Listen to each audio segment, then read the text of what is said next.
Well, good morning, good afternoon, good evening, good night. Hello out there. Yeah. Daytime stream, new schedule hype. That's what I'm talking about. The building continues. We're back on it. We've got our inspiration set. Let's remind ourselves. Hopefully this works quickly. There it goes. Beautiful. Beautiful. There it is. We drew.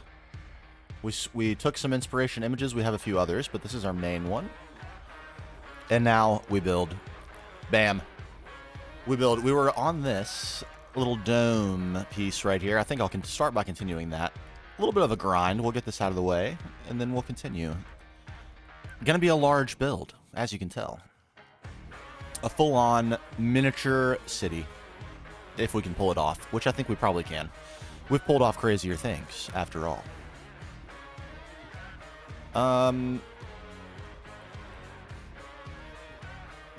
That's not a correct number of blocks. And why is that? It's because of this. Beautiful. Okay. I didn't screw up catastrophically. Last night, I started feeling pretty bad. Out of nowhere. Ended the stream. Oops. Didn't mean to do that. A little bit early. Not too early. Like 30 minutes. 30 minutes early. Thinking if I can get a full night's sleep, maybe I'll feel better. And it worked. It worked perfectly. I feel much better. But at the end of the stream, I was a little loopy. I'm glad I didn't make a bigger mistake than we just found. That's a relatively simple fix. Now this part could get a little squirrely. Outline first. We're kind of breaking our rules using the... I mean, not that the building guide is breaking the rules, but it does take me out of my system. Scale, shape, detail. You kind of have to do scale and shape together when you use the building guide, especially on a humongous dome like the one I'm assembling here. And that's not really what I do. It's not what I do. But we'll work around it. We're willing and able.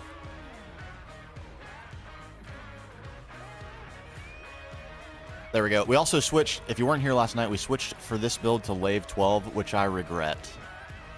I regret switching to Lave 12. It looks so nice. And we didn't go with it in the main base because we needed a little bit of texture. It's so much white in the main base. We're going to be mixing in a little bit of color here, unlike in the main base. So I went with Lave 12. It's a little flatter, but that means I have to make the... It starts as Lave 0, and I've got to scroll it to Lave 12 for every single block. It's a little bit of a chore. Okay. One more. And then 1,000 more. You know how it is. That's building for you. Bow. Bow. I found such a tune last night, though, that if I get into a little bit of a pickle vibe-wise... start to lose my gumption, I know just the song. You're gonna love it. You're gonna love it. And in case you missed, this was huge. In case you missed it, within minutes of being on Ross 128B, which is where we currently are. Ross 128B. This is it. If you've never seen it, look at this very organized forest. A perfect grid layout for the mushrooms. Isn't that weird? Very strange. But we landed on the planet. We poked around for like 4 minutes, and I found a Grandmaster Energy Absorber. The rarest piece of loot on the whole planet. And it took minutes. And I found 2 Novice Energy Absorbers, which is going to save Nether Stars. Not that we're in any hurt for Nether Stars, but still. A step saved. So we have an extra Grandmaster and 2 more that we can make very, very easily. That's pretty good. And if we just, get bored of building at all, we can go poke around the planet a little. Maybe we'll find more. Perhaps we will. But it took no effort. It was really quite insane. An amazing piece of loot. Woohoo! Hey, thanks for the follow, Gizmo Beetle. Welcome on in. How you doing? Bow. Okay. Let's turn the guide off and see what we've got. Yeah, this is the correct way. Yeah, okay. Just keep in mind, if you've never been with us before, we have a 3-step process for our builds. I was mentioning the building guide takes us out of that just a hair. Let's do this. We're going to gander. One of my favorite things to do while building. Making sure I like the way it looks. But the three-step process: scale, shape, and then detail. So you're going to notice that these builds are ugly, and that's on purpose. We're gonna work on that. We're gonna fix that. Right now they're flat, plain, but I think they're the right size. And isn't that what matters most when you're in the scale phase? It is. If you didn't know, it is. I can confirm. Factual statements have been made. Everyone in this room is now dumber for having listened to it. Indeed, I'm sorry. Let's continue instead of my rambling. I'm gonna fill this in, I think, with blocks to start, and then we'll decide what the pattern needs to be. It's a little, it's gonna be a chore. Let's not kid about it. I'm gonna be honest. Following this is quite difficult. With shaders on, these things are, you can't see through them at all, and they're very white. They're even whiter than this lathe. I didn't think it was possible. Turns out lathe is not white. We did try to do some color matching when we were building the Hall of Heroes with lathe. No, was not even close to possible. If you go with lathe, this is the only white block you're using, and that's a promise. It has a few varieties, so you can definitely get away with that. But you can't mix this with marble. You can't mix this with quartz. I mean, you can. Don't let me tell you you can't. You know what? Actually, I shouldn't have even said that.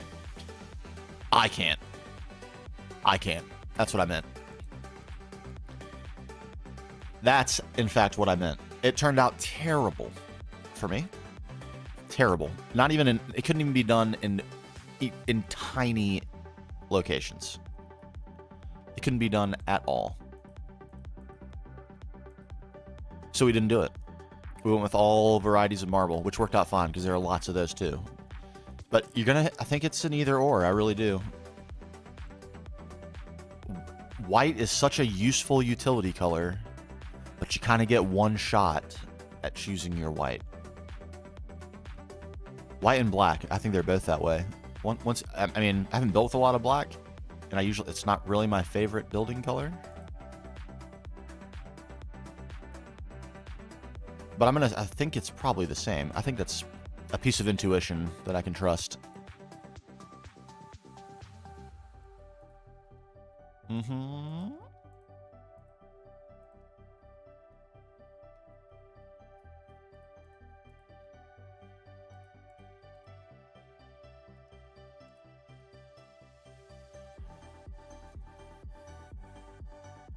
Oh my god. Okay.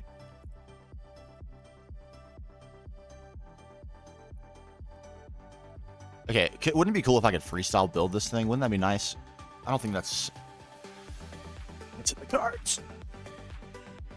It should get a little bit easier here. What? Weird, but okay.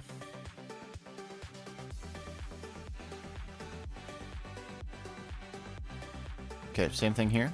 Mm-hmm.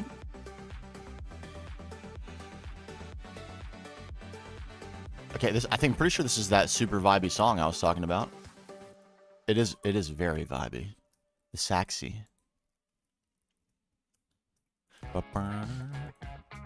Also vibey right here. Beam me up. Good early morning tunes. We got a long one today, so we're probably going to be switching the playlist a couple times. But this is a good way to start. I'm into it. All right, that's the system probably the whole way up. Yeah, I think that's gonna do it.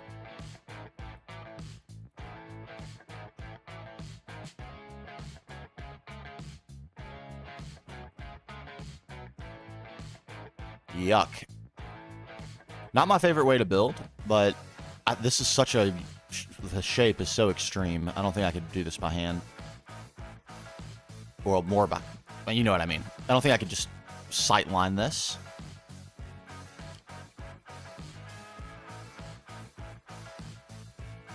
A big old bulbousy dome like that? Not the easiest. Use the tools you got. In fact, I added this. This does not exist. What does this come from? Open blocks. I need to look specifically for that. I don't think open blocks exists for 1.20.1. Or 1.21 for that matter. Which would be even better. But yeah, I'm working on the... Obviously... Been working on it for a very long time. It hasn't worked out amazing, but it's starting to come together. The building pack for the building project, which is well underway, I should say. 3 of the 11 builds that I need to complete for the video are done. And I'm in the mod pack. It's just missing some utility items that used to be part of other larger mods. And now you kind of have to find them as like a standalone item. The building wand is a good example. This guy here, this does not exist anymore. Extra utilities is gone. Forever lost to the annals of time. But there is a builder's wand mod. It's got some better behavior. It's kind of cool. But you have to know to find that. It's been quite an experience putting that mod pack together. I'm not going to lie.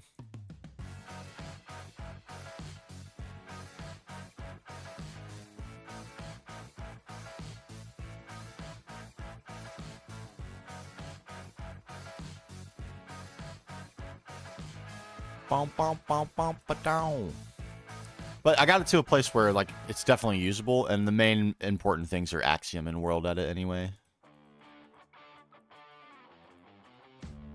So important. Unbelievably powerful.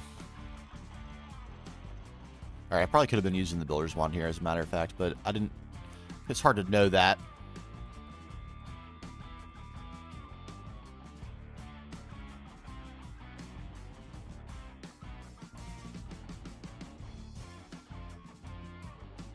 Most engaging thing in the world, I know. I'm sorry. I'm sorry. It has to be done. It's the cost of building. Flying in... It's like NASCAR. Flying in a circle. No, I'm not into NASCAR myself. So this is why this joke works. We're just going around in a circle.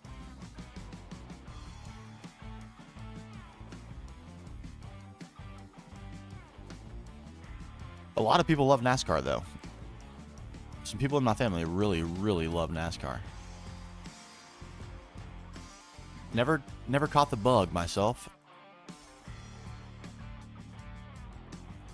F1 has become really, really popular too.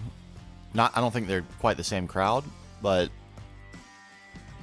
it is nonetheless become very popular.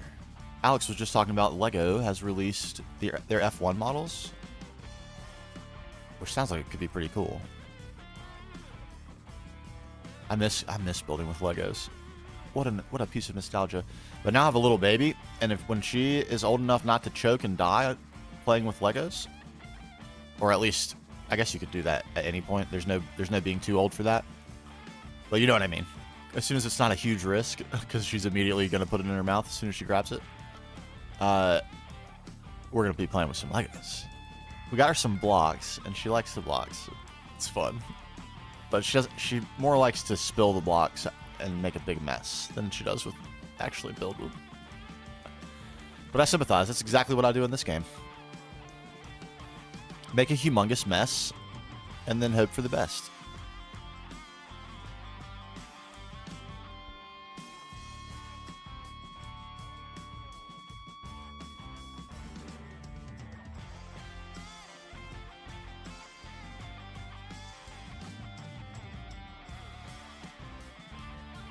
Okay, we're starting to pinch the shape. Good, good, good, good. All right. At least it'll be something a little bit... All right, more lathe. It'll be something a little bit more than going in a circle. We'll be going in a circle and coming inward slightly. Incredible.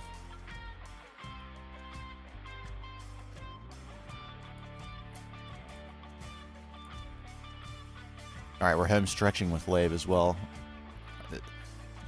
This is the pain of building with Lave 12 right here. It does look so nice, but this stinks. I think there's a way to make it where it comes out of the assembler as Lave 12. But since we're using so much Lave 0, that doesn't seem like a good idea.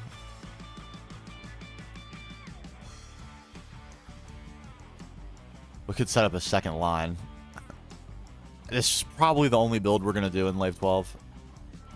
So that hardly seems worth it either.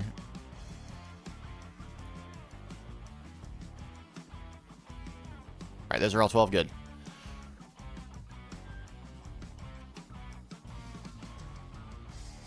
Good, okay. This should be enough, actually, to finish the dome, though, I would think. And it's going to look very cheeks until we get some color in it. And, like, break it up with glass and, you know, put a pattern in there. Never fear. Never fear. It's a lesson I've had to learn the hard way myself, like not trusting it, hating the way it looks a third of the way through. Like going to sleep mad, basically, about how bad it looks. Really not being happy. And then waking up and finishing it, and it looks great. Doesn't always happen, but you got to give it a chance, I think. Don't bail out too early. And I have to just kind of come to terms with the fact that that might mean I spend a bunch of time on something and end up destroying it because I didn't pull the trigger early enough. But hey, a trade-off. That's what it's all about.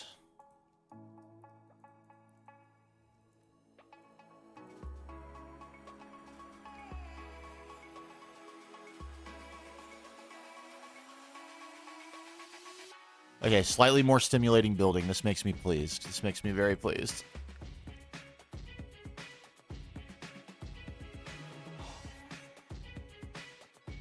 It feels so procedural, though. I'm literally just following a shape. Where's the art? Where's the art?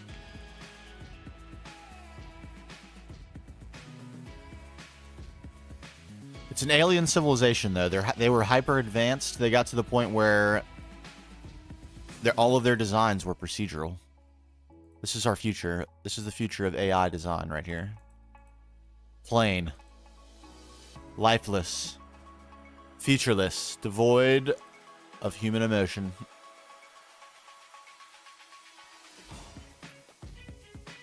Simply made from the cheapest available construction material.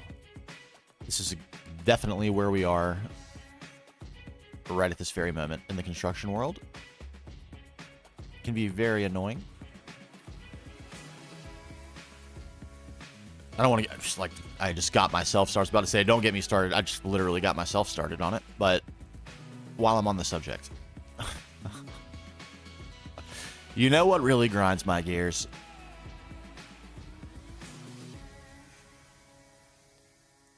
Things are made so much more complicated by the code. And it's meant for safety. It's meant to protect people who don't know anything about how buildings come together. And most people don't. So there are a lot of people that need that. But, man, you can still build things well and safely without most of that stuff. Like the difference between the outlets that you could use 6 years ago, literally the outlets, the things you plug out your computer cord into or whatever it is, your charging cable, it's like a 900% increase in cost. No lie. You want a USB charger on your outlet? That's like a $16 outlet right there compared to an 80-cent outlet. It's just crazy. It's, you know, it's like signing up for 1,000 subscriptions and then suddenly realizing you're going broke $5.99 at a time. It's like that. It's like everyone thought it would be better, but turns out it kind of sucks.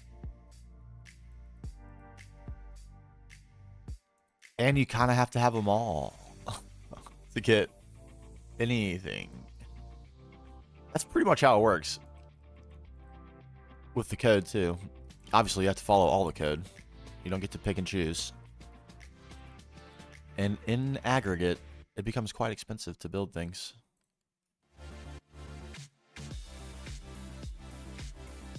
Yo, what's up, Christian? 1 second, I will show you it. We're building an alien colony. And I'm rambling about the cost of construction, at least here in the States. Hold on, I'm on a roll. Let's get these in. And then we'll get a view. It's a little rough right now, but it's on the way. It's on the way. We're making gains. We have a long way to go. We have no detail. We're still in pure shape and scale mode. Mostly scale, but because I'm using the building god, I kind of have to put the shape in. It's a little bit of a complex shape. There we go. Okay, turn this off.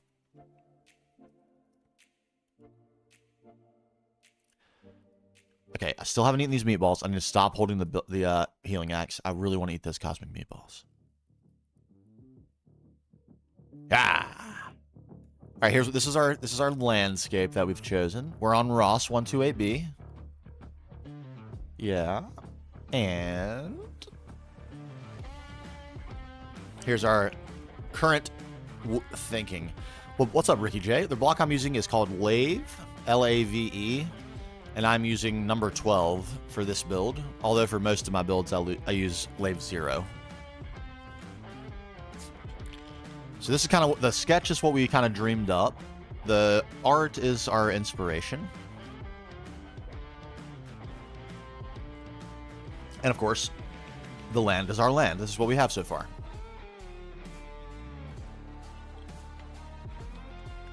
Well, it's going to be for lore reasons. We finished up our tier 3 mining work. Well, at least for the moment.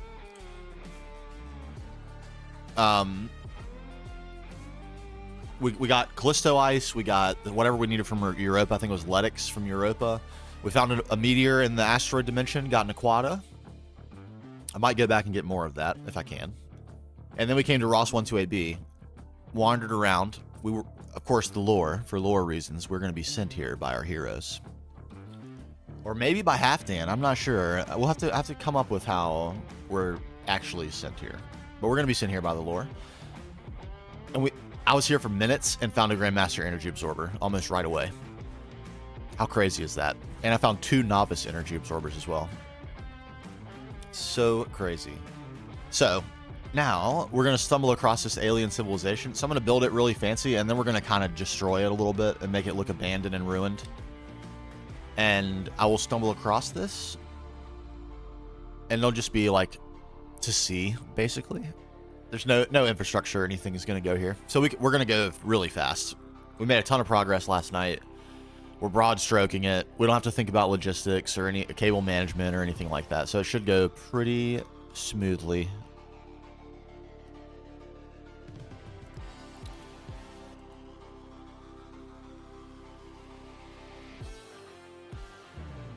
Bow, bow, bow. I hope it does anyway. I might be making a little bit of a blunder in what I'm currently doing by not going ahead and starting to use glass, but I think I'm willing to risk that. I want to make sure the pattern is consistent, and I feel like it would be very, very difficult to get a pattern in. Like, while this guide is up, the guide makes it so hard to see. I feel like it's the right call. Going with instinct.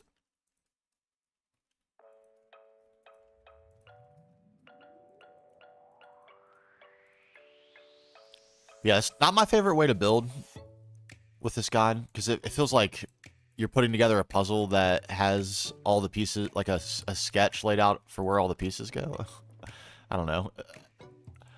It's so useful, but it feels a little meh. A little meh. So yeah, I'm gonna try to make this quick, but it's such a huge structure that it, gonna take a little bit of time.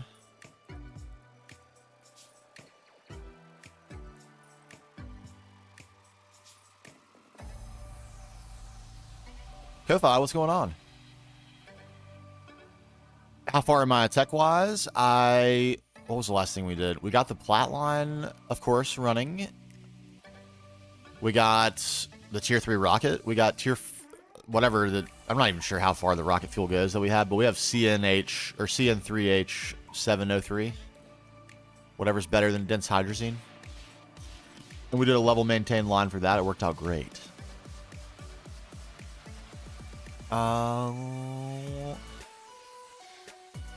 Upgraded the EBS to HSSS. I think that's the last tech thing I did. And then we, of course, made the tier 3 rocket. So we're being gate kept by Naquata currently, but we now have Naquata. So once we're done with this build, we can get to work.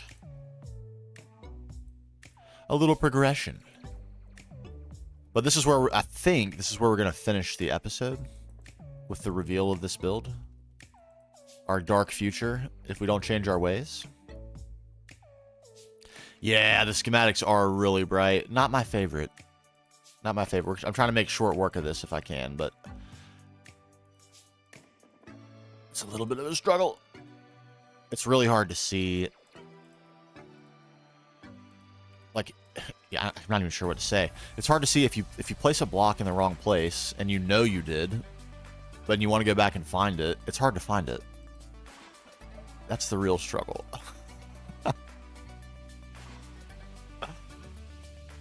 But this is such a goofy shape, I was saying earlier. I think my instinct is telling me use the guide. Make sure the shape is right. Very odd shape. Would be very, very tricky to build this by hand.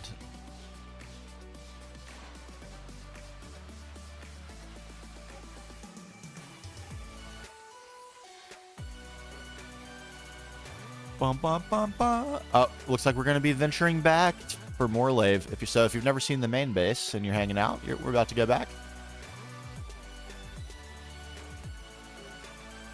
It's pretty ridiculous. I don't. Do you have any suggestions? What would be a good... Is that more of a Halfdan thing or a Hall of Heroes thing? I feel like it's a Halfdan thing, the Naquata ore.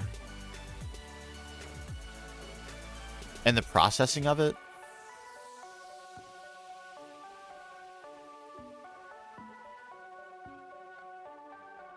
I think it's a Halfdan thing.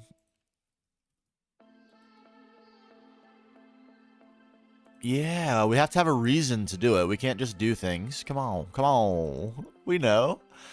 We gotta lure it up. Oh yeah. Okay, once we get glass into this, like how? Oh my god. I might have to think about this a lot to get glass to not look booty, but we will do it. It will be done. It could look really bad or amazing.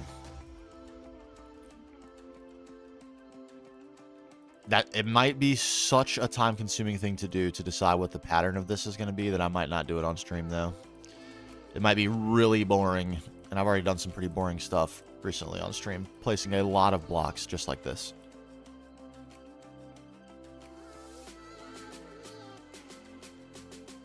When it's done, it will look super cool.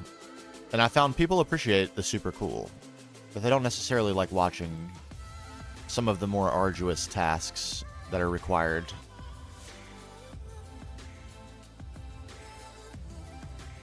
Which I can understand, because I don't necessarily like doing them. I just like how it ends up. And it's a worthy trade-off for me.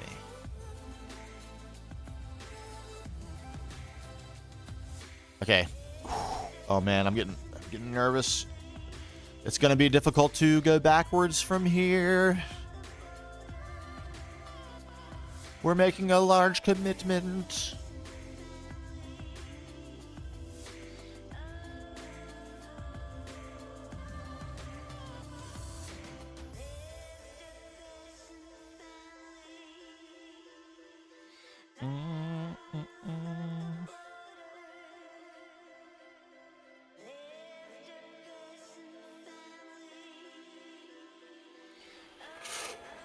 I don't even want to go look. I just want to finish it. Man. Oh, this is where I get nervous. And even when I go look at it, I'm probably not going to like it. Prepare myself for that. Prepare mentally. I know this in advance. I know I'm not going to like the way it looks. I'm not going to like the way it looks. Affirmations. We will like the way it looks in the end.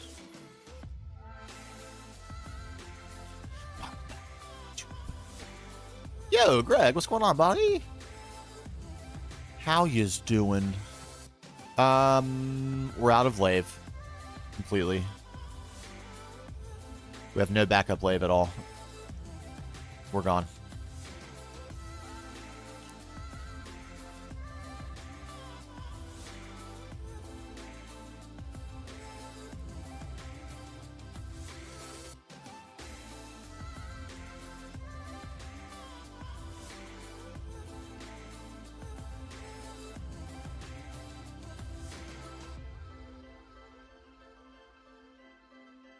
You know what? I don't want that in there. Get out of there. Get in here.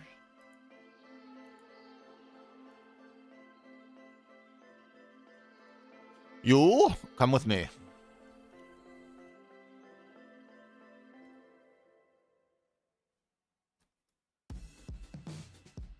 Dun-dun-dun-dun-dun-dun-dun.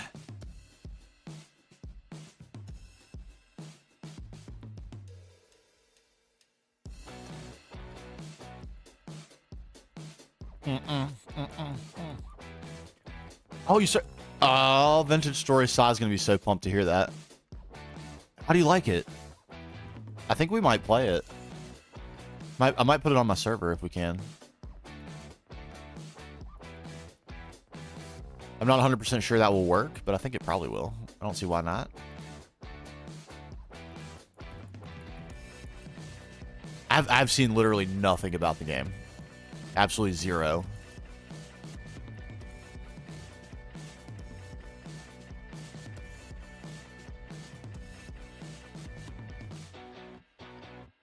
All right, feels good, man. Feels good.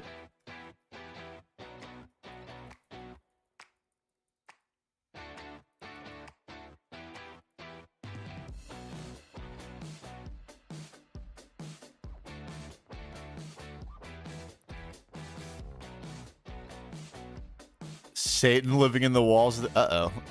Uh-oh. I'm so tempted to look at some things, but I kind of think it would be fun to play it having never seen it.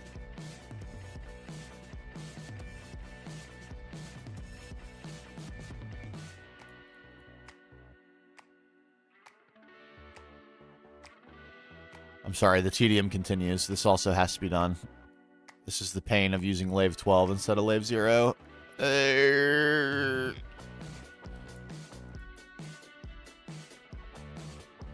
How does Samsa do it? He's got to be making Lave 12 directly. Surely. Surely. Okay, we got them all. Okay. And away!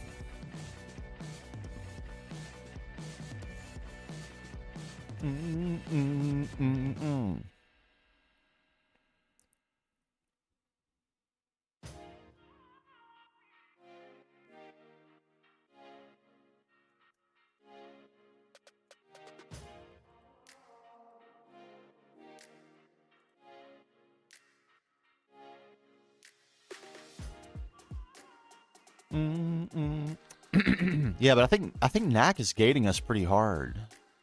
Don't we need it for the Aslan? We need it for the precise assembler, which we desperately need. My God, our auto crafting is so painfully slow right now.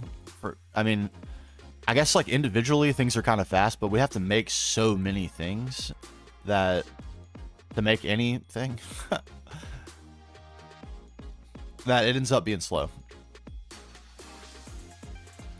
Quite slow.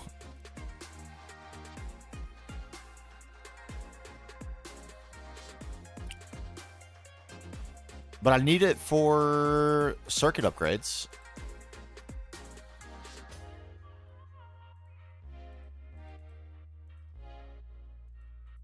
Right? Yeah. I need me some Naquad.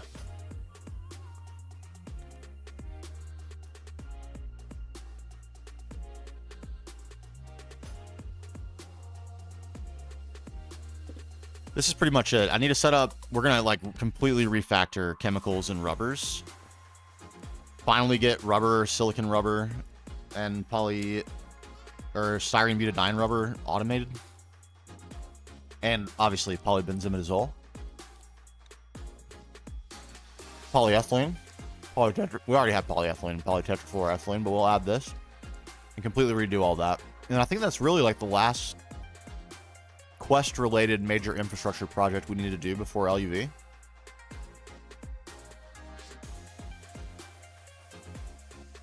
Right? Sorry, I'm snacking here. We don't have to do Monlon. We need a little bit of samarium. We can do it this way, though. We will eventually need the Monline. But we don't have to do it before we go to LUV, though. Why didn't it give me these? I wonder.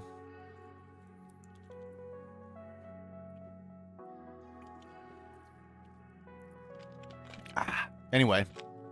Yeah, we're knocking on the door. So it's circuits, it's polybenzimidazole, it's an AS line, a precise assembler, a complete refactoring of auto crafting, and then we go to LUV. Yeah.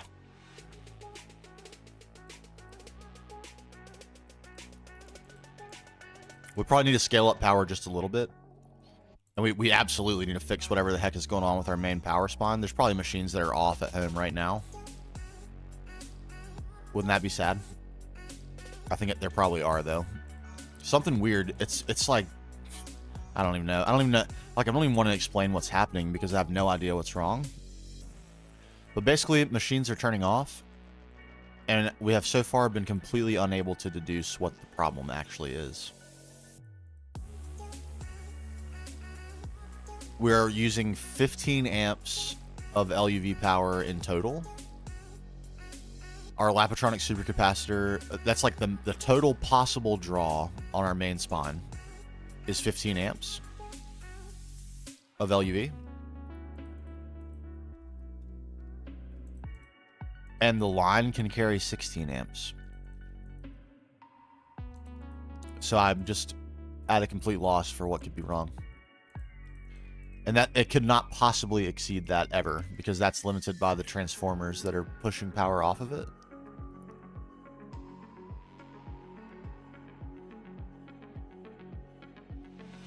Once you got your hands on LUV hatches, every autocraft multi you need to put an LUV energy hatch. That's basically what I'm planning to do.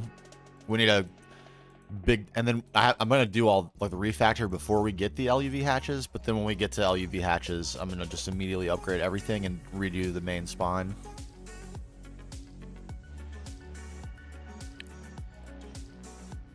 So, and I think the only thing I can really do to even troubleshoot or like take a step to try to resolve what's going on with the Lapatronic is to split the main spine into 2 output hatches, dynamo hatches,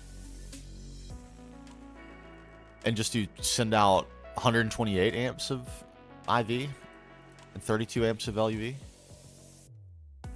And surely then it's like impossible to conceive that there would be a problem.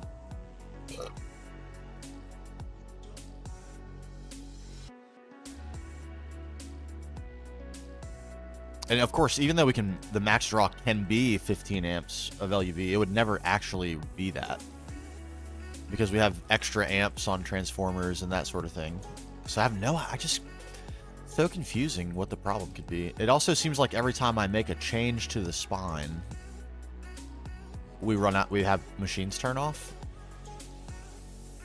So there has to be some sort of user error happening somewhere. I just can't determine what it is.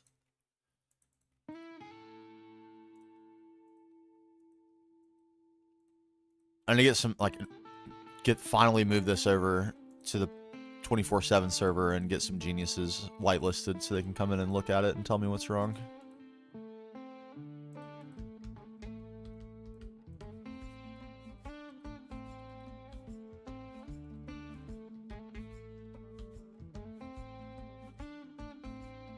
Oh my god, look, I didn't even look at how close we were. We're so close. Oh my god, I'm so happy. I want to be done with this.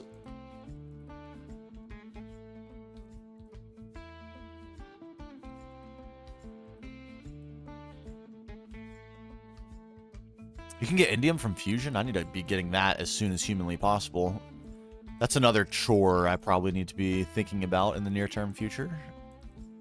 Bulking up my indium supplies. I doubt I have very much at all. Probably have like 200.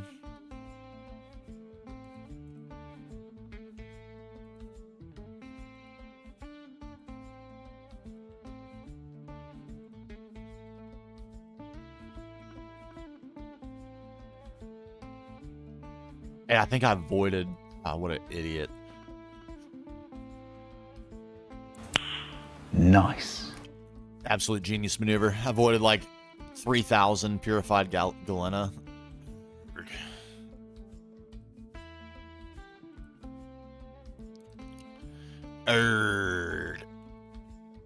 But I could probably look into some new bees at this point. Now that I have the platline done, I think that was... I'm pretty sure that was what was gating my breeding. I can probably get the indium bee. The osmium bee.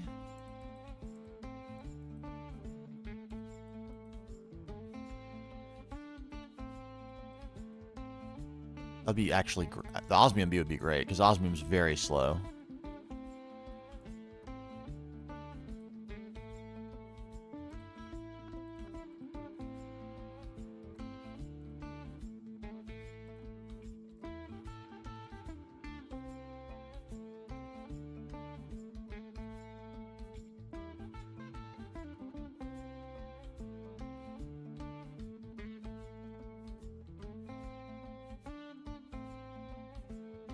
Oh my...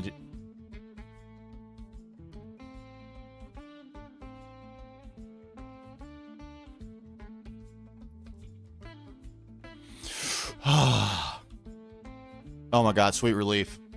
Alright, obviously, that needs glass. It's humongous and white. And it's too big at the bottom. We're gonna fix all those things. We're gonna fix all those things. Every last one.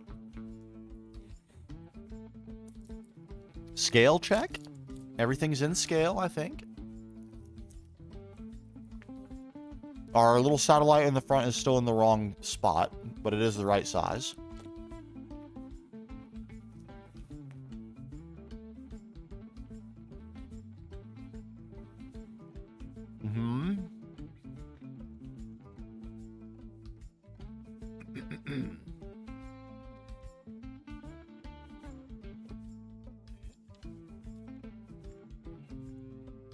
Okay.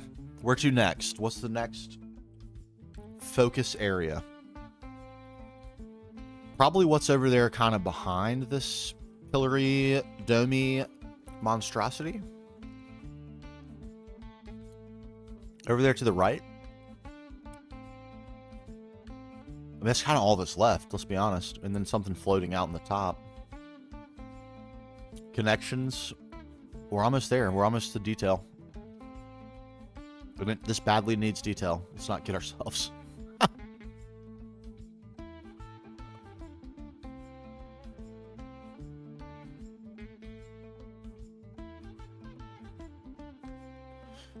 Okay.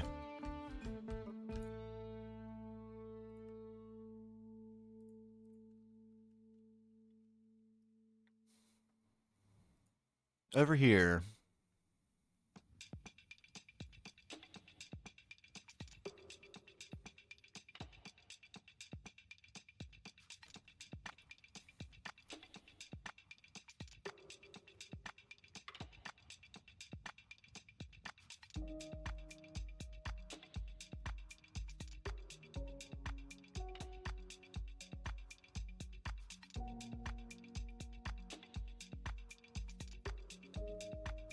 Should we fill that in? Probably.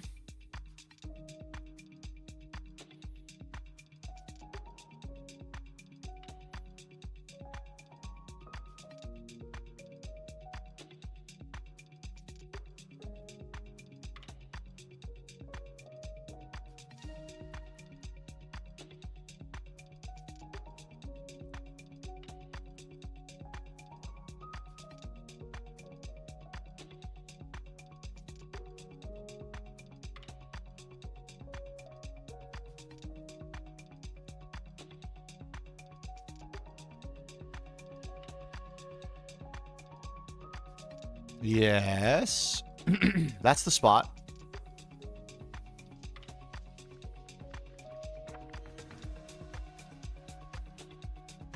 Let's imagine. I need to imagine.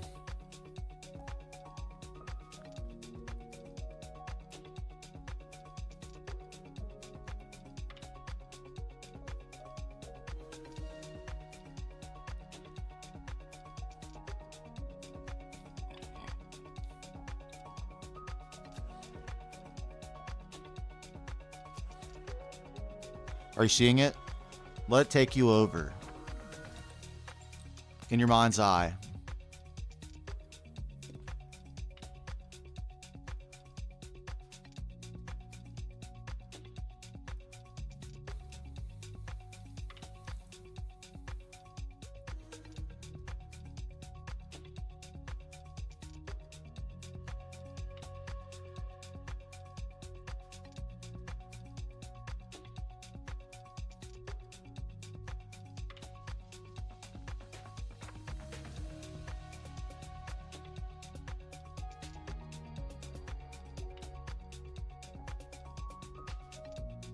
I'm seeing it.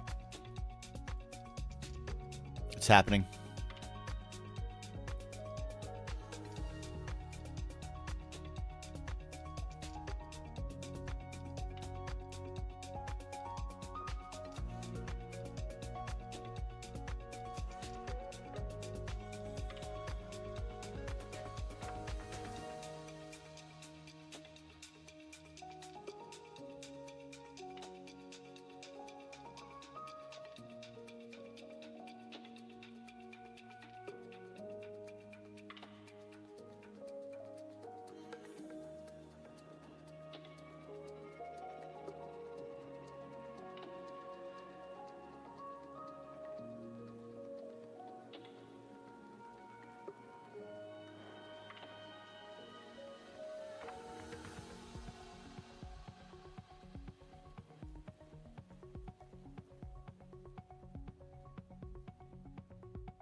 Mm-hmm.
Okay. A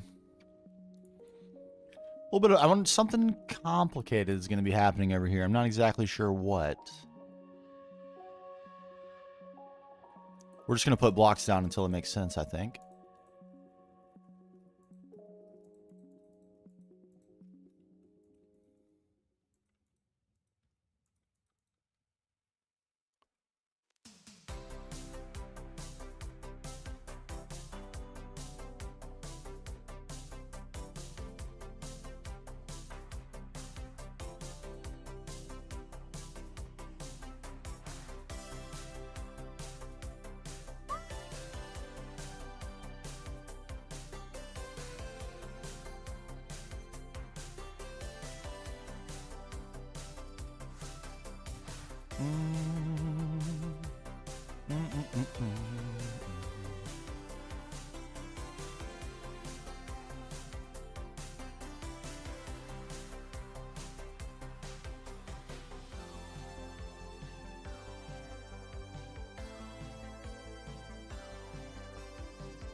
Oh, whoop, whoop, whoop, whoop.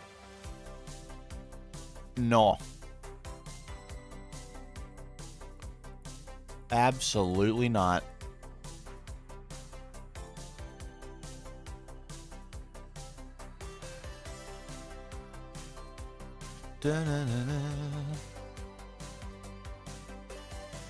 We take utterly zero chances with that chest. A most expensive chest.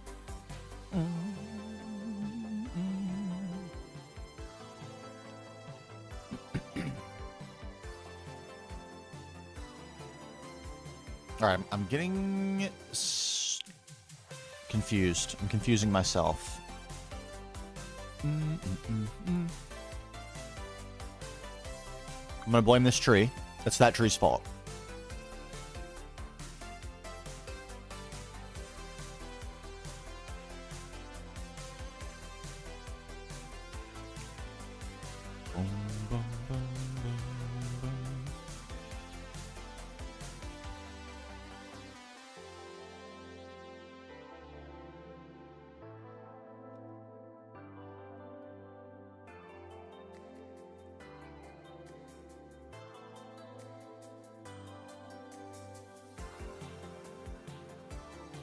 Good.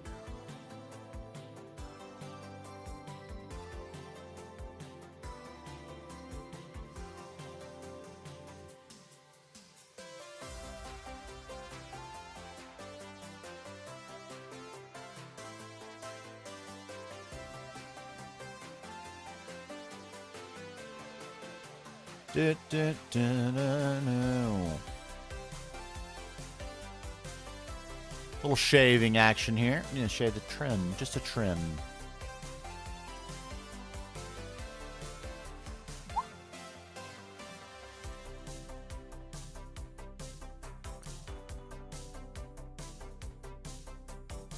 I'm making dramatic changes without thinking about it very much. This is usually a humongous risk, but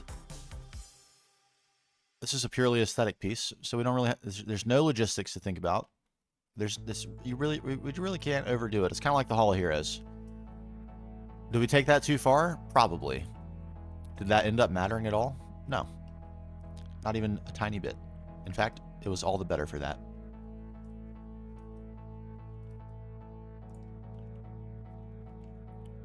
The thing is, I probably want to explore this a little bit, so I want to be able to enter these areas. So that will mean,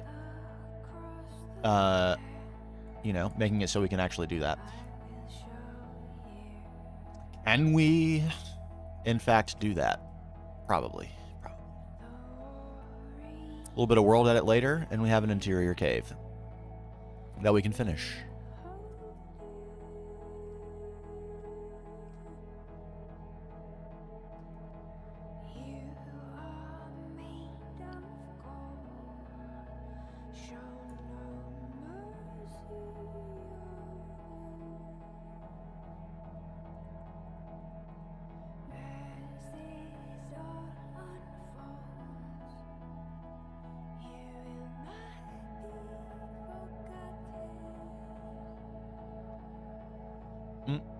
Let's gander just a mo.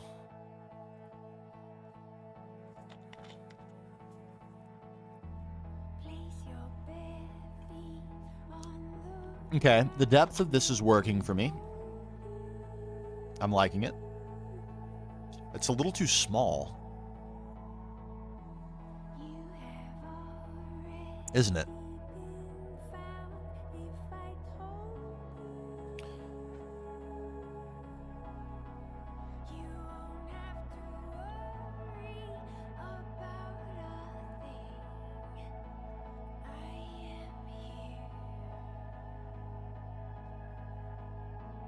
Ah, thank you. Yeah, they're starting to get a little more complicated. The LV one, I think, is the last one where it's like pretty straight line. The next one is power. So we diverge. We go on some divergent paths. And then Magic. And Magic is turning out to shaping up to be an absolute doozy. An absolute doozy. Hype me up, songs. Come on. There we go. Better. Better. It does feel small. We can fix that by going more vertical. But its features are too small. They're smaller than the others. I agree. I agree with that. Extending the platform down 100%. I think it's too short, though. Like, look. This is so grand. This, what will eventually be like an entryway to a building. Even this, like this is just like space, open space in a satellite dish. Small. Small. Bum, bum, bum, bum, bum, bum, bum, bum. But the depth is working. I think we just need to do what I agree. We extend this down, it fully integrates, and then we need some more verticality here.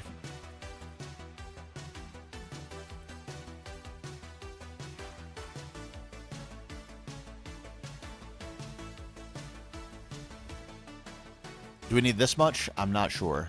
And this could throw off the proportions of the pillars as well. We're going to find out. Bum, bum, ba-da-da, bum, bum, bum, bum, bum.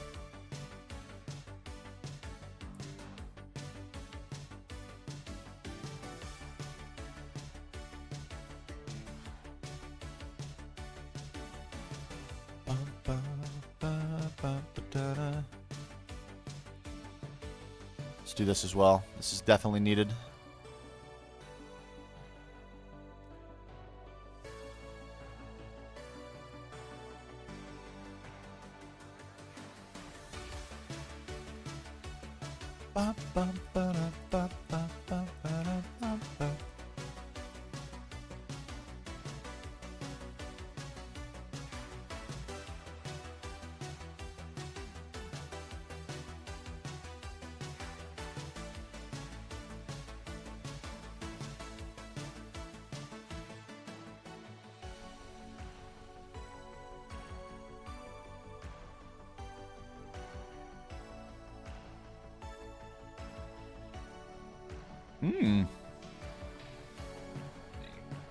We ended up with not even one.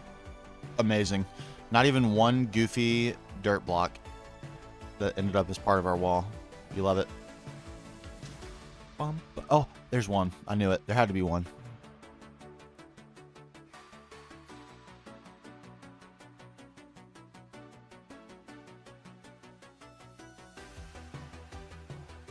It already feels more properly integrated. It's a little too tall now.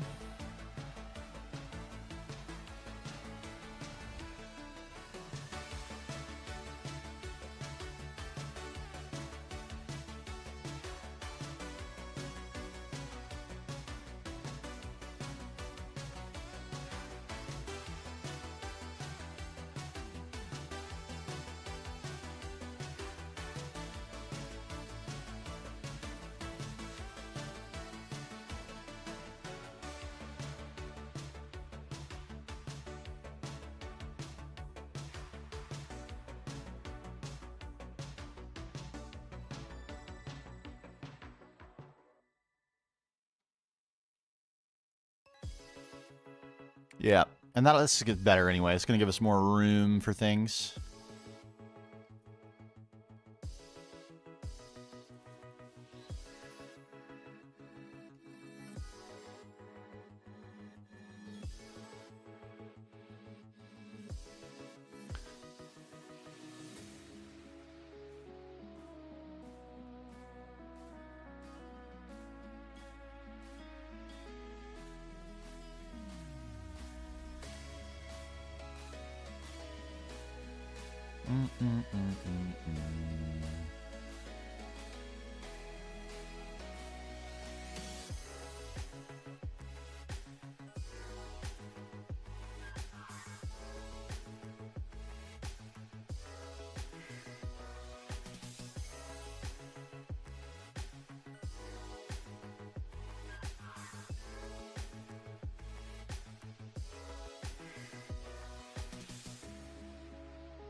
That's better. Scale's better.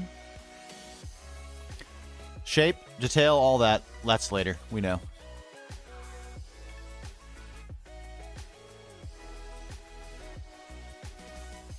What have I done?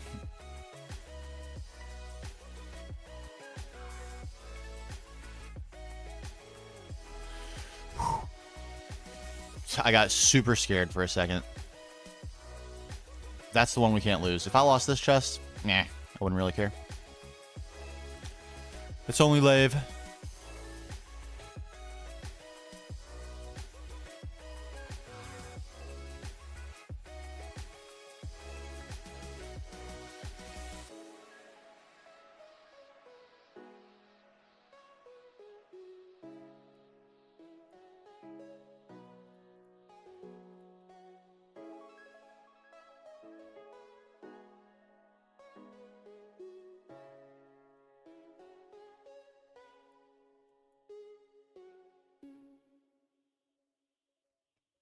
Man, it's amazing how quick you can burn through an entire inventory of blocks. I should make that Tinker's Traveler Belt thing. Give myself a second inventory.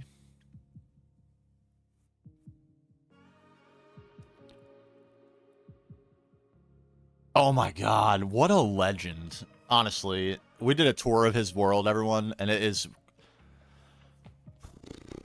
Like, you think I'm putting in a lot of effort? No. No. No. I'm not. I mean, I am. But... Like, Lave... When I made the automation to get Lave blocks, I was like, man, this is a lot of effort just to get some building blocks at the time. That's what I thought. Oh, you sweet summer child. I simply had no idea. What a hilarious, hilarious thing that I thought. What an absolute...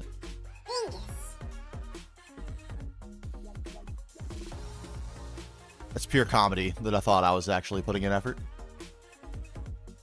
And then we saw Alex's world in Terra Firma Greg. And I mean, my God, to make a block, a singular, 100 times the effort that it took to get this Lave. And his build is this size, if not bigger. Completely ridiculous. Ridiculous. I felt the same way about Sai's build in his GTNH world. He built a really, really cool brick factory really early when it's still like uber painful to get bricks.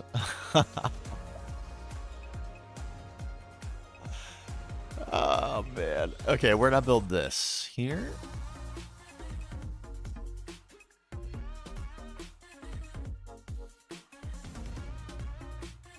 Feels empty there.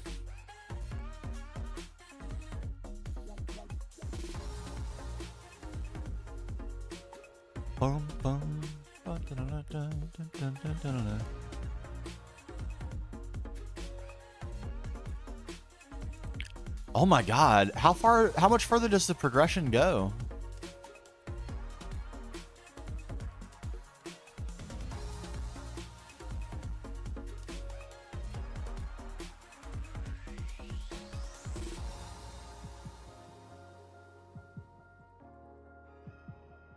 Oh my God, and how different, my goodness, how satisfying that must feel. After all this time, now you're in like, you have like real tech. Oh my God, and it goes all the way to UV. Jeez.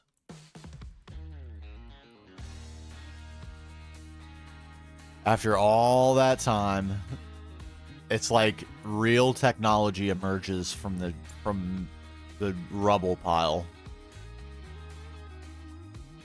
Insanity. How big is this? 17. I did well. That is indeed the center. Boom, boom, boom, no, no, no, no, no. Boom, boom, boom, no, no, no.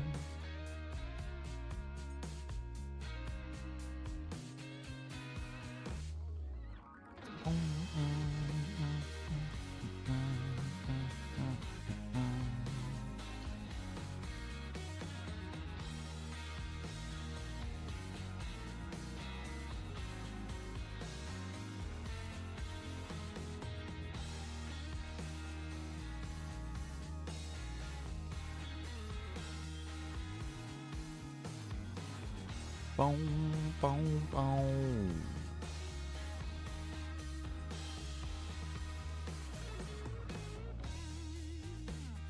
Okay, a little bit more interest to the shape of this, and I think we're in business. It's looking a little plain, a little flat. You know I hate that.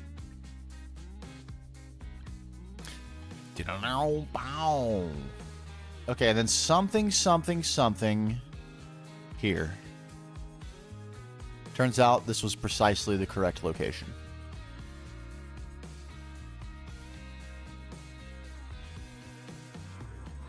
Boom, boom.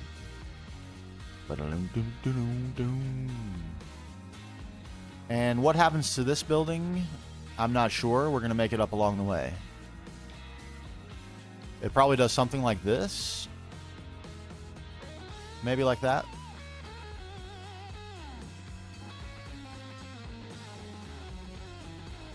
Rounds back off.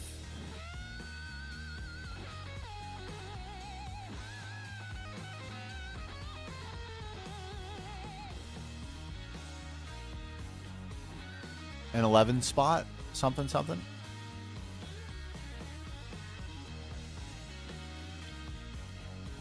That would make it a tenner, wouldn't it? 1, 2, what am I counting? It would make it a tenner. I don't like tenors.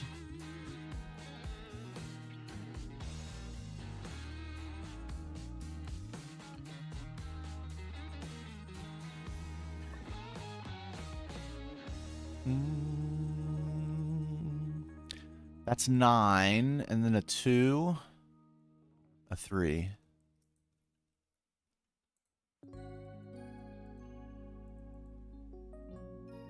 Mm-hmm.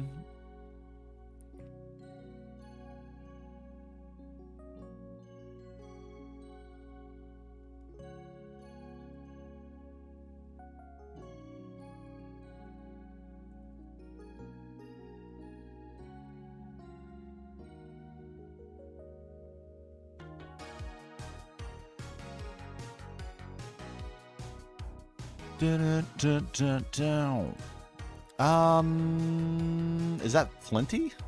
I don't think so. I think it needs to come this way. Wrap around this building a little, or this landmass. Extend.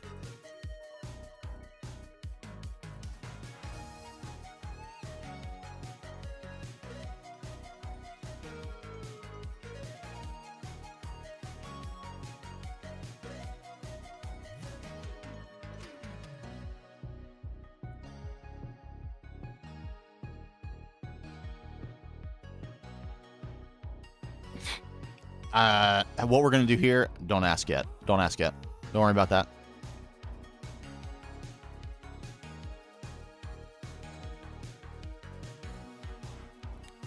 So clean room set up a few days ago and hooked up the Oh no! Oh no. So painful.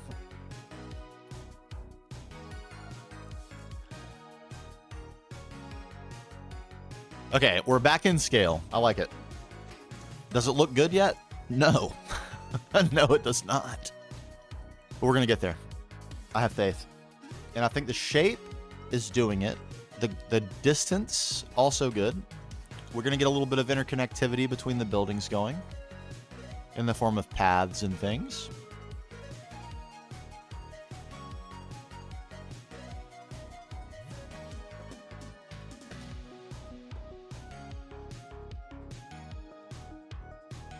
This merits a little bit of a looks a look. Before we make a hard commitment on this, I do think I'm a fan of the way the building on the right is progressing. Just look past the ugliness. Focus on the size. How the sizes fit together between the buildings and where they are with respect to how close they are to the player. I think it's good.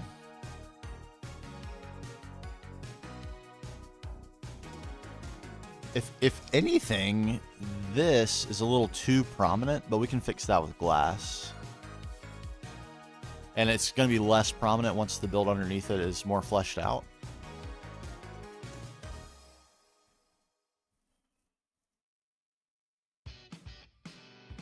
Hey, what's up, Manuel? I'm glad to hear that. I'm so glad to hear that. Boom, boom, boom. Almost into LV. Oh, man, you're about to have so much fun. It's so fun. I relived it. I just spent all day yesterday. You know what? Let's show this. Let's actually show it. I need a little bit of a creativity bump.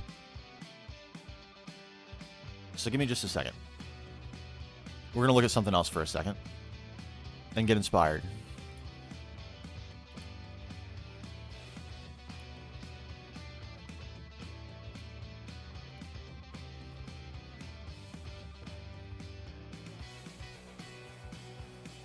I'll give you a little teaser, Manuel. I'll give you a little teaser.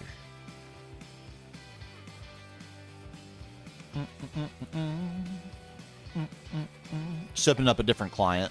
I do all my beginner's guide stuff in a different world, obviously, and on a completely different client. If you didn't know, if you have two worlds in GTNH that are named the same thing, like if you start a new world and don't rename it, it's just named New World, and then you start another new world and you don't rename it, and it gets the name New World also, the Minecraft client will handle that fine. God, look how sick this build is. I looked at the inspiration art behind this too last night, and it's really good. It's really, really good. But the journey map file will both be named New World, and then when you look at your ore map, it can get confused between which world you want and give you the wrong ores, and it's very hard to actually know that's happening. So yeah, if you're gonna do any testing, do it in a completely different client. Don't just start another world in your main world's client, if that makes sense. And there's Nine's base, also super sick looking. The grid.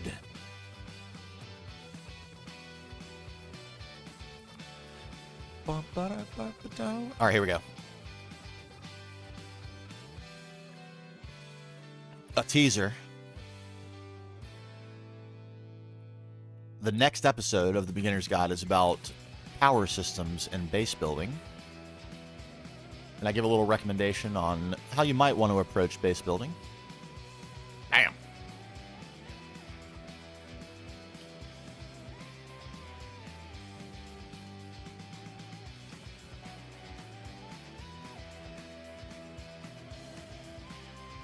And if you go with a grid like this, it can be really easy to keep things arranged, and like you're going to have a mess of stuff to deal with power cables and things. And if you don't want to see it, you can do it like this. I'll show you. It's basically just 4 31 or 33 by 33 squares around a center square that's also 33 by 33. So steam age over here, we'll go LV there, and then we have room to grow. If we want to do MV and HV in one room, have a room for magic, or do MV in one, HV in one. And then if we need more space, you can build another 31 by 31 right there, and right there, and in that corner, and that corner. And then the advantage of doing that is underneath. Do I have night vision? Let's get some night vision.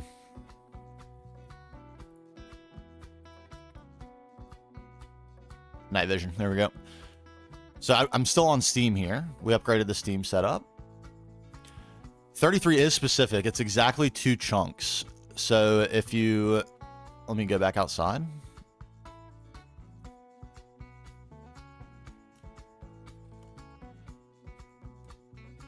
So these are the chunk boundaries.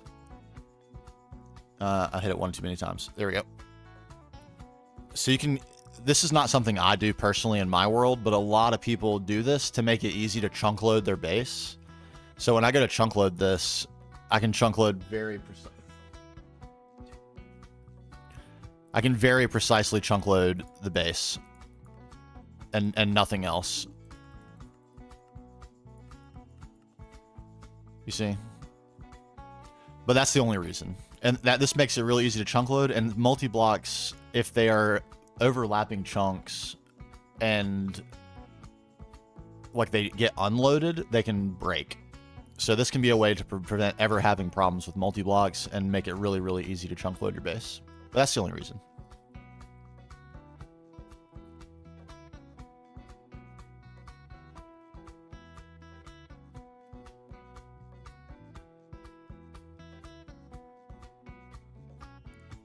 And then once you get all this spread out, you got to route your power everywhere, and especially while you're still on steam, it's going to take a lot of pipes and big pipes because you need to move a ton of steam around to get anything done with power, and that's just so much easier to do if your base is laid out in that grid-like fashion. That's one of the reasons why you see a lot of people do lawn bases. It's so underneath their big, huge flat base, they can just have a space to do cabling. But you can still do that without necessarily doing a lawn base if you don't want to. And there's nothing wrong with the lawn base, don't get me wrong. But yeah, having this big grid just makes it easy to send everything around. So yeah, you'll see this as a recommendation. And then when we get to... We'll do the power systems video, and then I will have implemented one of the power systems that we'll cover, which obviously is the earliest version of the Steam upgrade that you can do. And then after that, we'll do magic. So I needed a space to do that, and I figured, you know what? Let's just build a new base. And we'll probably do magic in here. Have plenty of room. Plenty.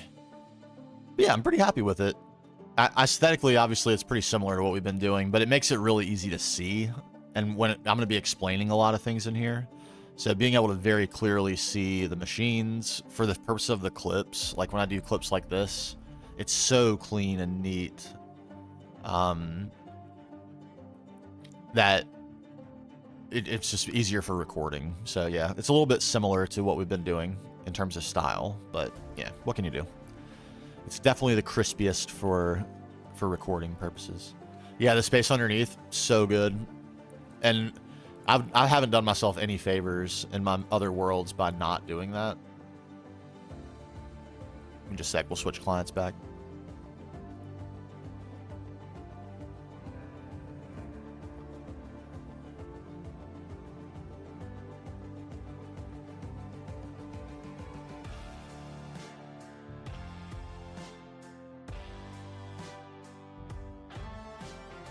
Bam.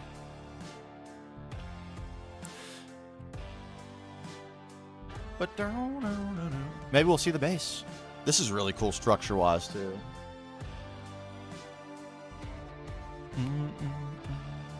Look at that insane multi-block.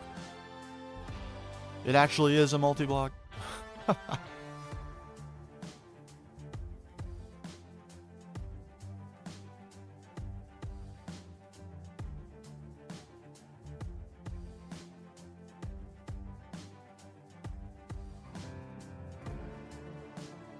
Oh, that's the democracy, sir. Ah, this is where Neo plays.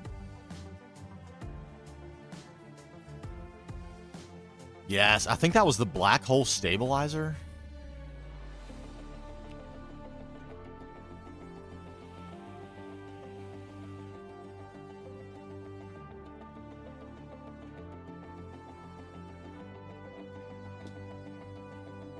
Da-na-na-na.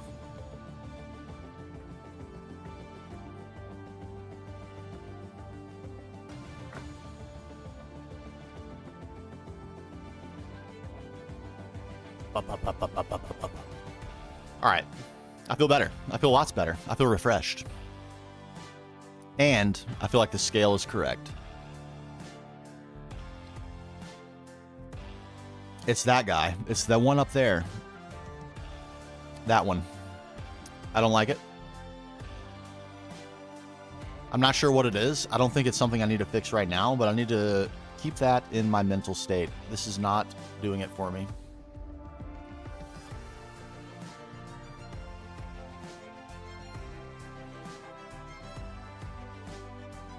Hey, what's up, Chantal?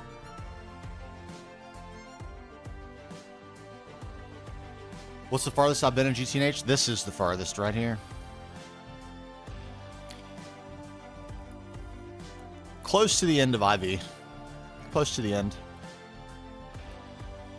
And that's actually the cool part about the beginner's guide, is if you get to the point where you can make the rocket,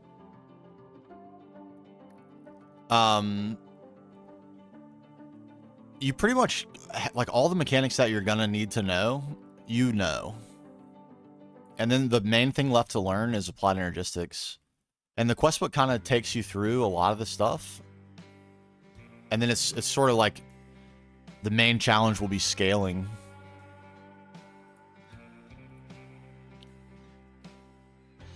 Bow. Chantal trying to get the hype going.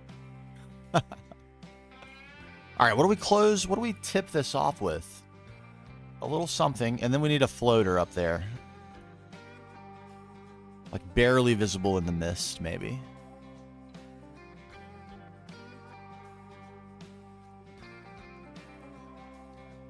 Just tubes? I mean, we went with chimney stacks over here. Nah,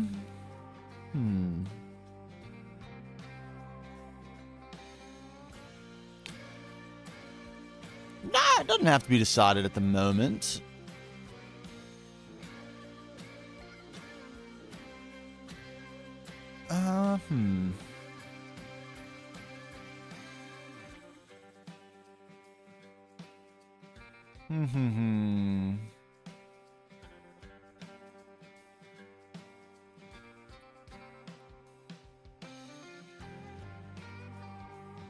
Maybe just some little hutty somethings, like just big enough to walk in, maintenance huts. That'll probably work.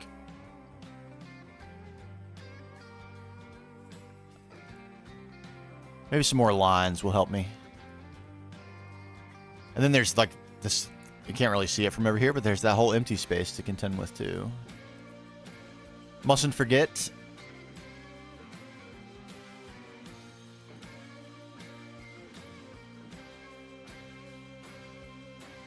Okay, good to know. The blood rain follows us to extraterrestrial planets. Lovely. There's no escaping the Thaumcraft warp.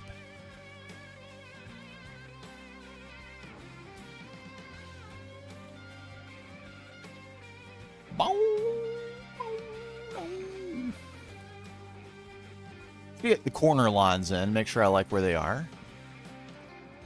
And we're about ready to start detailing, I think. I do believe.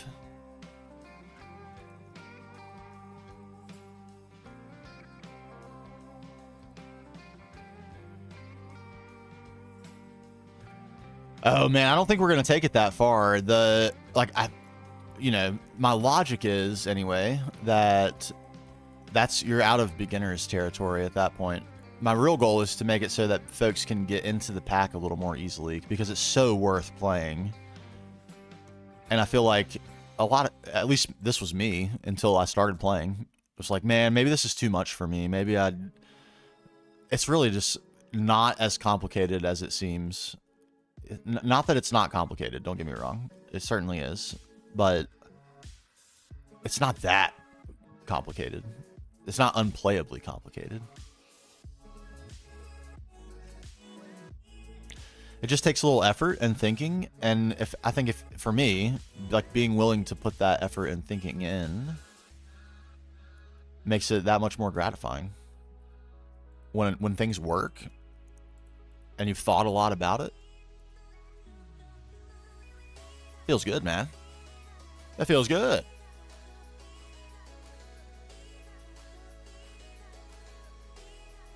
But yeah, we'll see. We'll see what level of interest there is. I'm gonna guess that there's probably interest in seeing more of what magic can do, especially once the first episode about magic comes out, because there's so many convenience items. Oh my god! And the earlier you get them, the better they are.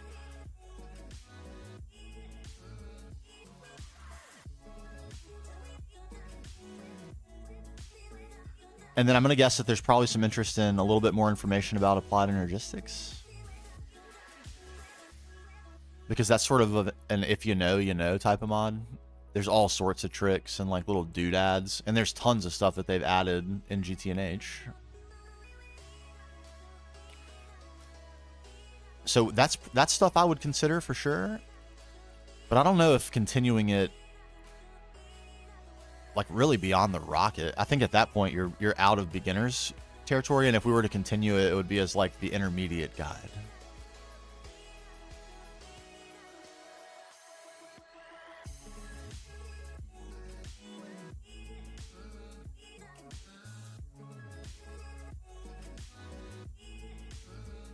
And then in the other thing I'm working on too, which I think is of huge interest among at least the folks that watch regularly on the stream, is a building video. Like what do we do to come up with all this stuff? How does the process work to actually construct it? I mean, you're seeing it, so you kind of get it. Scale, shape, detail, a lot of looking. But putting some words to that, I have a creative process that I use to come up with ideas. And that's from what I hear, a place where a lot of people struggle. It's like I have what I think is a good idea, but it's only enough for one thing. How do I take it further? Hopefully it will help with that. It definitely seems to work for me. So if we're lucky, it may work. It may just work for everyone. Mistakes were made.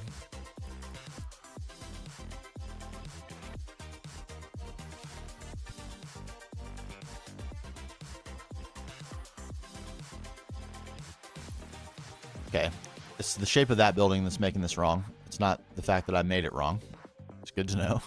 What's up, Sarah?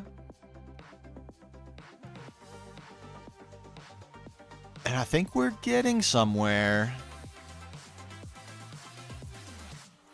The lines, extra lines didn't help me as much as I thought. I thought they'd be a little more helpful. But they do frame in the build, so that's good.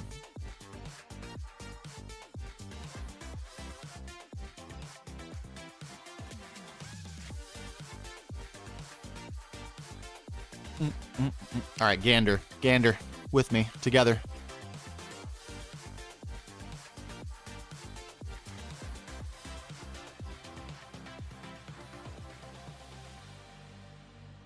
It's hard to know what to tackle next.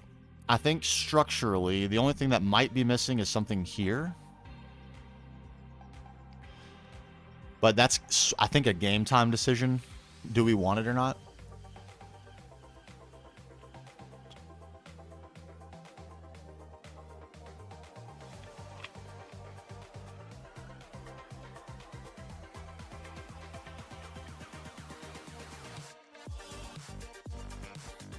This is an aesthetic build. It's not going to be nearly on the level of the Hall of Heroes in terms of the level of detail and time we put into it.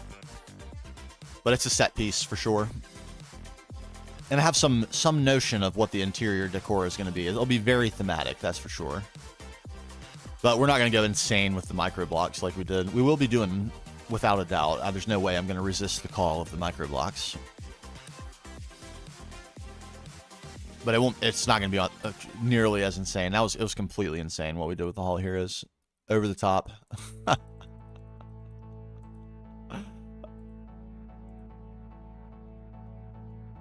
The Giesel Library. Hold on, I'm going to take a peek at this. I want to see this.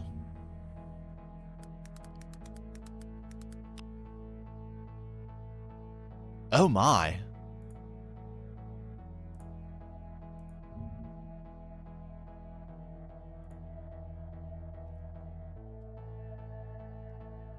It's a perfect time to do it too because I have nausea. No, don't. No. Look at that. That's a really cool piece of inspiration.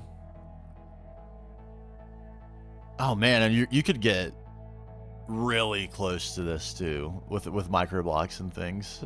Oh man. That's going to be cool.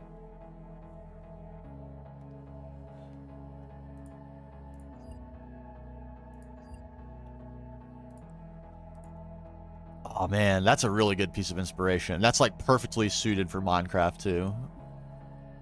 With architecture blocks and the color palette, you can match that almost perfectly. That's so good.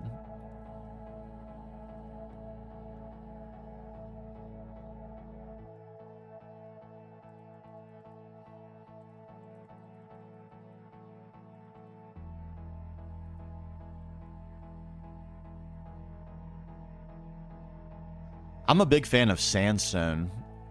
And like stuff in that kind of tan brown color family, because there's a lot of options, especially in vanilla. That I'm not even actually sure. One thing that's missing for me in GTNH that I'm really hoping they add, because I think they're looking at adding some backwards compatibility for blocks. One thing I really hope they do add is coarse dirt. Seems a little crazy, but I promise you, it's so much more useful in building than it seems like it would be.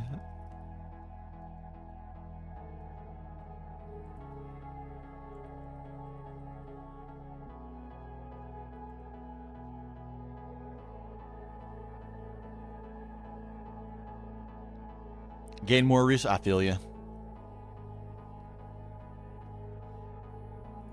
All right, this song's kind of bringing me down a little bit. There we go.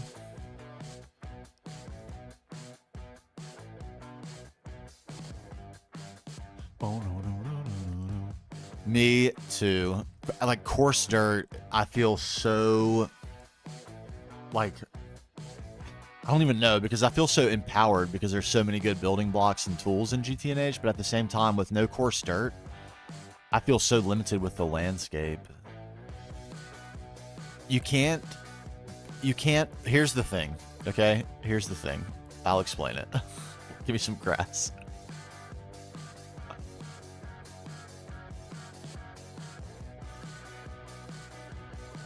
This is the thing right here.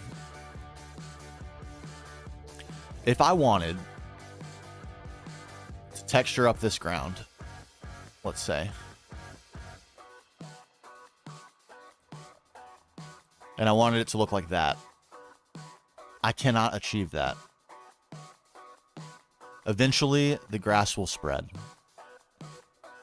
Eventually, it will spread. And you can prevent it from spreading by putting a micro block on top of this dirt. Or you could make a micro block out of this dirt and use a cover. And it would be a dirt texture. The problem with doing that, and this is getting very nitpicky, because that's actually a very good solution, you can't put plants on it. If it's a micro block, you cannot put plants on it. Pain. Pure pain. Also, that's a terrible grass color, so I'm glad that the whole entire biome is made from podzol. Yes, but that's the thing. That is why I want coarse dirt. I want it bad. And I've heard they're going to be potentially looking at putting deep slate blocks in. Where's my... There it is. So it seems like they can do it. So maybe they will. Nothing would make me more delighted. If they added coarse dirt, I think I would do my building series in GTNH instead of in a custom mod pack, because this already has everything you would ever want for building. Because you can see it. If I were to like put a micro block on top of the dirt, which does work. Where did I do that? Over here? Do I have a saw?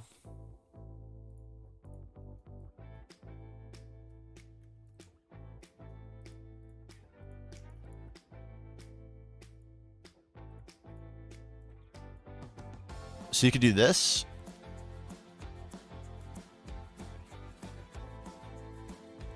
And grass will not spread to that. But the problem is you can't put plants on it. So that's workable. It's not the worst case scenario. Or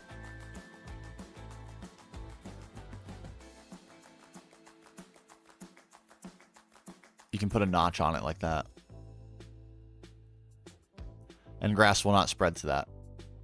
But you can see, and it almost looks like a pebble. So it's like, as you're walking by, you might not even notice that. And if you did, you might think like it's just part of the texture of the ground. But if you dot those everywhere across a landscape to get like a nice, even distribution of texture across a large area, it's not as good. But there are options, so it's not like I'm completely stuck. But it still would sure be nice to have coarse dirt. To not have to do that, I feel like I would be much more likely to take on enormous scale terraforming projects. I don't know why I'm so drawn to this building. I feel like I want to continue right here, but I don't think that's really the most sensible place. I'm looking at it still, though. Why? Don't look at it. Look away. This is the one that needs the most work, for sure. The rest of them look shapely and in scale. This one looks both not shapely and not in scale. So that's where I should be looking. I just don't know what to do about it. And it's probably because the thing underneath it is so unfinished. So maybe that means... Yeah, I think that does mean that's just where we continue right here. So let's ideate on this. Let me stare at this.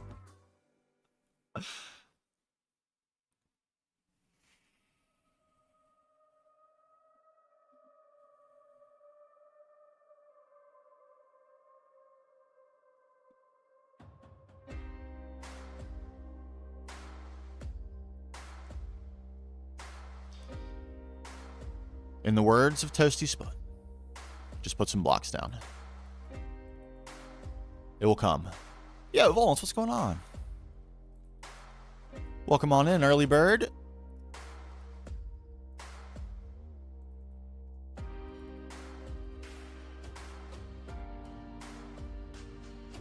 Okay, this is a possibility.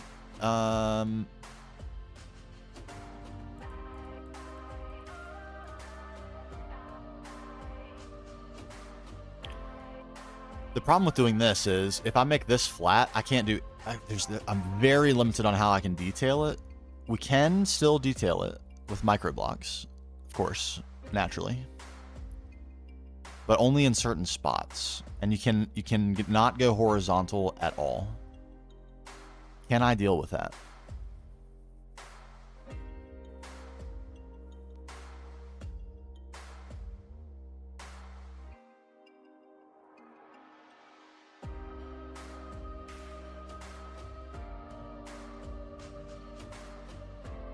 I think so. I think so. And the reason why just came to me.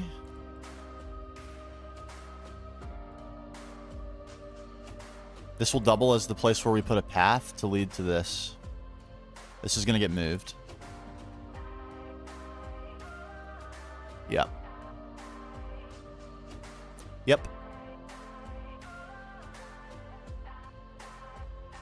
The inside of these buildings is going to require a lot of effort. We got a lot of cleanup to do, but that's fine.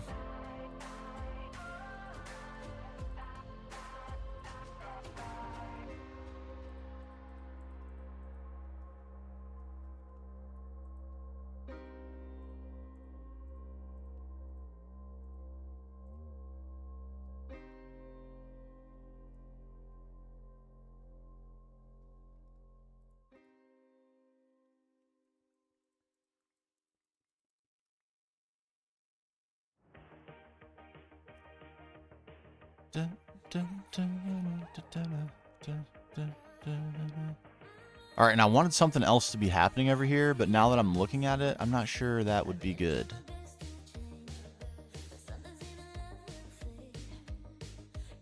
It might be better to have the same thing happening, at least to start.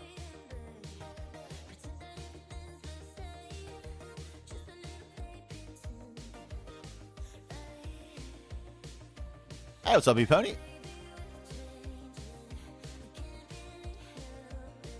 Never used the glass recipe for diodes. Oh, that's smart. That's smart. You're a little ahead of where the quest book takes you with progression. So you're smart. Me, naturally, not being smart, didn't do that.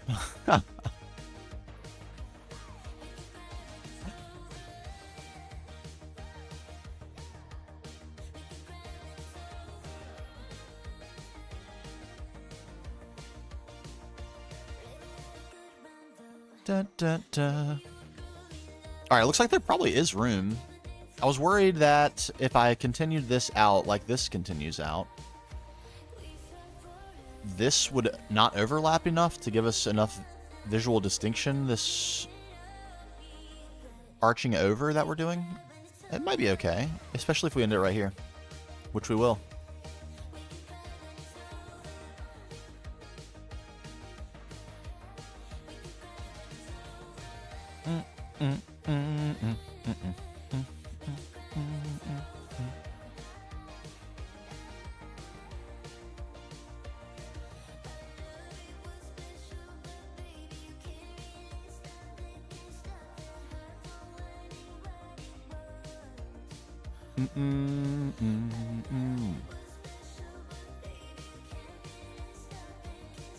This will probably be all architecture blocks. I need to fix that as well.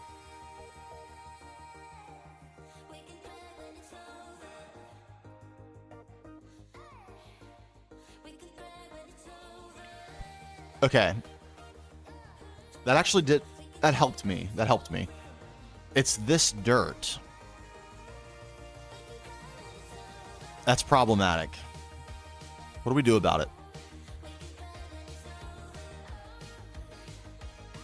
Yeah, you're smart. You're definitely smart. You could also get into that like through saplings and stuff too, which would be a smart way to go. I don't know why, but I was so hard stuck on getting to the farming station early in my playthrough that I completely looked over the crop manager, and that would have been such a better thing to do early than I did it.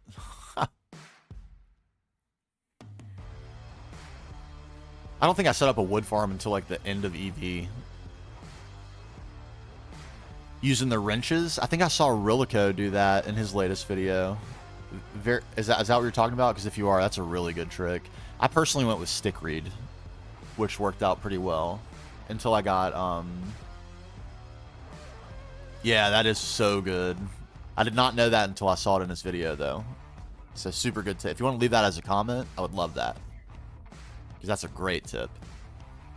I went with stick reed, and then by the time I was tired of doing stick reed, I had bees that were producing propolis, and now all my rubber comes from propolis, or my sticky resin. So, but man, isn't that a cool thing about GTNH is there's a freaking million ways to skin the cat. An absolutely million.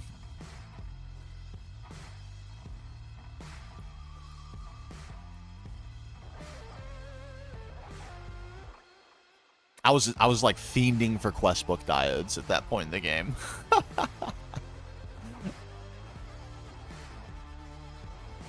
when I was like waiting for the quest to recycle, keeping the coins in my backpack, waiting.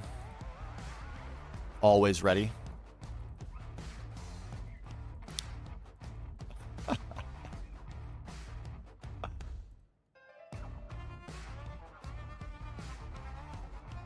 They're so good.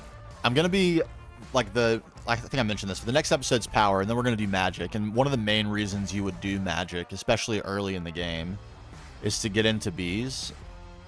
So I would definitely recommend, either before or after, before if you want, go watch Diddy's video about bees. I think the only thing he doesn't cover that would be useful to someone who's new to bees is like the actual process of breeding. But all the tips and like all the information you need to know about how bees work in GTNH is in those videos. They are really, really good. And God, they're powerful. They are so powerful. My whole base runs on bees. All my fuel for hog and for cetane from earlier, all from bees. And they're insane. Yeah, this is not it. Is it this has no roof problem?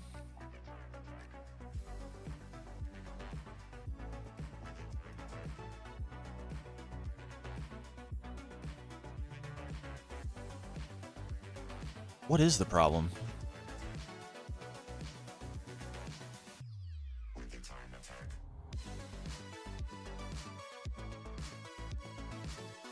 This is the problem.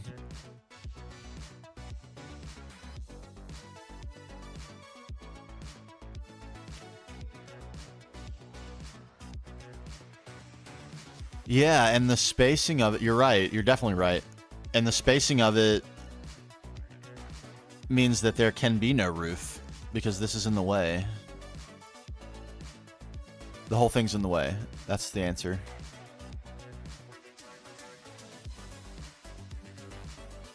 You're definitely right. Let's move this whole thing. It's gone.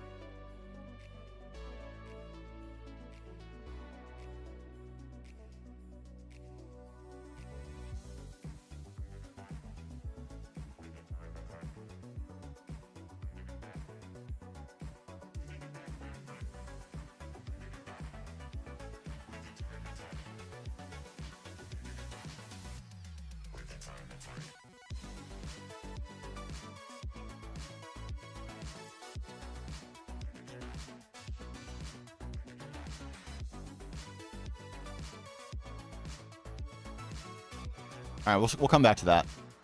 It's not doing it for me right now.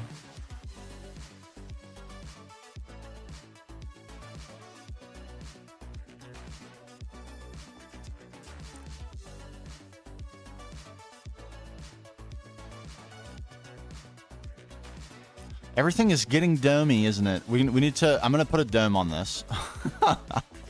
We're not doing domes over there. It's the rule.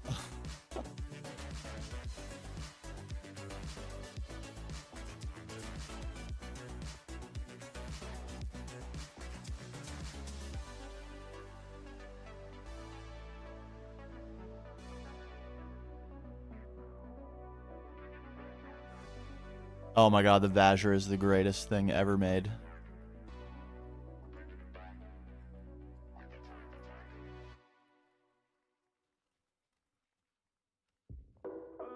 I could have easily world edited this out as well, but it satisfies me to use the Vazure. It's so good.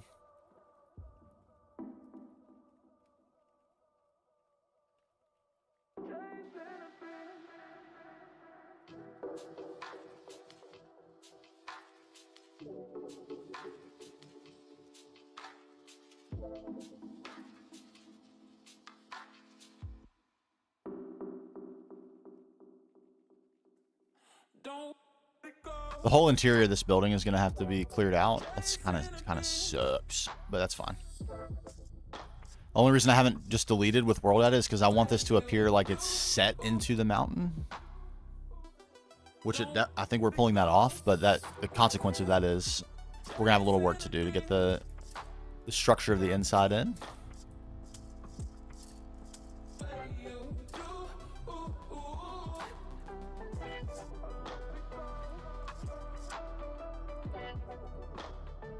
All right, first, we probably need to put the shape in.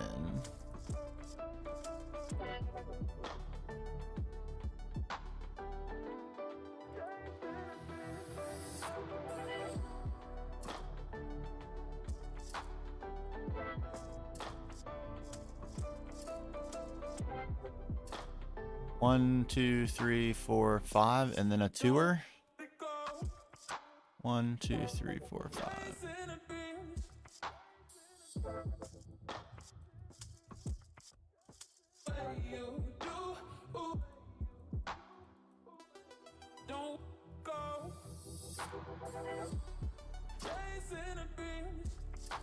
And then 7.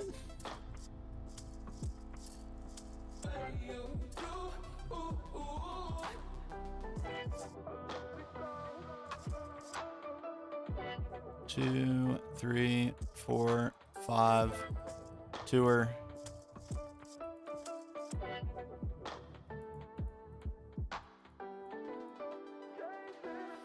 Right, and then we actually didn't continue the shape over here. Forgot.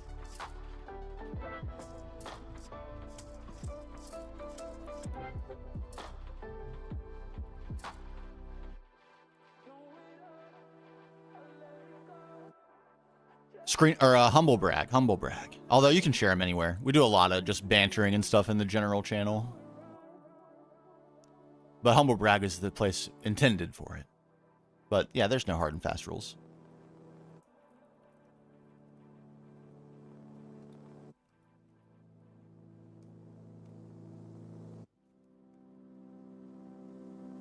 Yeah. I want to see them too. Hold on. We're about to take a quick break, but before we do, I want to take a gander at those. Do some showing off. It's one of my favorite things to do. I love looking at other people's bases. Oh man. Talk about a place for inspiration. Like cool things other people have done. That way you already know they're going to be cool.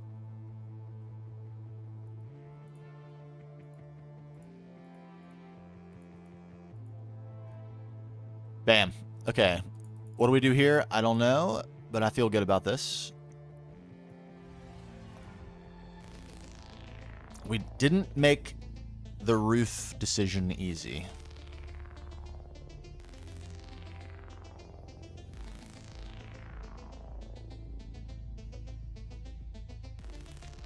What sort of roof does a building this shape get? Staggered? Somewhere in the inspiration channel, one of the inspiration channels is a screenshot of roofs. Different types of roofs.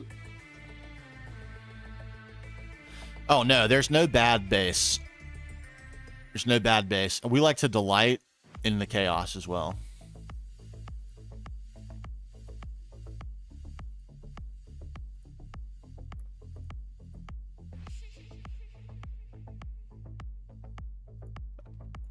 We like to delight in the chaos. Okay.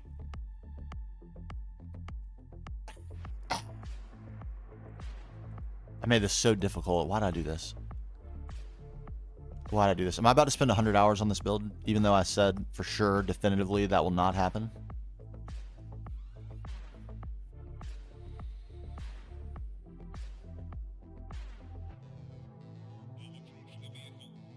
I might be.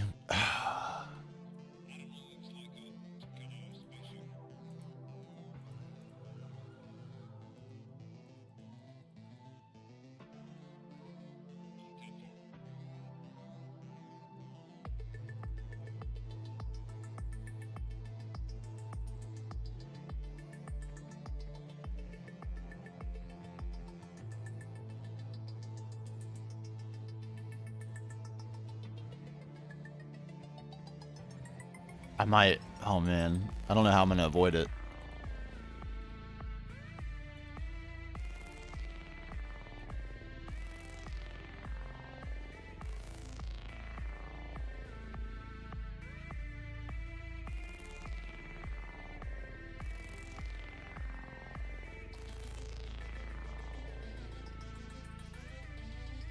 Factory lining pods. Did you start over? Oh, is that in Vintage Story? I mean, I really want to play this. Maybe we spend the second half of stream just looking at it.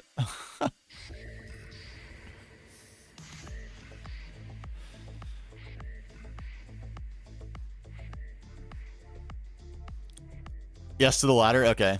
All right. I'm gonna take a break. We're gonna gander at this. I need to make a quick phone call. Will I use the Void World? No, you get that after you come back from the moon. So I've had access to it for a long time and have not used it yet. We might, but if I do, it's probably going to be for lore purposes and not for any practical purpose with the game. All right, be right back.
little longer than I thought. I'm sorry. Sorry. Supposed to have a little bit of a controlled schedule. Not that I have enormous ability to control, but some control. And I'm supposed to have scheduled calls to cover things like we were just covering. So I had to reiterate that in a kind way. Let me remind myself, where'd we leave off?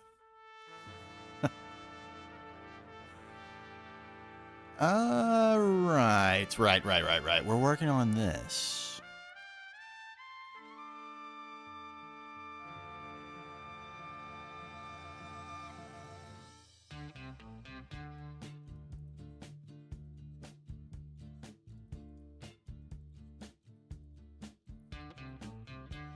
And I don't know exactly what I'm going to do, but this needs a roof. Definitely a correct call out. E-Pony nailing it. And we don't need... I mean, like, I'm going to be tempted to go ahead and get into detail here, but... I think I got to resist the urge and just try to figure out what the shape is going to be. And, of course, how big it's going to be.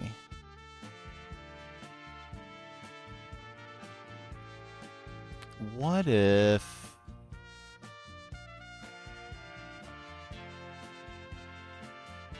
Diagonal semi-dome. And thanks for sticking out that break. Appreciate you. Yeah, and the other thing that was kind of occurring to... Oh, Lord. Come on, let's do it. Let's dance. Your souls are mine.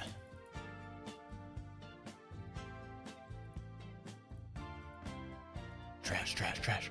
The other thing that I was thinking is, can we make this like a balcony and then set this building back where the front is a little more pokey outy? We got a little bit more of a balcony, and that kind of sits right in here. Have it sit back on the cliff a little bit.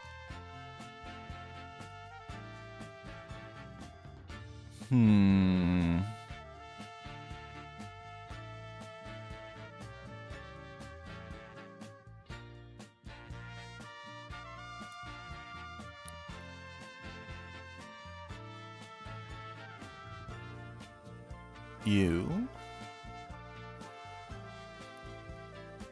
And let's do it from right here. This might not be a perfect fit, but we can adapt it.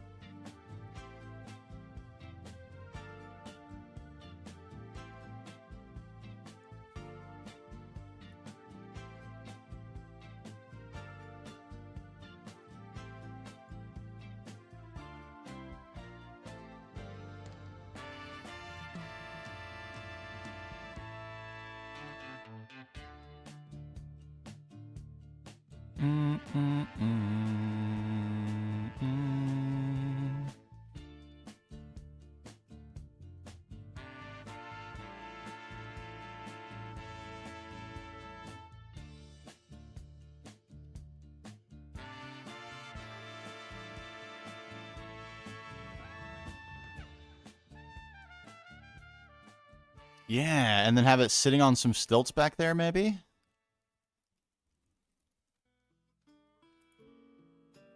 Actually, this is starting to throw me off, the fact that this is in a completely wrong location. I think we need to do something about that right now.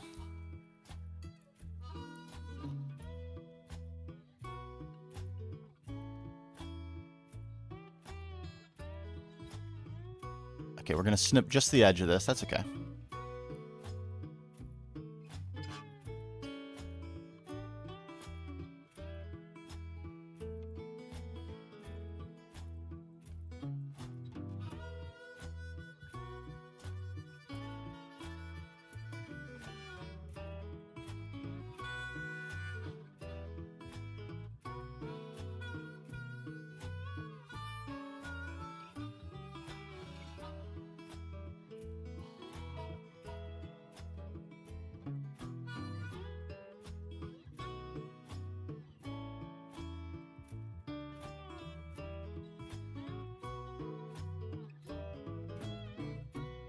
Mm.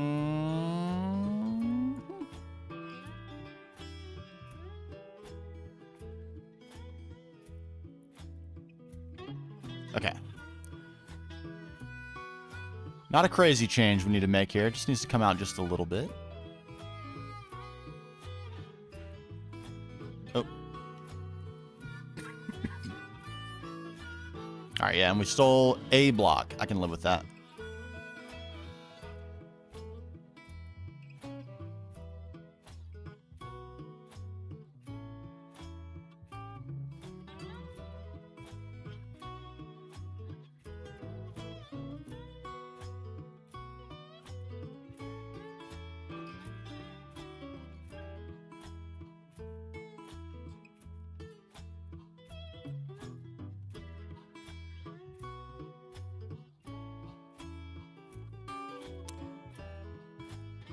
Oh, I mean, a little too far. I don't want to be too pedantically particular here, but I'm going to be.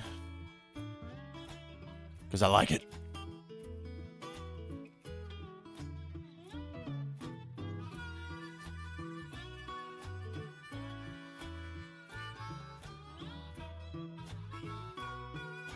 Okay, now the only challenge is going to be... it's still maybe one block too far. I went pretty far.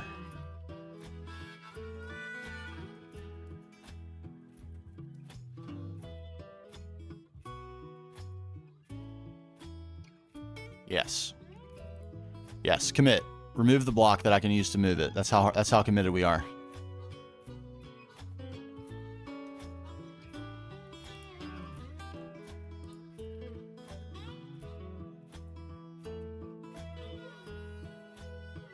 And it got moved quite a bit, so that was a significant move.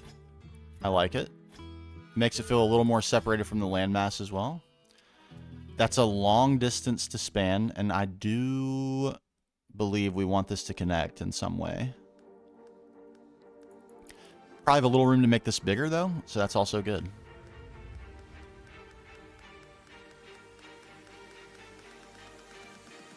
Dun, dun, dun, dun, dun.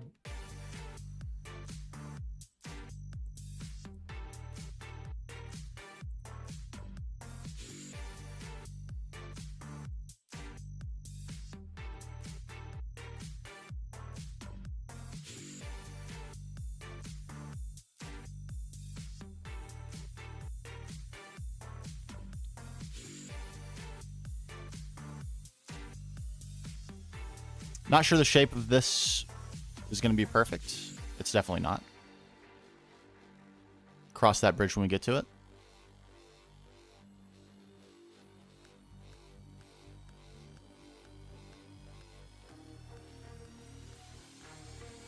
Oh, I borked this up good. Whoops.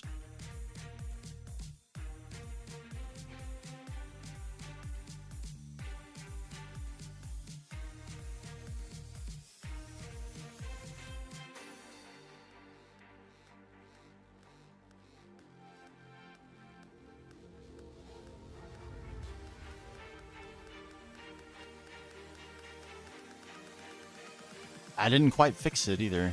Ooh. Ooh. What do I do about that?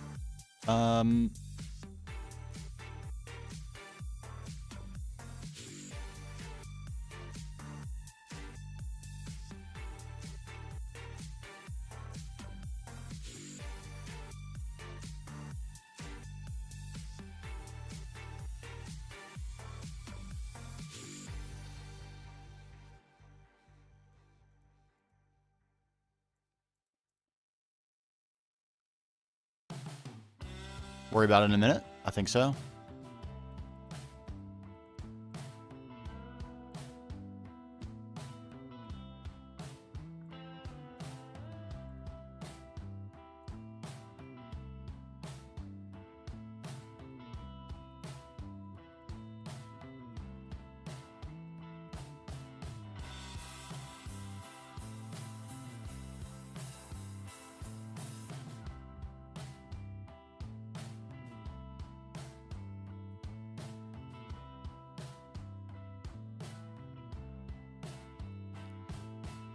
Okay, it's the building itself that's in the wrong spot. That's actually something we can fix.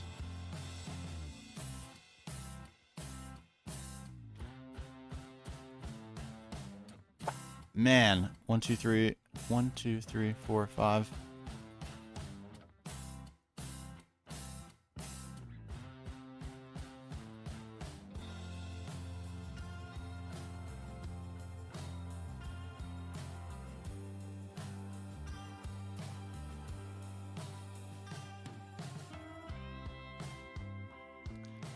The overlap here is getting a little bit goofy, but I think it might end up being interesting.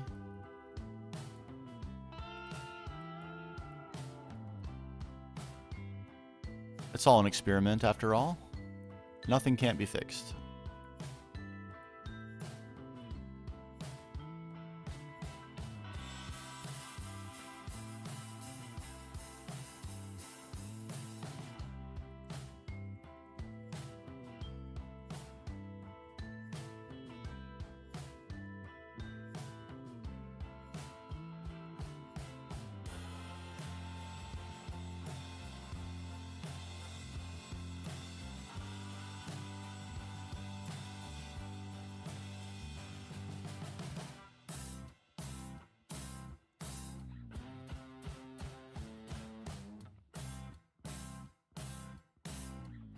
This was a really weird... I made some weird choices with this.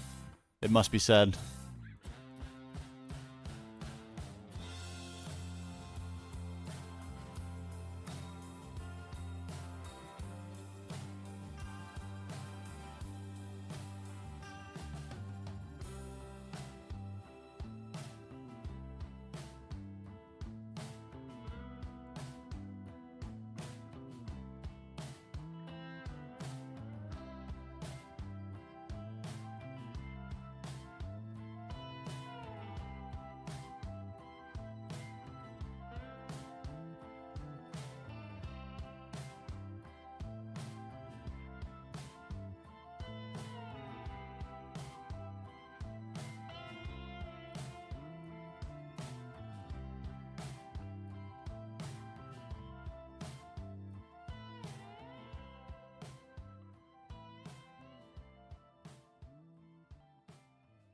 It's one more.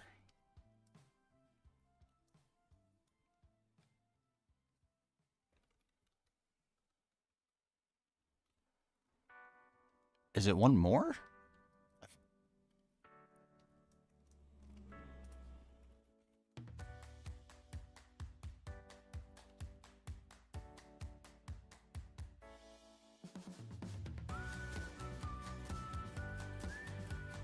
Okay, why doesn't it seem like it's getting further away from this line?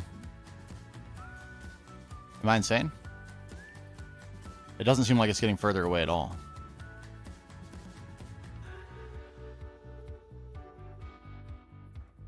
Shouldn't it be? Am I wrong?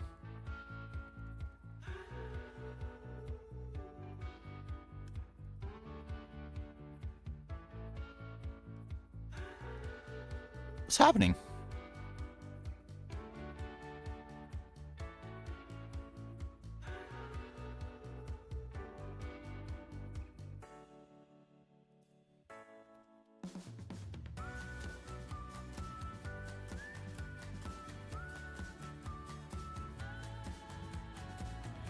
Am I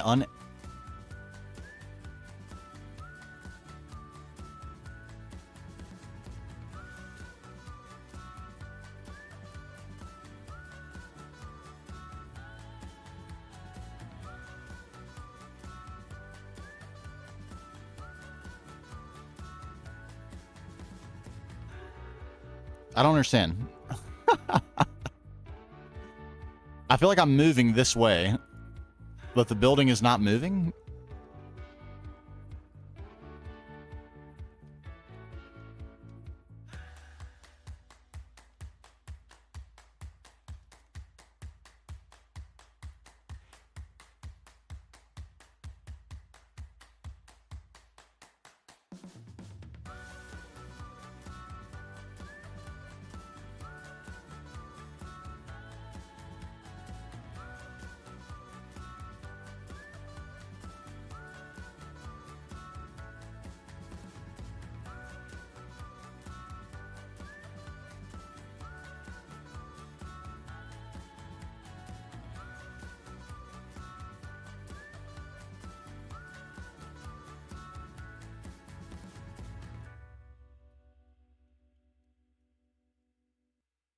Okay, we've done it. My goodness. That was a little goofy.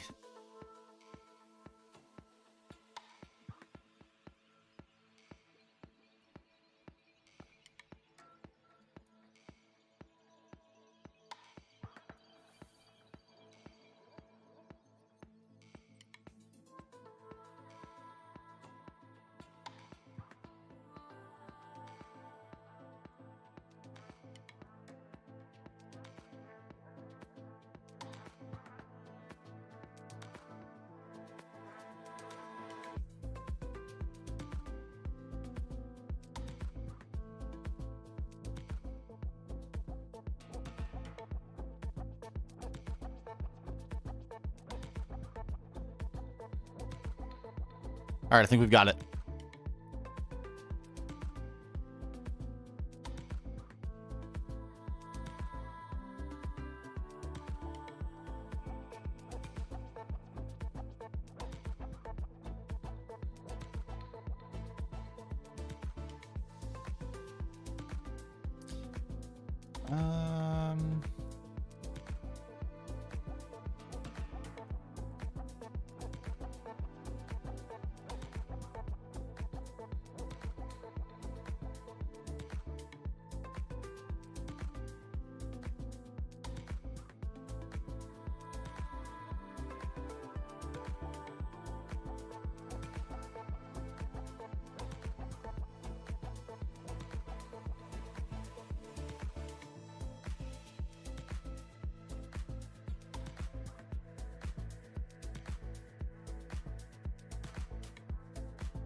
Rough shapes, rough shapes.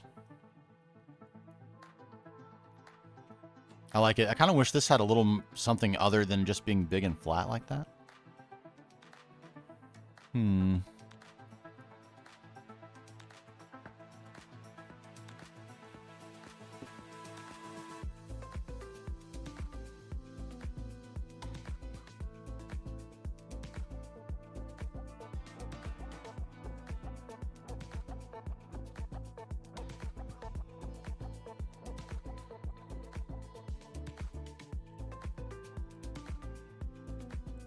We're reaching the dotting in phase. Dotting in lines. Start to get a feel for where details can go. I feel like we've got scale down. It's time to advance the shape.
Oh, they absolutely do.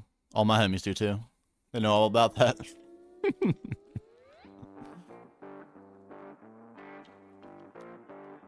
Another bout of nausea. We must deal. I'm coping. There it goes. Nice. Nice. Okay, and we do this.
All right, we can swap this.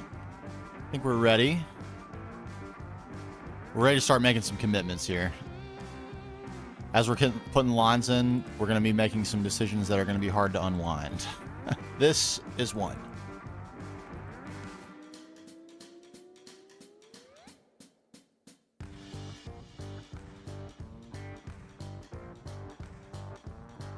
A little bit of a speed, not a speed build necessarily, but a little bit of one.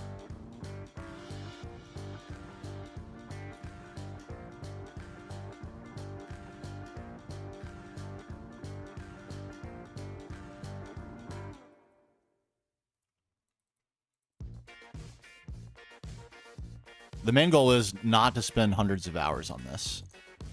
I want it to turn out awesome, but not at the cost of hundreds of hours. We need a little bit more progression.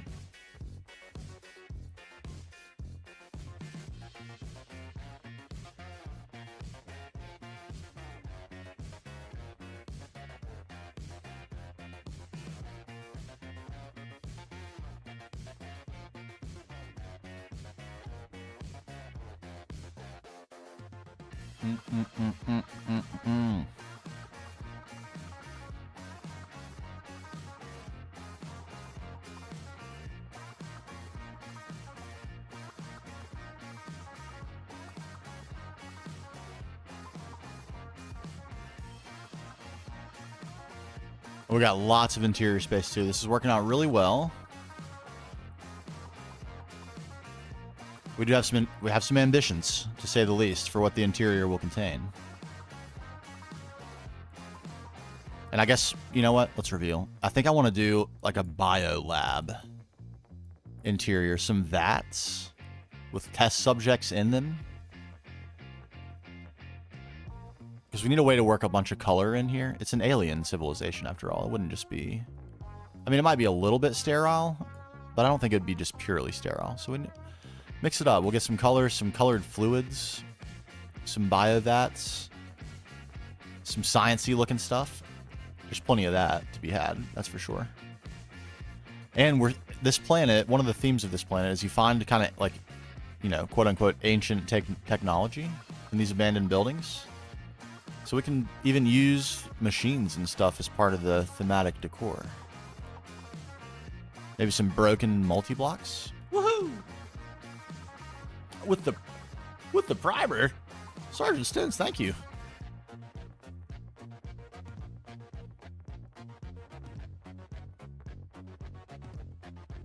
Thank you very much.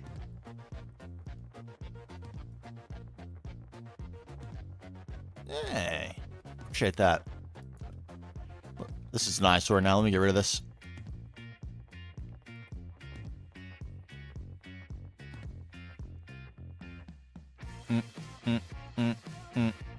Oh my god, look at my Vajra. 19%. I didn't even notice that. We're in the danger zone.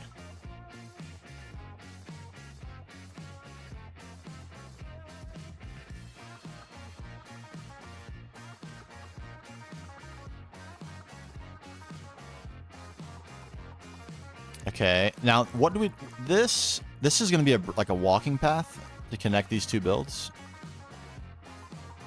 And we may need to flesh this out a little further. We'll get there. Came from YouTube. Oh, thank you. Appreciate that very much. Glad to have you. Yeah, we're in the midst of it right now. It's gone pretty well. I was about to say it's been a struggle, but it really hasn't. It's actually gone pretty smoothly. I have signed myself up for some difficulty. That's for sure. But we're getting there. Alien civilization. And a little bit of an homage to our own base, as you can probably tell. Same overall style, but we're going to be using a little bit more color here. And then we're going to tear it out a little bit. Make it look decrepit. Should be pretty cool. I hope. So what I'm saying...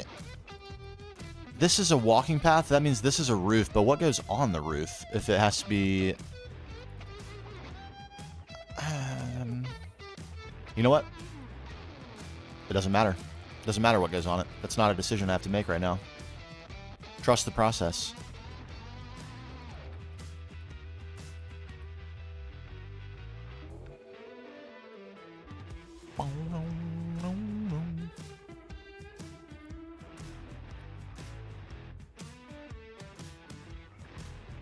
There's some interesting lines happening here. I think what I want to do is...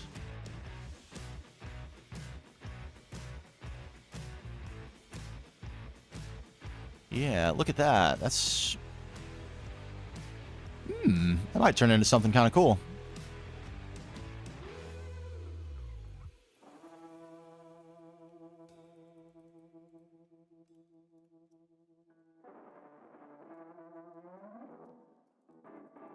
An overhanging something? Ah! Where am I? Good lord. Yeah. I need to maybe think about this a little more often. Offset roof lines like that. Okay, but the point of doing that was fill this in.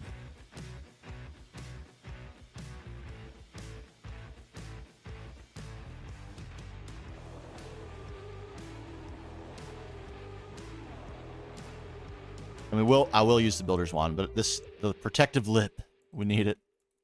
Put in way too many extra blocks without it. There we go. All right, I think we're protected.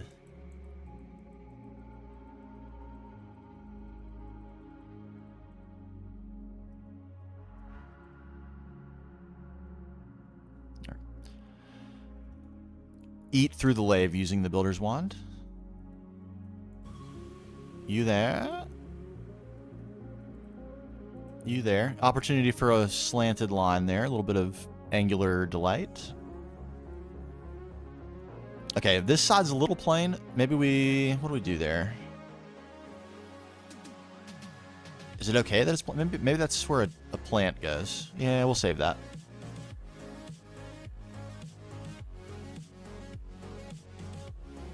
Hey, nothing wrong with it. I was just showing off the build for the beginner's guide. I did started off with something like just a hole in the ground, hobbit hole. And then after LV, which I released today, we're going to do an episode about power design and base building design. And then after that, I'll actually put a real base in. So I've already built that, and I've shown it off a little bit earlier. And it's just a huge box. And there's lots of stuff you can do inside to make it more than a box. But the flat grid design is by far the most efficient way to play. And it's going to be the easiest to manage your power cables, your fluid routing if you have any of that. It gives you the opportunity to build like one humongous massive basement just to have all the wiring go through. So much easier. Unbelievably easier. And you can still get pretty nice with it. It's not like it has to be plain. The way I've chosen to do things, it makes it fun for the builder in me, which is the main, that's like who I am as a Minecraft player. But there are some serious penalties for the technology player in me. It is not without its penalties, that is for sure.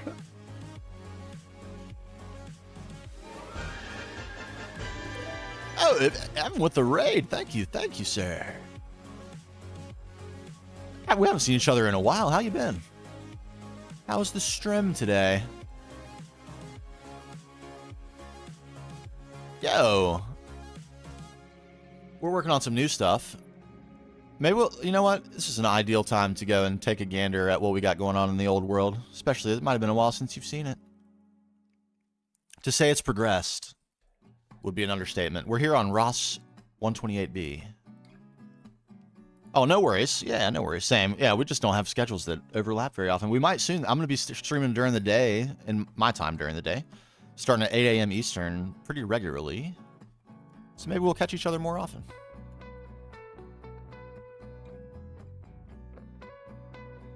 All right, we have arrived. No, I'm doing an aesthetic build there. As you can see, we do a little bit of aesthetic building. I'm okay at the tech and stuff, but my main thing is world building. Yes. So we're doing a project kind of like this, just to advance the lore of the world. Yeah. Maybe some interlopers will move there. But this is the main base. So we have this white style going with white light. And I'm going to build sort of a, like what you might imagine the hyper progressed version of this base will be, and then kind of destroy it. Because Rossby's got those abandoned civilizations on it. And then we'll maybe have a lesson be taught to us by the Earth Mother. She lives over here. In the Hall of Heroes. That's her up there. So yes, the Earth Mother sent us questing to teach us what will happen if we do not change our ways.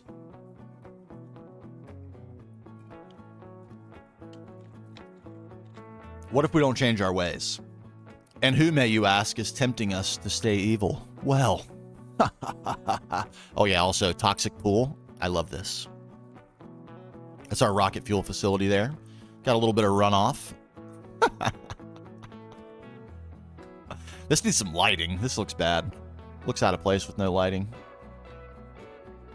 But yes, we recently took off from there.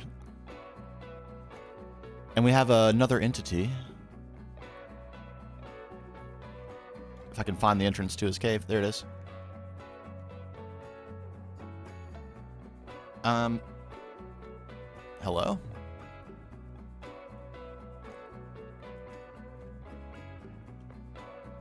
Okay, there's my jump boost. But that was weird. This is the cave of the Norse gods. Mostly we did Britannia down here.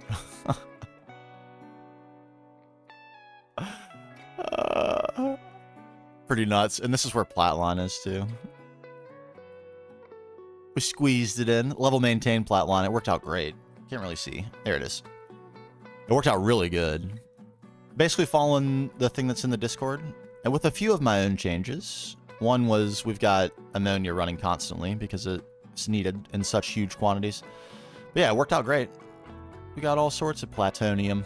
The only thing that's slow is osmium, but it's we've gotten 10 or so in the last 20 hours.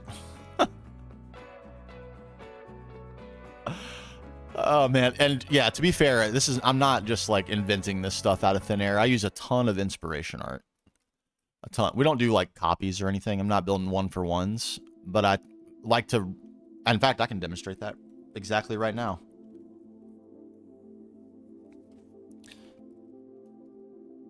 Where am I? Where's my build? There it is.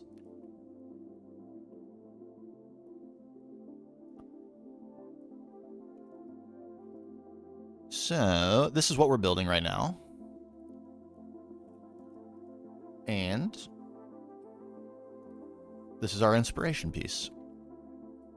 So, we've got a screenshot of this view, and then I drew on it. And taking inspiration from the little piece of art that you see right there.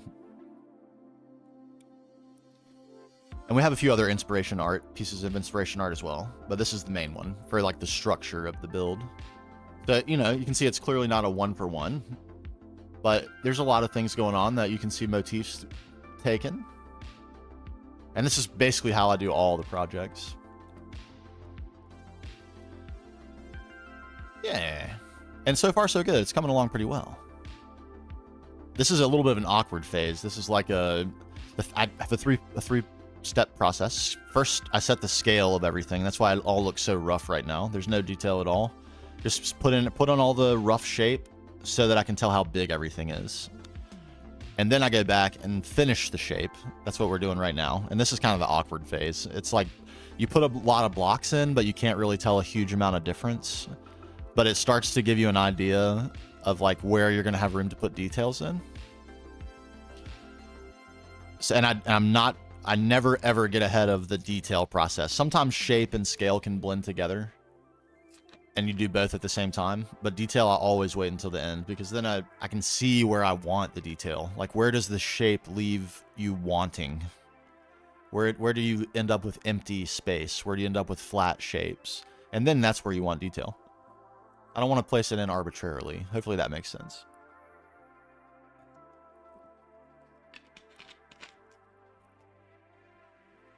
But yeah, so now we're in the awkward phase now. I'm just going to be putting in a ton of blocks. It's not going to look very much different. But it's going to start giving me a feel for where we want details. And we have some idea now already, just based on the shapes that we've ended up with. Like this big old dome, we're going to have a checkered pattern on this probably. Diamond checker. If I can, I mean, well, that's the ambition, I should say.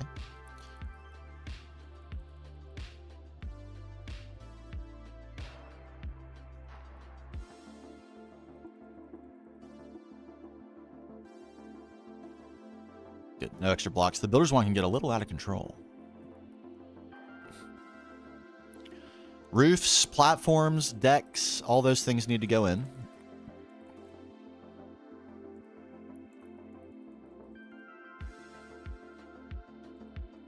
And then we'll upgrade. What we've been looking at so far is lines. And what we'll be looking at after we put all these blocks in is planes. How do the planes intersect each other? Are any of them too big? If they are, do we change that? Or do we fix it with detail?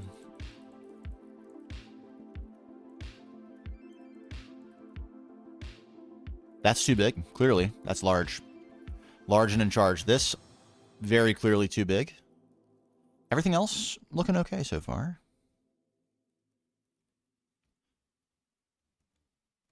Looking okay. All right, here's the King Daddy. This is what I still don't know what I'm going to do about. What do I do about the roof on this guy?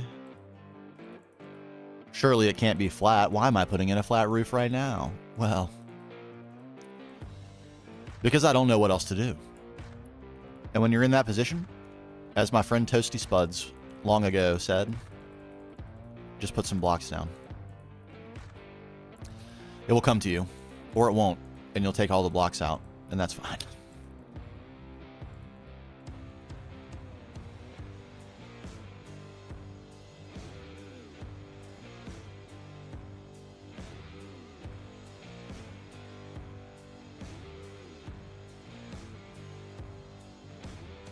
All right, are we safe to use the builder's wand? Yes.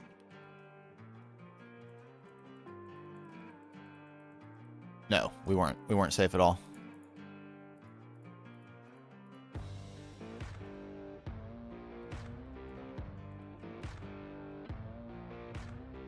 Is that all?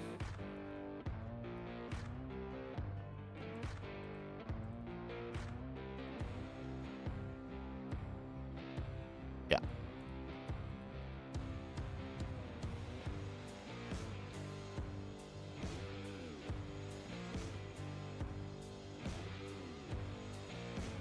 Changed almost nothing. Almost nothing. You have to live with that. Give me this.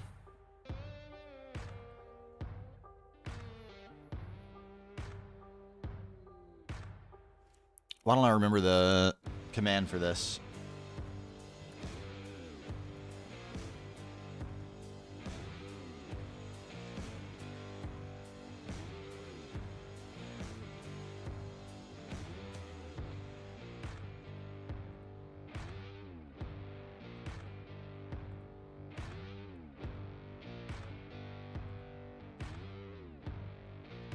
All right, the rest of that's a little too delicate. We'll use the Vajra.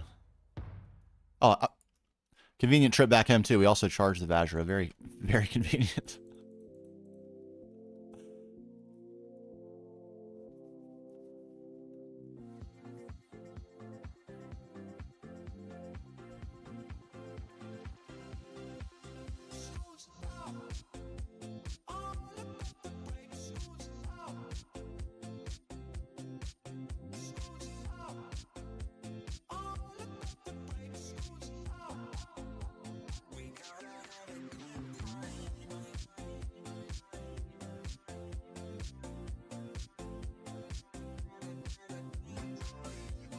Okay.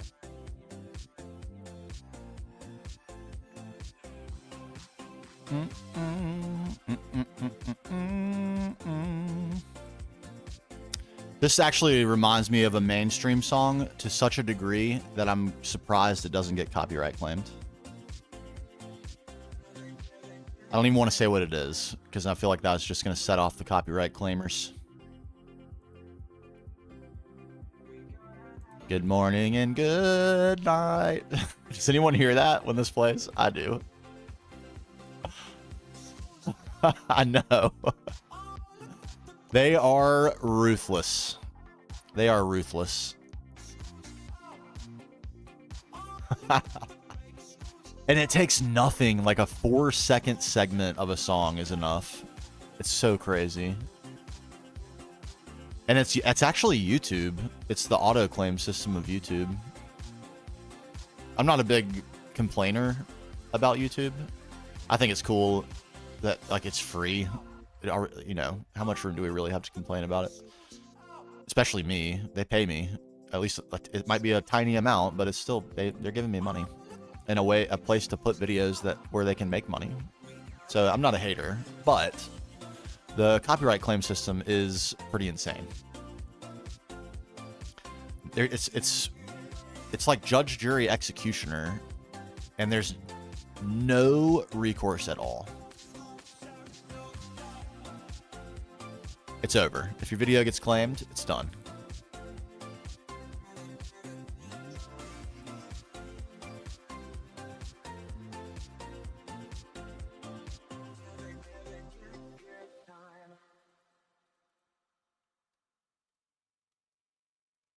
Yeah, yeah. And I don't really care personally. All my stuff is on it's called Creative Commons, which means if you want to take clips from my videos and post them yourself, you can totally do that. And I wish that was required. So that like you wouldn't have to go so far out of your way to claim fair use and do all that stuff that you see people do, like huge disclaimers in their video. No shade. Like they have to, or they're gonna get claimed. But it sure would be nice if they didn't have to.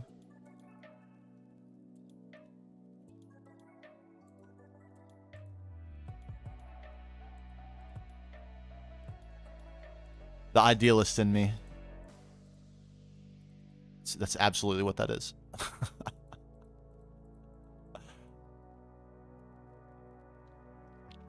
Yeah, that's the same way I feel about mid-roll ads. I'm not going to be enabling mid-roll ads. I don't care how many times YouTube tells me you could make 32% more. 32% more of what? Come on. It's just obnoxious. Like that YouTube is so insistent, and for that reason, I just refuse to do it. Plus, they're annoying. To me, they ruin my viewing experience.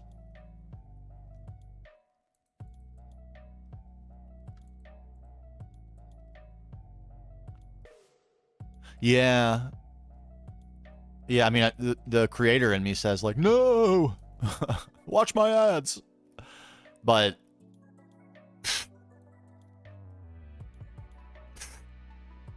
they're annoying. That's really all there is to it.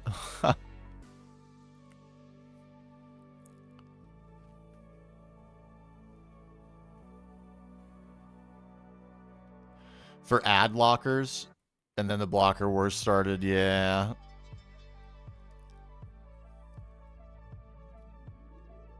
Yeah.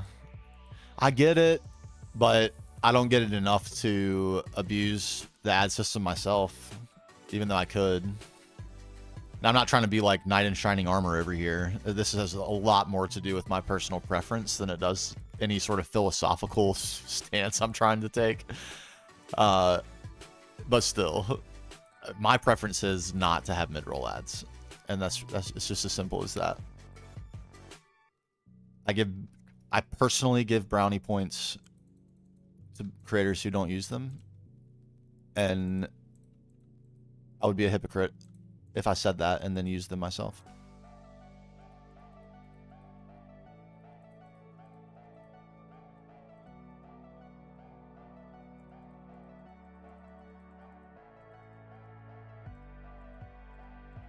Not that I said that like I hold it against anyone who does use them. I don't.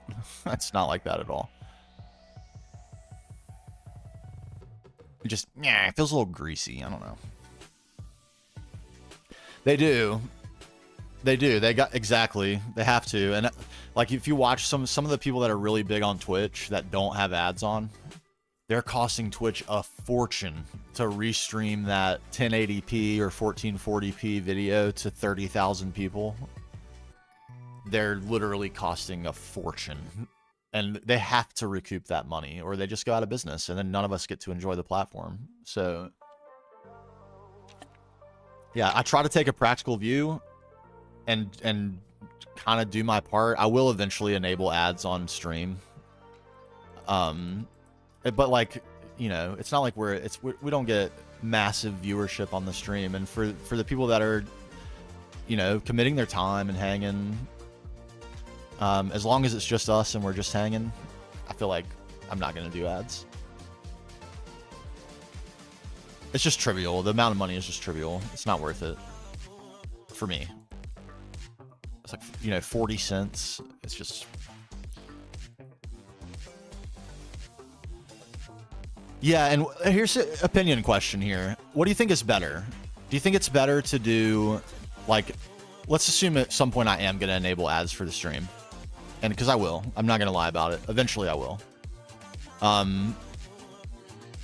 What's better? Random ads that you may or may not get, it depending on like the luck of the draw. I'm pretty sure it's like just draw based. Some people get served the ads and some don't. Or is it better for me to take like a 5-minute break every hour and do ads?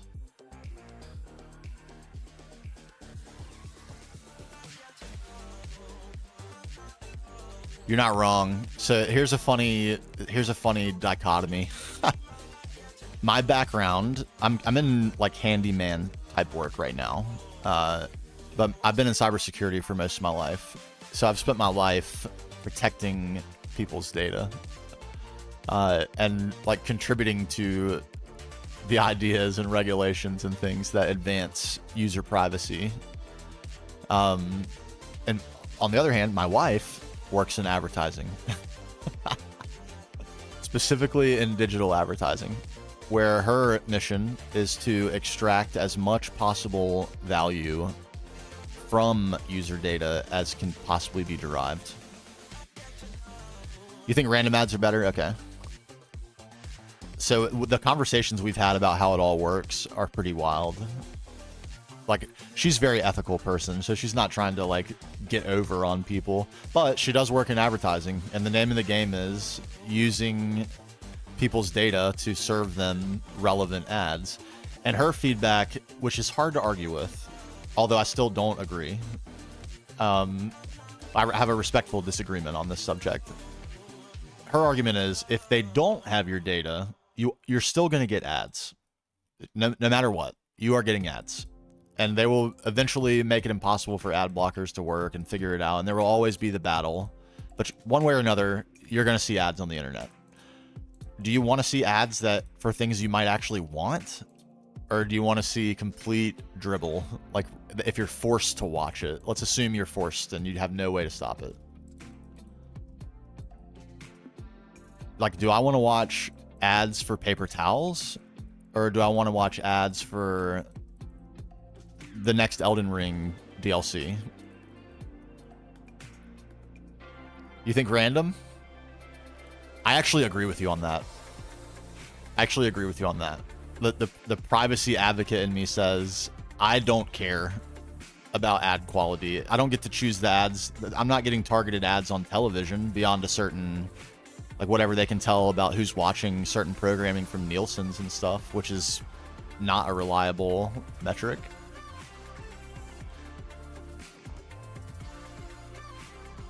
And I don't mind that. I don't mind seeing silly pharmaceutical ads and whatever else when I'm watching TV, which is, I don't watch a ton of TV. Mostly live sports. But yeah, if, you know, I don't care. Why do I want such specific ads on the internet? But I think that's a fair it's a fair place to have whichever opinion, and you're not wrong in either way you feel about it. Should I destroy these nodes? Are they distracting enough to my eye? What's going on with these? You're gone. Where's the other one? Maybe the other one's not distract. Okay, there it is.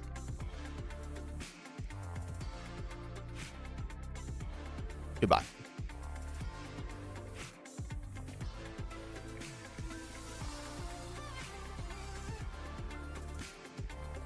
Oh my God, we're almost hungry enough to eat these meatballs. I've been holding them for so long. It's one of the only foods I've found recently. I mean, I can't even remember the last time I saw a food I haven't eaten. There's still a bunch, but you have to look for them. I would have to definitely look for them. And I'm so curious if I get a heart from that. It's going to be very anticlimactic when I don't get one. So be prepared for that.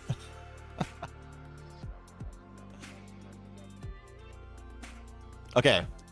I guess I'm flying around not doing anything, so that must mean I need to look at this a little bit.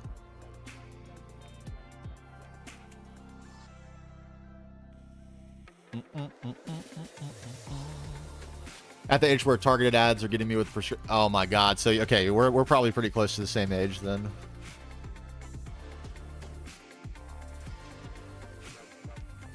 I could do that. The other thing I could do, we could solve this real easily. Watch this. Are there animals? Do animals live here?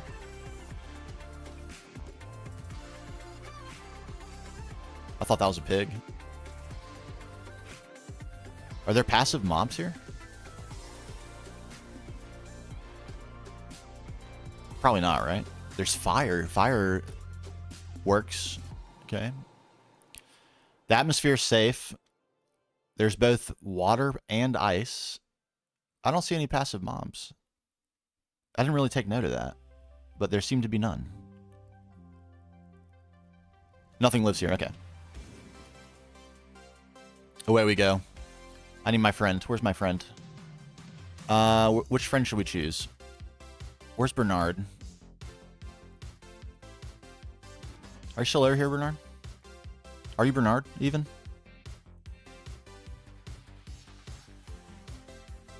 You are. Hello, Bernard. All right, do we get a heart?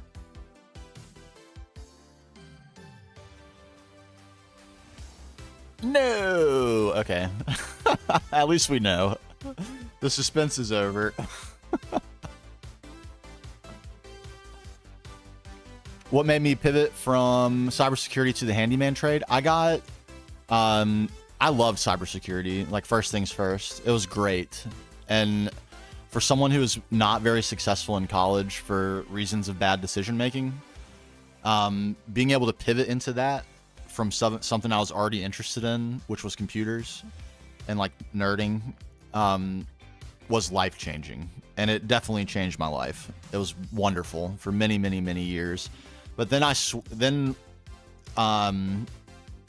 like, what's the best way to explain this? I made a choice in my career to get out of being directly technical and being a server administrator or a cybersecurity, like, enterprise systems admin. So you might call it, like, in cybersecurity, it's usually called security engineer, but it's not really an engineering role. And I went instead into customer success or consulting. And I've spent many years doing consulting, and I've worked with, like, presidential campaigns, the biggest companies in the world. I won't name any companies, but like government contractor, military defense contractors, banks, financial institutions that span the globe, insurance companies, everything. So it was great. I loved it. But getting into consulting, like, it eventually changed forms, and it got essentially like corporatized to where it became less about providing excellent advice and more about positioning customers to pay for the next piece of advice. And you started needing to show, like, my performance evaluations became, how well are you positioning this account to pay you more, rather than how well are you solving their problems. And you know, I was at the director level, so like when I kept getting new executives, and they all came in with the same bad ideas and kept failing, and they kept getting fired, and it became a revolving door. And like when I left that company, I ended up getting laid off, which sucked. And when that happened, I started looking around at the other companies that needed consultants of the variety that I was able to provide, and they all were doing the same thing. They basically just want you to use every interaction with the customer to influence them to make another purchase, to need something more from you. And that's just not the way I want to work. And so I decided to try something else. And the only other really skills I have are handyman stuff. So I've spent my whole life doing computers, so I'm not good at much else. Anyway, that's the story. Pivoted into being it's mostly electrical work. It's not really technically handyman work per se. It's a lot of it's dealing with plans and making diagrams and things like that. It's the thinking side, the planning side of construction. And the person who helped me make that pivot was very generous to do so, and it was a blessing that I even had that option, because I you know, probably making a little bit more than I'm even worth, with at least at the time what I brought to the table. So it was a learning opportunity, and it's been great, but it's not my passion either. So the plan was actually to do this in February, but because of how grateful I was for the chance to do something else when I was floundering and not sure what I was going to do for work, I agreed to stay on a little bit longer. But originally I was going to leave being a handyman in February and start doing content full time and just take a shot, you know, swing the big swing, try to make it work, and see, you know, be crazy to say I haven't always dreamed about being a YouTuber. I mean, it seems a little crazy to say that, but it is true. It's an insane thing to be able to say you do, and I want to try it. So we're going to be going super hard. But now we will be waiting until May to go completely full-time. But I'm trying my best to release content on a full-time schedule nonetheless. So 1 video a week, and I'm gonna try to actually increase that. 1 guide video a week. And we're going to try to increase the frequency that we put out our other videos as well. That's more difficult to do because these projects take a lot of effort, as you can tell. And I have a certain style for the main series GTNH videos that I want to maintain. It's not for everyone, but I like it, so I want to maintain it. But there's certainly no shortage of other things we can do to increase the amount of videos. But yeah, since I just went on that huge rant about mid-roll ads and stuff, like, is it realistic that this ends up working? Probably not. And I'm open-eyed on that. There's certainly a line that I have to draw.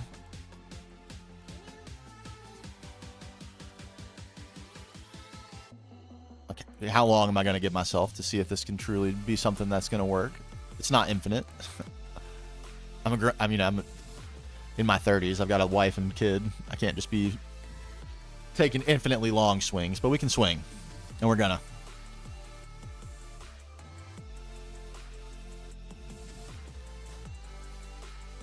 Okay, shape coming together. Do I need to deal with this now? I think I kind of do. And then probably that. Then I need another of these. It's feeling large. Am I going to have to introduce micro blocks against my will?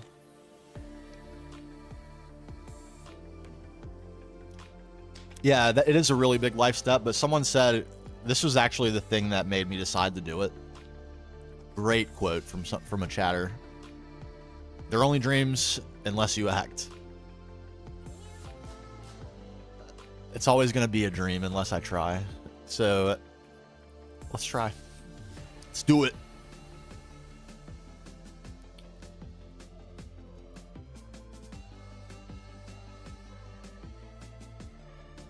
Let's try. And I'm learning more and more. Every video I learn a little something new. Something I can add. Most recently it was animations. And then even once we learned animations, learning how to make models to put in animations. So the animations for the beginner's guide are going to continue to get better and more relevant. Like for example, the beginner ones only included vanilla items because those are included in the animation software by default. But I figured out how to get GTNH items in there. So we'll have those, and it's gonna keep getting better. Once this is all I have to think about, I have really high expectations for myself.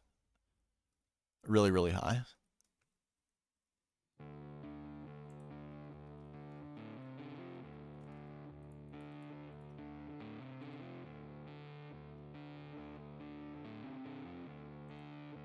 Right now, I'm just doing the best I can. And, you know, I think we're doing some good things.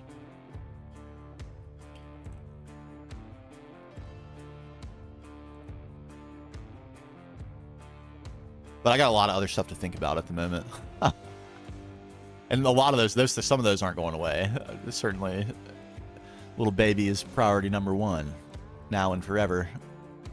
But I'm really hopeful that once I have a lot of time during the day to be thinking about this and how to improve things and how to make stuff that people want to watch, yeah, I think we'll figure something out. Oops.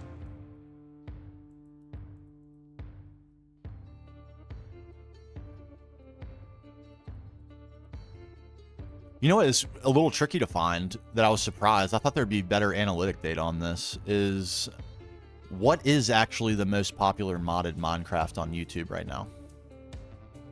Not that I'm going to be picking modpacks based exclusively on that, but it is a useful piece of information to know, right? Good luck.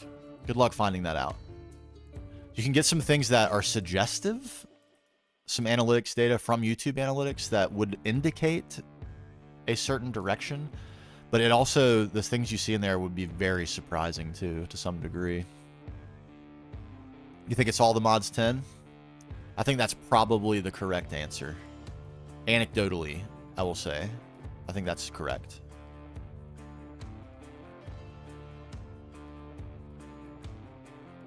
Certainly, I think the biggest modded YouTubers are playing it. The openness of Kitchen Sink, I both love and hate. I love it because I can, like, from a builder's perspective, the sky's the limit. You can build literally anything. But it's hard to feel like there's a purpose to build anything other than doing it, which for me is plenty. Playing vanilla like that for all my Minecraft life, after all.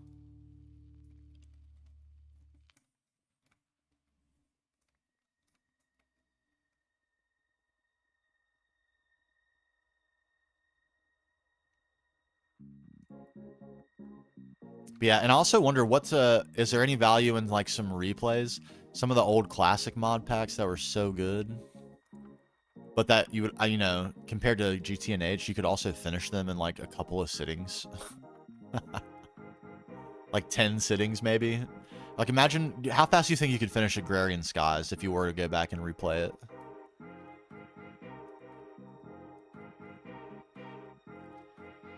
it? Oh my god, I can't imagine your experience must be awesome.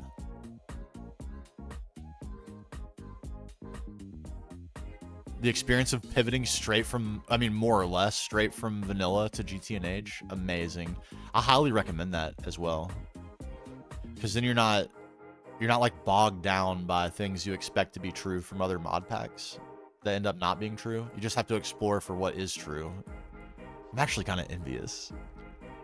I've played tons of modded. Tons and tons. It had been a while since I had played my last mod pack before I got into GTNH. I was playing a ton of vanilla prior to pivoting into GTNH. But I've played many a mod. Many.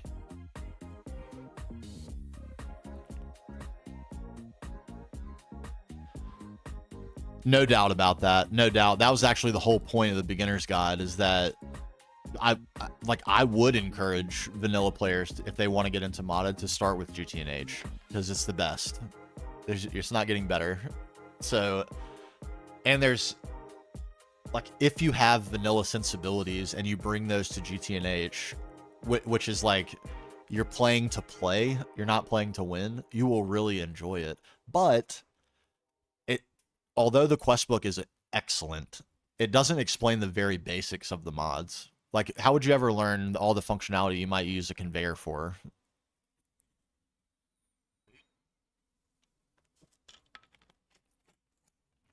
Oh, I think we reached the end of our playlist. We did. All right. Pivoting to Spotify, one moment.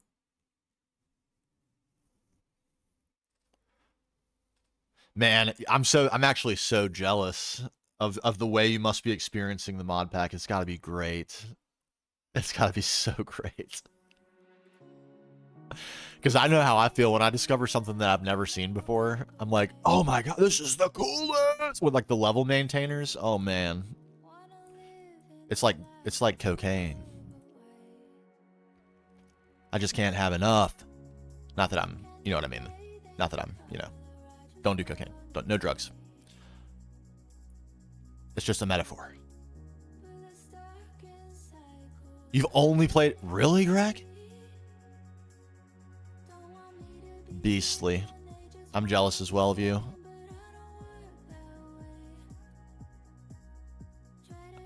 Yeah.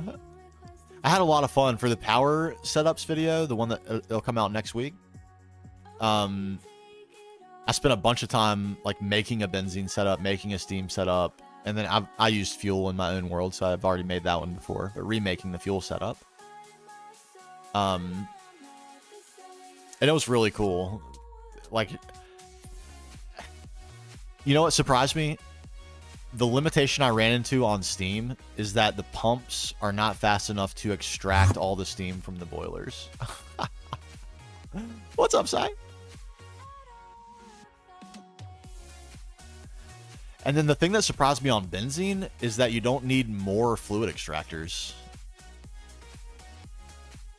And you only need like one, really. Between meetings, nice. Yeah, I took a break today for one. Try to keep that to a minimum. It's not supposed to be happening. Tuesday is supposed to be a call-free day, but we take them. We take them.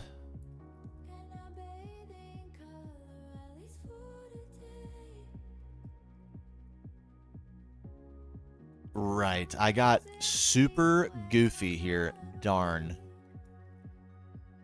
Darn. How am I ever going to find out what I did with the shape?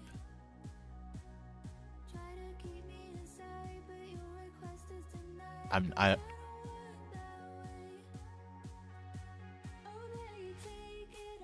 not going to find out what I did with the shape? Is that what I'm seeing? 1, 2. Okay, okay.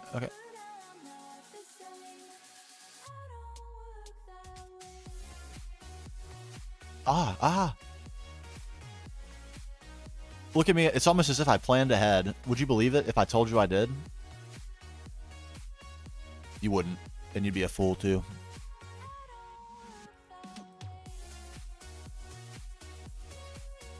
Okay, never mind. There's the shape. We found it. One of those things that just works out. I love those. Serendipity. A favorite word of both Greg and myself. An excellent word. And this mod pack makes you feel that like no other mod pack. Oh, I have that. Oh, I just made that. Oh, I found that the last time I went mining. How serendipitous.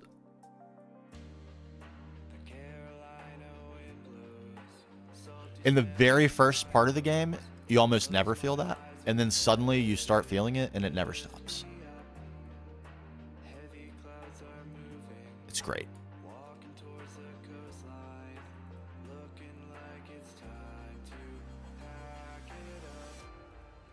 Pack it up.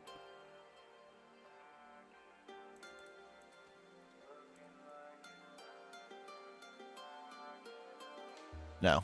No. Not that.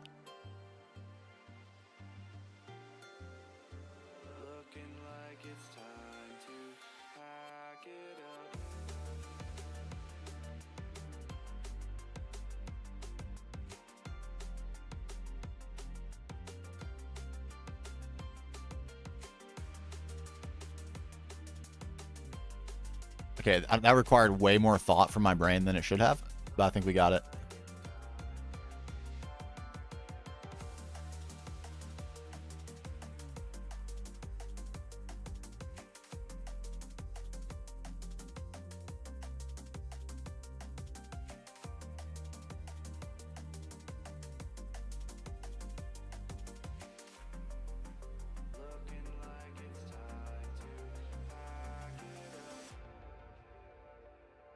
You answered a question worth 5% of my total mark by explaining the hit American sitcom The Big Bang Theory. I don't know. I'm not exactly sure what your course of study is, but I know it's technical and mathy. So that might actually play. I feel like there's room for a metaphor in the context of the Big Bang Theory for like physics or I don't know. You could explain like maybe inertia through Penny and Leonard's relationship. Okay, you could explain. Okay, yeah, you could explain the Big Bang through Sheldon's relationship with now I can't remember her dang name.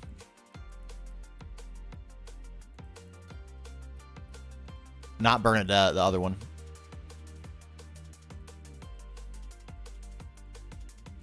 The one who hosted Jeopardy. I like her.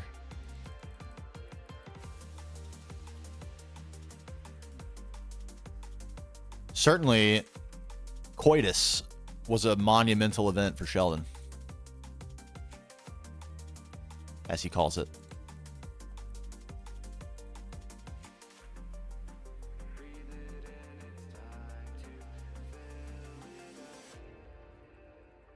Also, Bernadette is a stone cold fox. I'm not going to lie.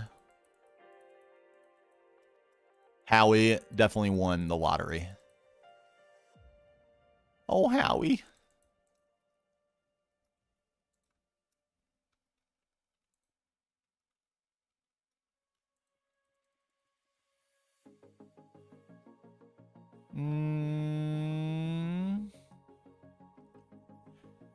That's making gains. The visual reference is easier to follow now, at the very least. Let's get a floor in. What do we say?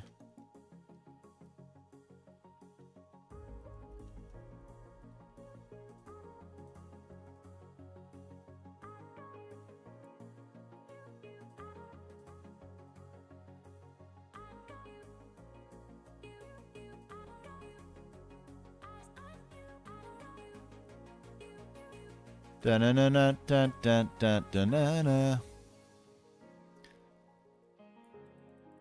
Farewell stone? I kind of wish this was grass. You know, there's not one piece of grass on this planet. How sad.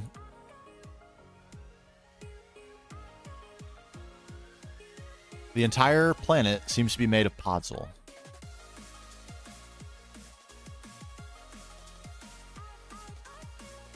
It could be better. It could be a better dirt block. Podzol's not my fave. Although I'm surprised at how good it looks. Or I guess how not terrible it looks. Would be a better way to say it. At such massive scale, when there's so much of it that it overwhelms your eyeball. Look at how much podzol there is. Look at it all.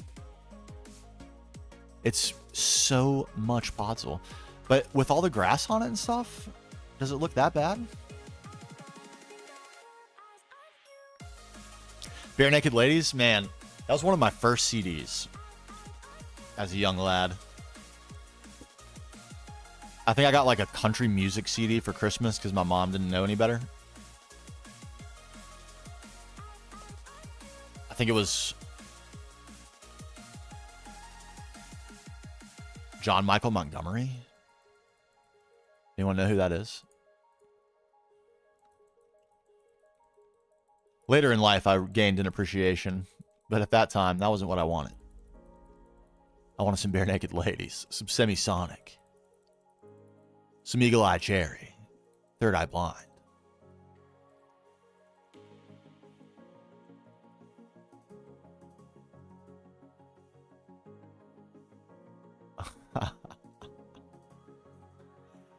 Yeah, seriously, underrated part of growing up as a 90s child was the music.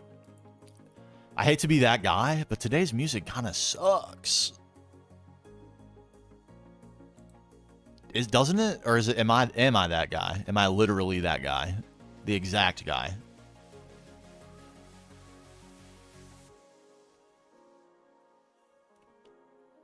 The music was great. It was so great that a lot of the bands that we grew up listening to in the 90s are still relevant because no one's good enough to replace them. Blink 182, still putting out music, new music. I don't know if that's a hot take. I don't care. I'm standing by that take.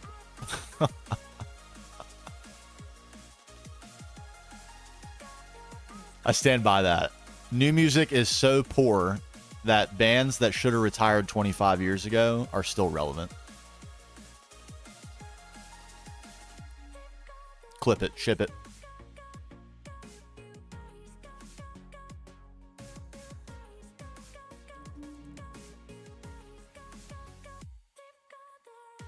I feel like that's almost inarguable. Does that mean it's not a hot take at all? It's just a fact.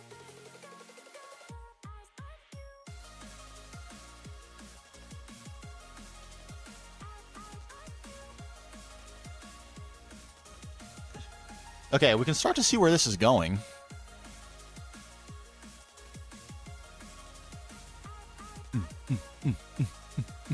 I mean, there is some new music that slaps. It's not like there's no good new music. That's true. That's definitely true and fair.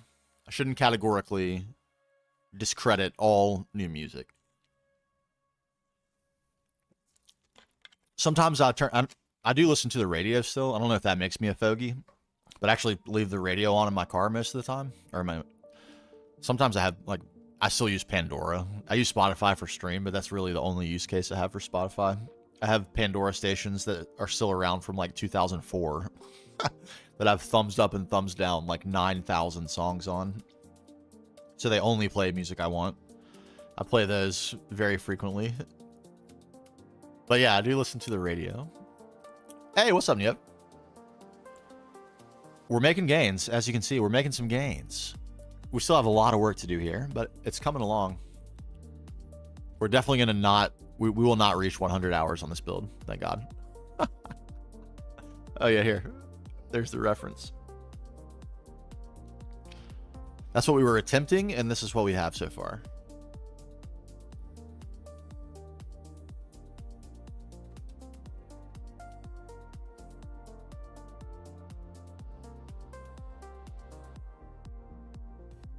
We got, within the first 15 minutes, a Grandmaster Energy Absorber.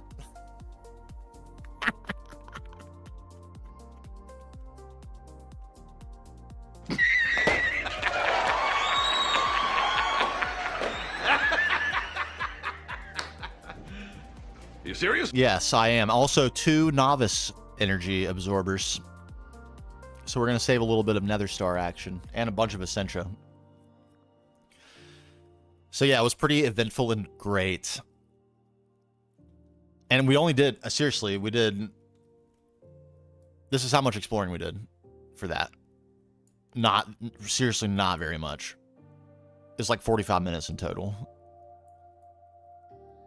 And I think that other than that, the most interesting thing we found, other than this insane landmass that we're building on, it's truly spectacular, is this forest. Look at this forest. Why are the mushrooms in a perfect grid like that?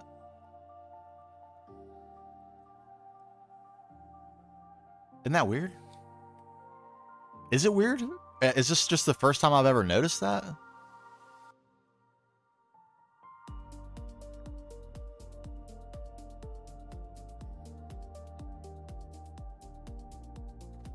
Is it always like that? It's a magical forest biome on Ross.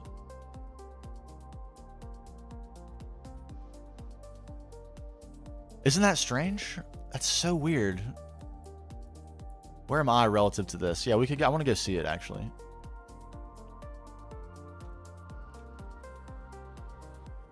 Maximum speed.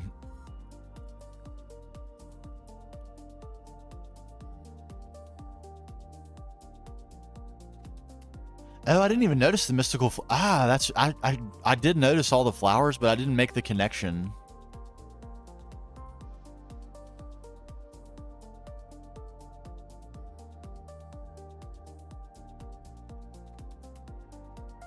All right, it's right over here. We didn't have to go far.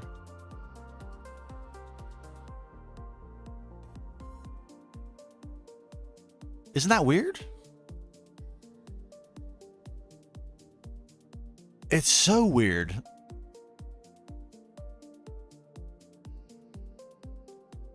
That was both a rhetorical and non-rhetorical question.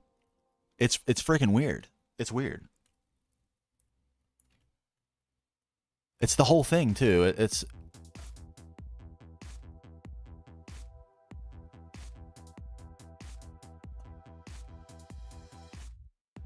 that's crazy. Yeah, I feel like I want to work that into the story somehow, just because it's such a weird thing to look at. Like you could only see something like this if someone did it on purpose, other than right here. It's very bizarre.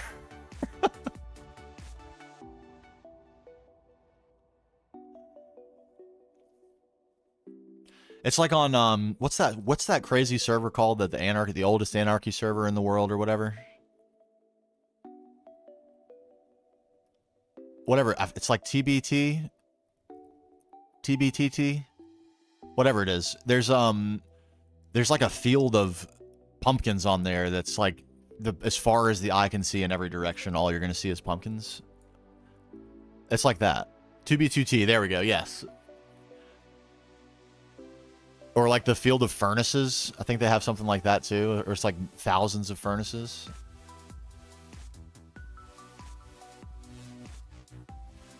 Based on the practical idea, the creator of the overworld made Ross first as a test. Ah. I like that lore angle. I like that. It's along the line. I mean, maybe we even pivot into something pretty close to that. It's a good idea. Hate to just straight up D-block the idea, but you know how I am. I'm a D-blocker of ideas. But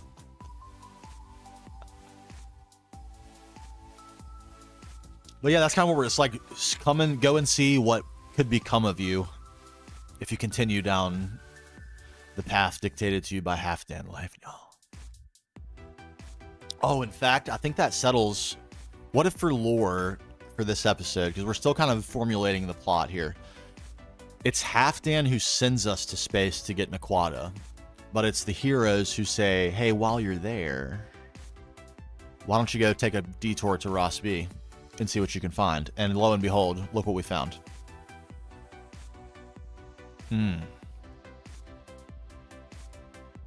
All right, I was putting a floor in here. I like that idea. I think that's pretty good.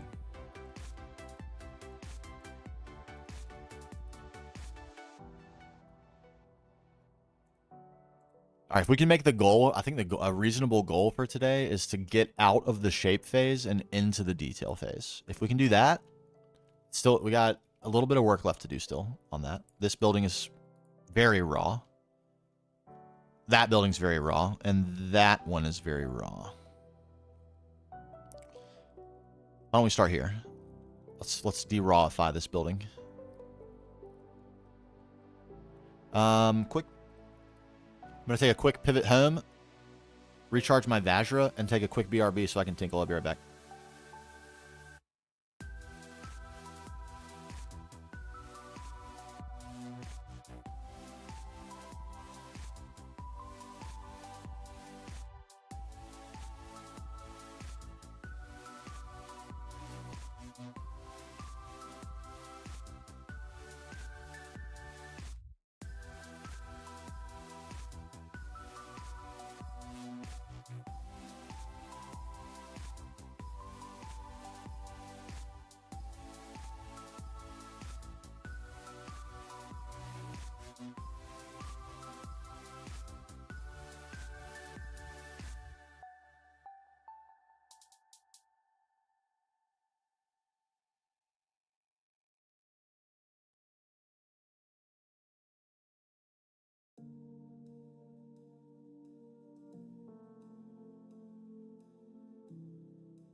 All right, Evan. No worries.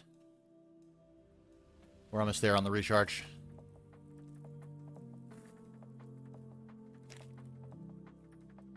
I like Valentine's Day as a holiday, but you know what my favorite part about it is? The couple days after Valentine's Day when all the candy's super cheap.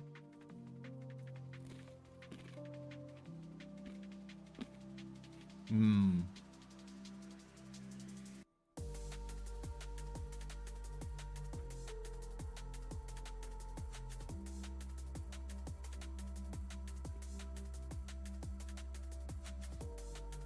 Okay. This one. You've been chosen.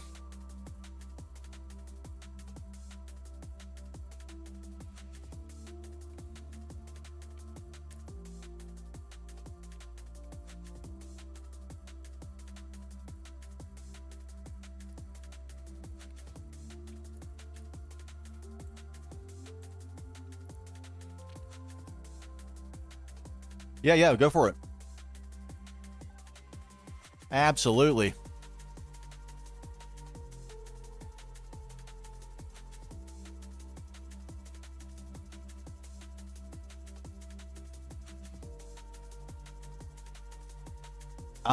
Did I want to do that? I don't think I did. I think I want to do this.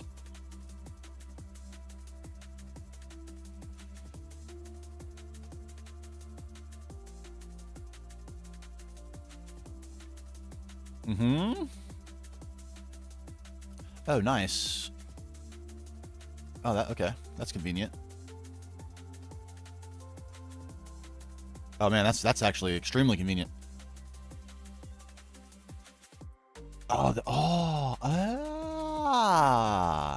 Ideas. Could be through here.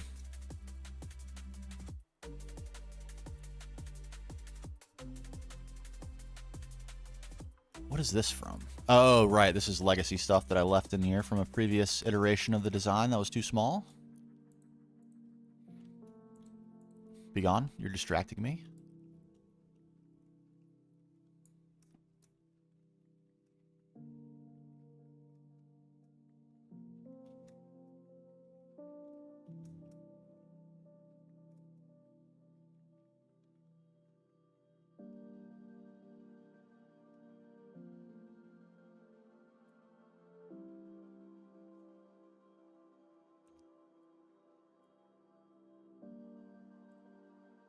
Goodbye.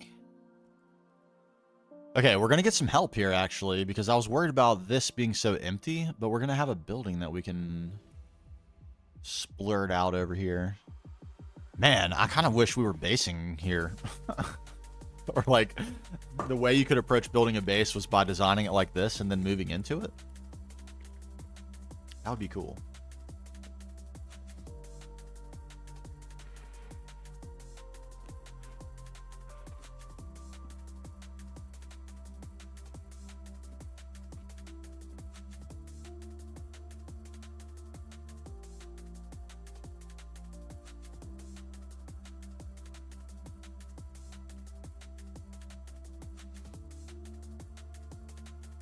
Okay. How far over? This far?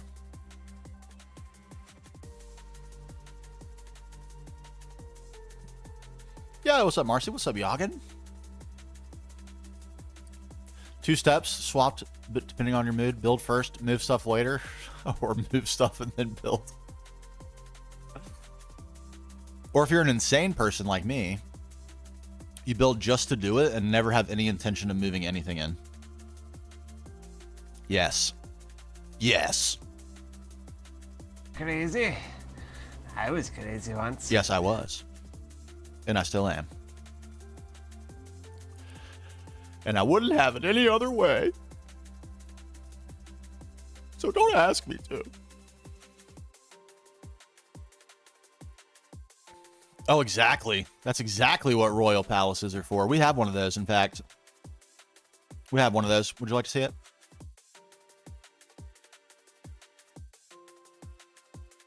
We do have a royal palace. A magnificent palace. And a crypt.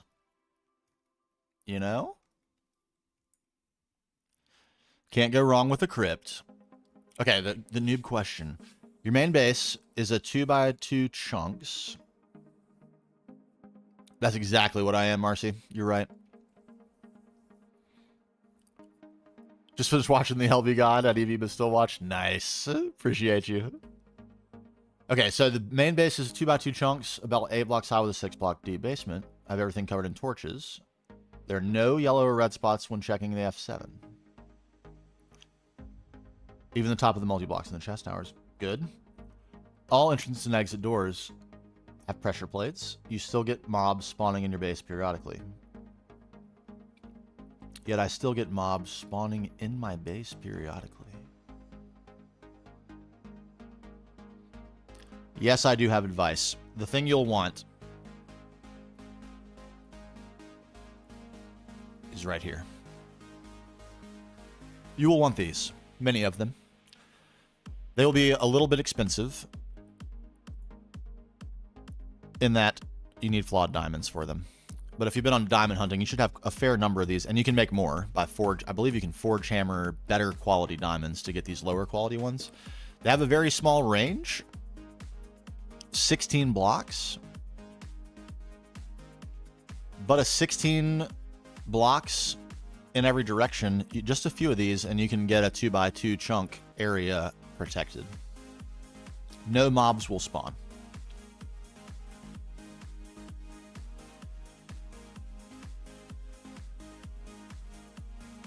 The chandelier. You do need some LV material, but I do recall, I believe, that you were in LV.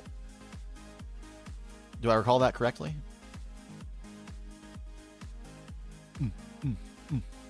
Or about to be?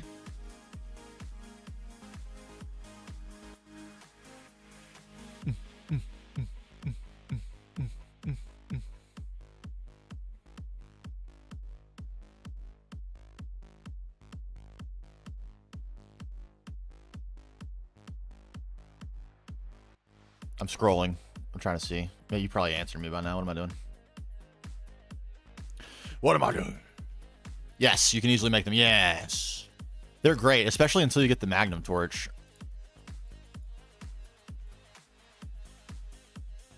Yeah, one chandelier and 2x2. Yeah, you're right. It should.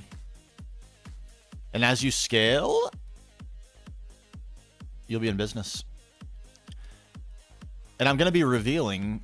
I mean, it's not like it's a secret. I'm not holding secrets or anything. But in episode 5 of the Beginner's Guide, we're going to talk about base design. You might have been here when I showed the base that we've already built. I did spend a ton of time on Sunday building it. Putting all of the accoutrements. And it turned out great.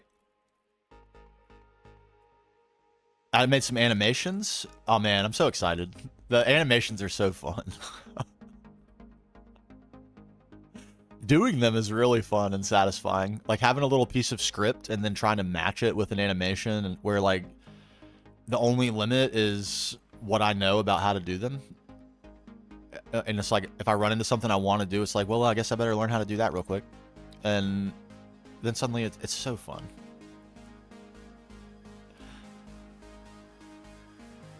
Yeah, what's up, gamer? How's the create going?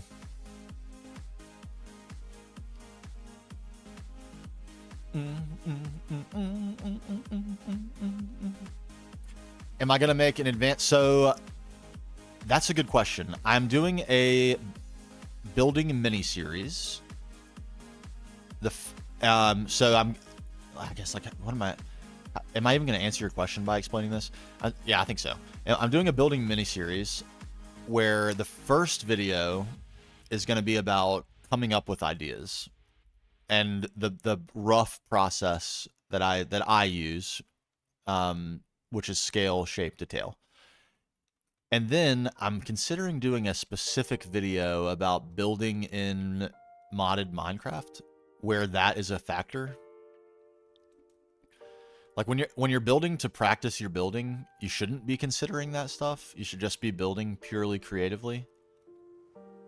But when you're building for your world, they need to be practical. So that's a huge thing. And I think it merits its own whole video. But the thing I'm wondering is it specific to GTNH, or is that true of any mod pack? At least any progression-based mod pack. Oh, you're a shader user now? Yes!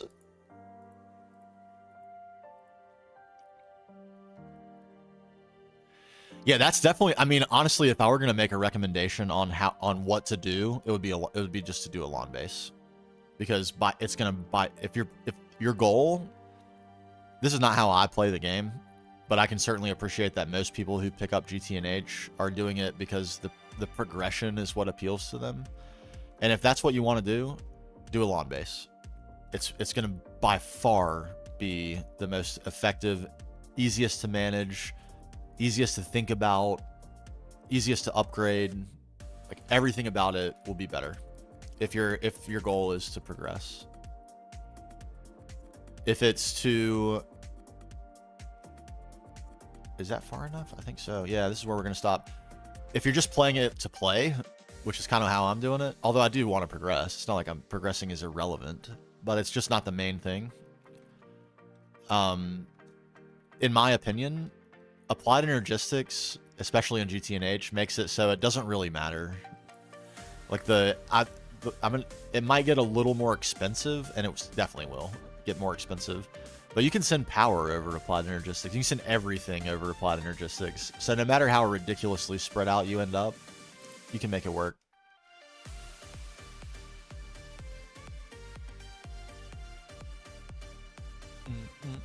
That's true. That's a good point, actually, that GregTech might actually be the differentiator, not progression. That's a good point. You still need a pretty big base for something like Divine Journey, but it's nowhere near like the level of infrastructure and stuff that you're going to need to successfully complete GTNH. That's definitely true.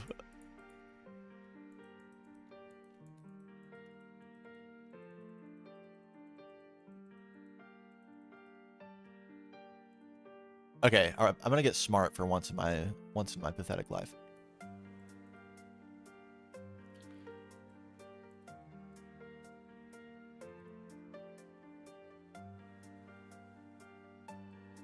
Look at that. Look how fast we're cleaning this up. I'm so efficient.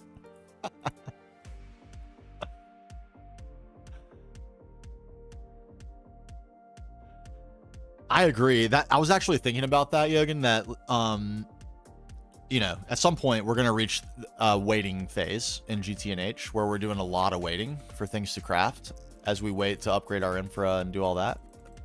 Especially once we get to like UHV and some of those crazy later like where Cat and Vin are right now. If you're familiar with Cat's Cozy Games, if you're not, go check them out. They're awesome. And their base is really cool. Everything about them's cool. They're cool. So check them out. But they're at like UHV or UXV or something, and they're playing another run because there's a lot of waiting. Like set up the more machines, and even if you do, you still need to wait a little bit. So anyway, when we get to that point of the game, I'll need something else to play. And I was thinking, when that actually happens, I'm kind of curious what my experience will be like. Because I'm so used to the demands of this mod pack that are so extreme. That's what I was thinking. Like, as a GTNH veteran, how fast do you think you could complete Agrarian Skies? Oh, like a couple weeks? 150 hours? I don't know. I feel like it could be pretty fast. And like all the problems I ran into the first time I played through that, I would never run into again, because I would just build 60 sifters at the beginning of the game. And like, not only would I have all the resources I need at the beginning, I'd have all the resources I need forever directly from the beginning of the game.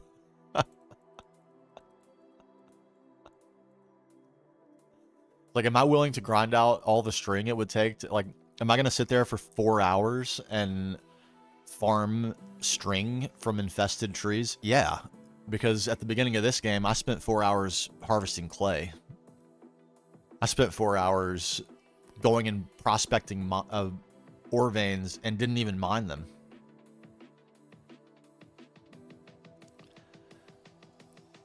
I think, yeah, like maybe some of the mechanics of them, I think so for sure. But like the willingness to do the thing, I think I'll never struggle with again in any other non-Greg mod pack. The demands are just so insane that if I'm willing to do this, like surely I'm willing to explore enough to complete Divine Journey, right?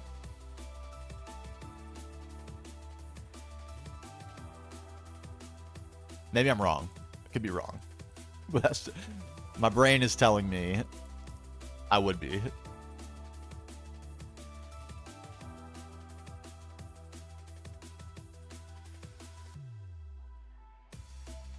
And like even SevTech, there was a time when I was like, man, the end game of this is a little daunting. I'm gonna need so much stuff. Is that even, that's not even so much stuff. It's barely anything.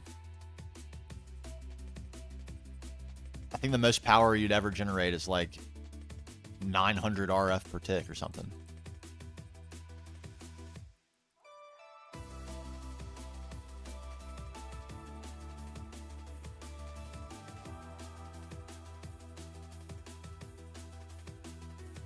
One shot. Oh my god. Imagine the 50-day subathon. No sleeping. Only grinding.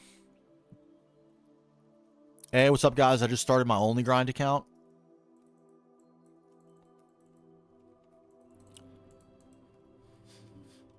Subscribe to my only grinds.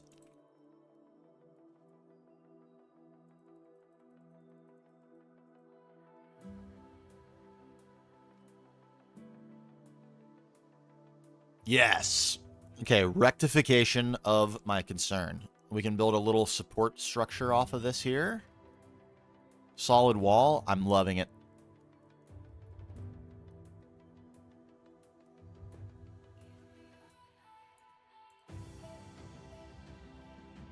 We're making absolute gains. Man, have I mentioned that I love the Vajra? Because my god, do I love the Vajra.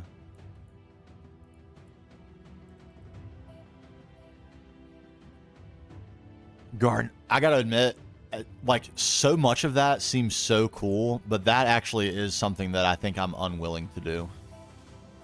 The mechanics of... Not all... I thought I saw a cow. I could have sworn I just saw a cow. Clearly I didn't. It isn't true for all Skyblocks, but the mechanics of Skyblock are not my favorite. Like, am I willing? I think I am. I just don't think I would enjoy some of it. But I don't think the point is to enjoy all of it. It's to enjoy it eventually. But I think it's called Garden of Grind for a reason. You're going to be grinding. And certain aspects of Skyblock grind are not my favorite. Like the weird... Like if you were going to... Like vanilla Skyblock, the fact that you have to wait... You know, it might be 10 weeks to get the correct Wandering Trader. That's not really my thing.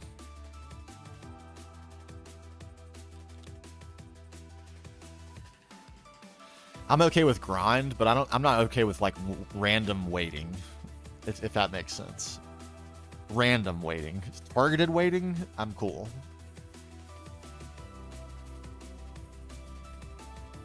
Is it still that way? Even now, it's still sieving, X Nilo and all that. I didn't realize that.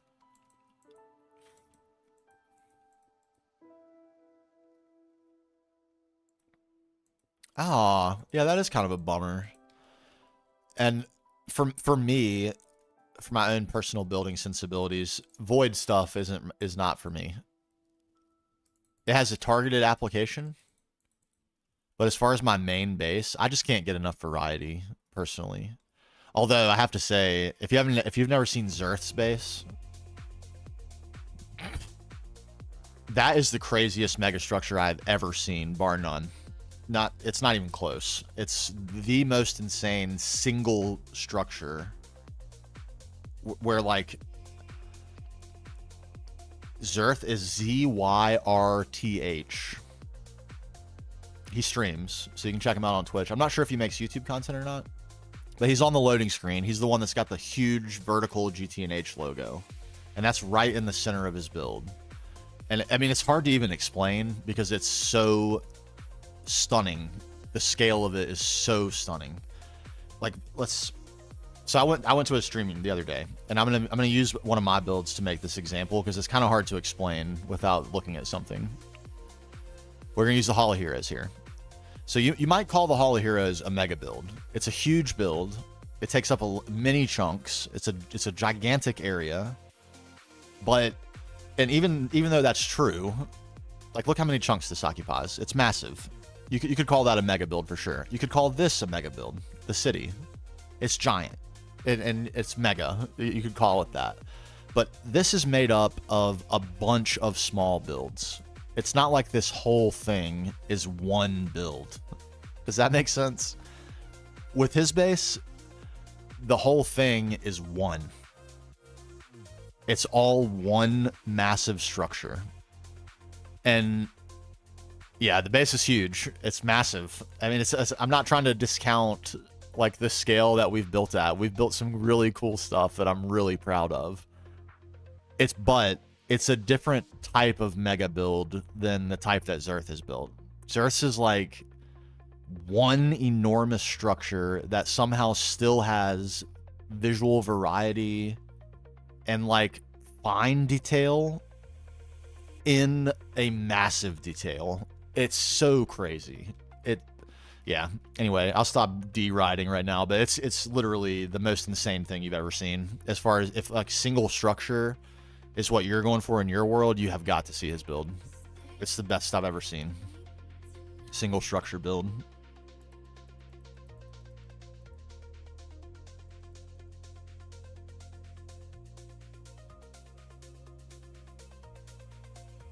Like Samsa, I would say like those builds end up being mega builds in kind of the same way that my builds are mega builds. There's a lot of really cool, like unique structures. There's a lot of variety, and it all comes together cohesively. It's not like it's just random chaos.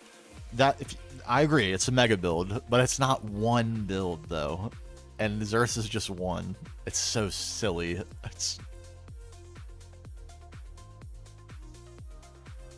Anyway, enough deratting. Go check him out. Insanity.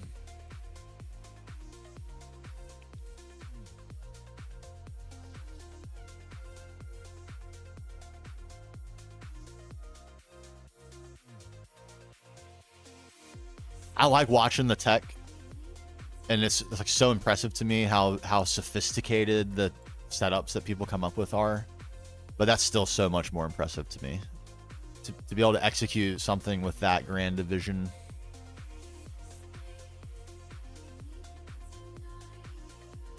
It definitely speaks to who I am as a Minecraft player, builder, first and foremost.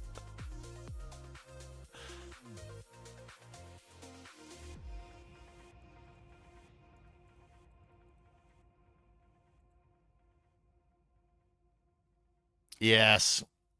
Yeah, this is the first. I haven't built at scale in Lave 12, but I really like it. The flatness of it, and we're gonna use other colors here. This is just the base palette because it's supposed to be an homage to our own base, to show like if you continue your advancement and progression, you're gonna end up in some space age stuff that might look a little bit like this, but you can see that we're also gonna be destroying portions of this.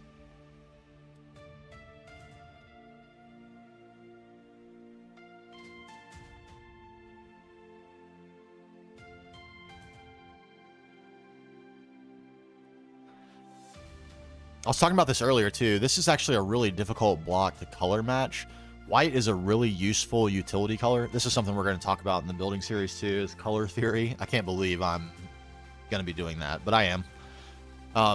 We'll talk about color theory and how to select colors and like some of the limitations that Minecraft has as it relates to colors and how texture affects color and all that. We'll get into all that. One of the points I'm going to make is that white is a really useful color because it goes with everything. It doesn't matter what other colors you have, or like what piece of color theory you use to select your colors. If they complement or they're triadic or whatever, White will work with them. But once you choose a white, you're stuck. Like if you choose Lave 12, you can't use Lave 11. You can't use Lave 10. You can't use Lave 9. You can't use any other Lave. Except for in like really, really, really small applications like door frames or something. But you can't texture this with another type of Lave. Because they're so different. It's like the combination of a completely flat block and a completely white block. You cannot match this block. So you're making a hard commitment when you commit to Lave. That's one of the reasons why this whole thing is made of only Lave. And the only white we're going to use is Lave. And all the other color that we get is going to be in the decor and some like accent colorings that will not be Lave. Because you can't select a white that will go with this. Even quartz, even marble, like none of them work at all. They don't even come close to working. And calcite and diorite are kind of that way too. Like they're in vanilla, they do not go with anything else. No other white blocks. You can't really mix other whites in. Unless you're doing a monochromatic white build, then you have no choice and you can make it work.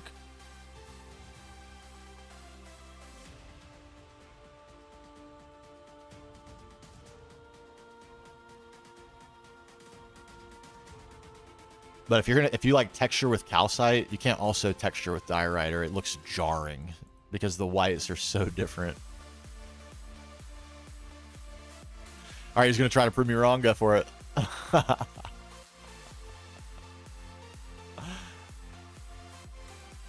I'll accept defeat on this. If I can be proven wrong on this, I'll accept it and start using the technique immediately.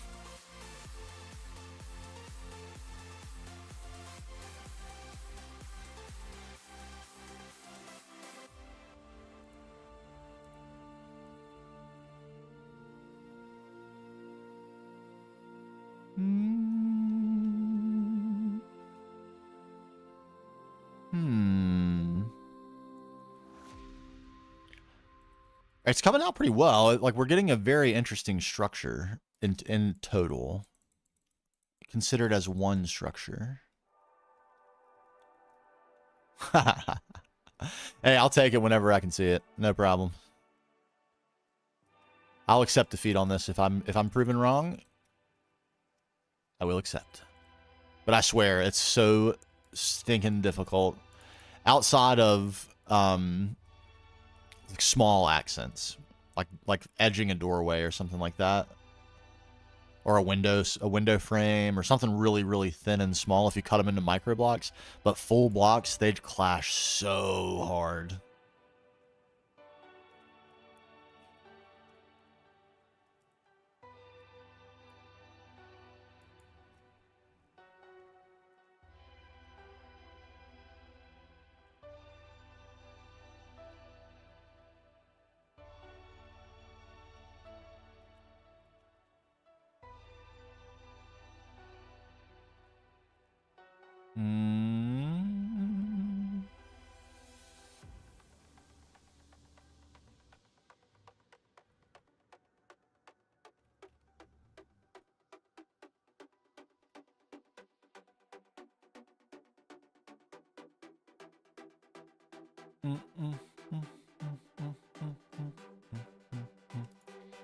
Oh yeah, my bad.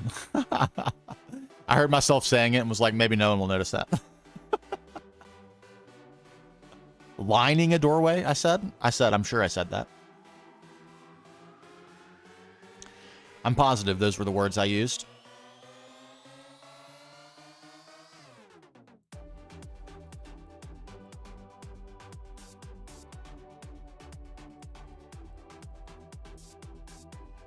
If I just said framing, this would all be over.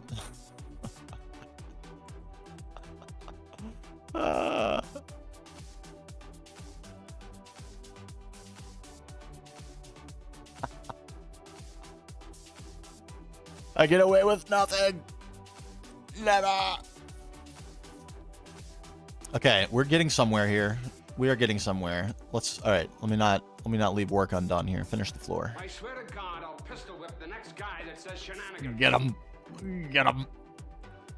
Hey, Farva. I need to watch that movie. It's been too long.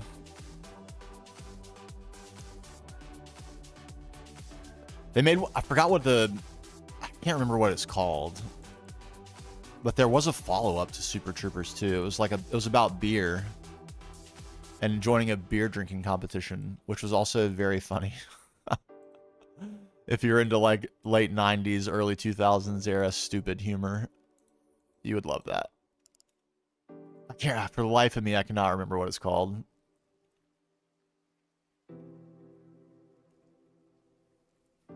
Oh, dang it. What is that? It's not Super Troopers 2. Is it? Surely not.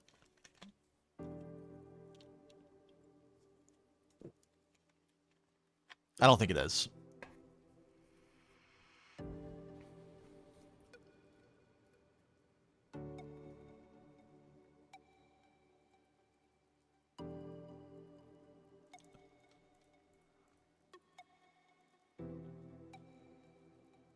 I swear to God, I'll pistol whip the next guy that says shenanigans. Get him! Hey, Farva.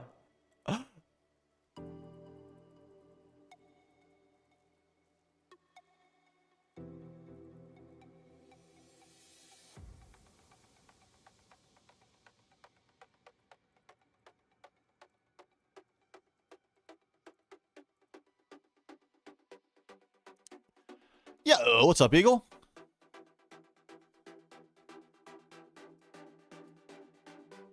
Another lair? This is so not the thing I need to be working on right now, but I just felt compelled. I'm sorry.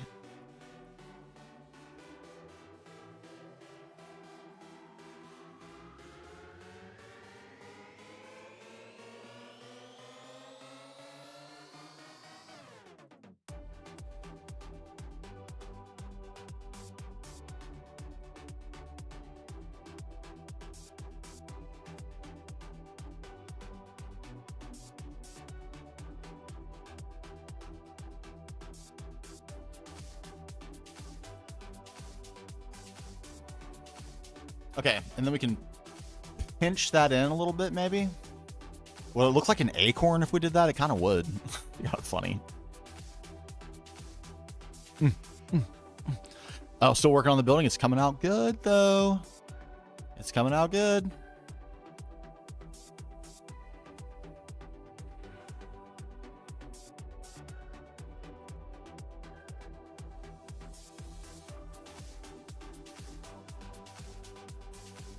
Am I gonna like that if I do that? I don't know if I will. I don't know if I will. This base needs to be a little skinnier though. Kind of looks like a tube of lipstick. And if I make the base skinnier, it's gonna look like a long acorn. So what do I do? This isn't the thing that needs to be solved right now. The thing that needs to be solved right now is this building here. So why am I focusing on this? I don't know. I just want to. Because we need bridges, that's why. Bridges, you hear me?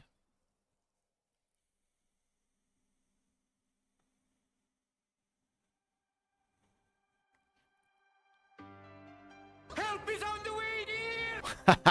I forgot about that one.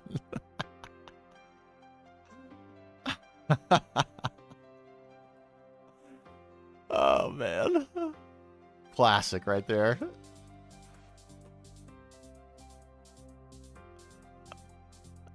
Do I want... I think what I actually want... You know what I want? I know what I want. Do you know what I want? I do.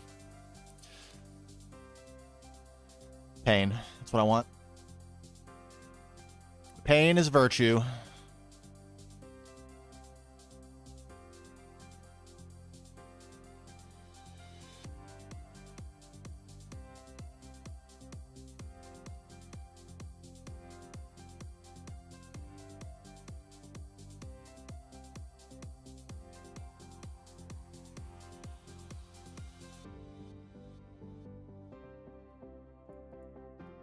Okay.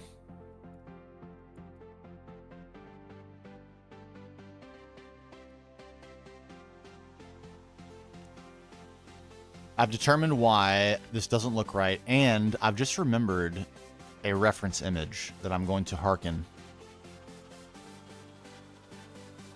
We're going to hearken a reference image from long ago, from a bygone era.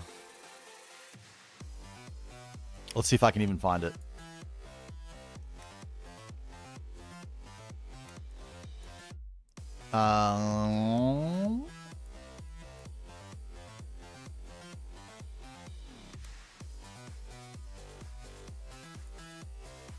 You see that?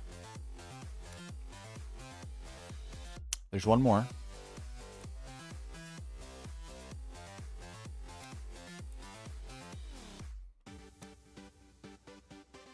Where is it?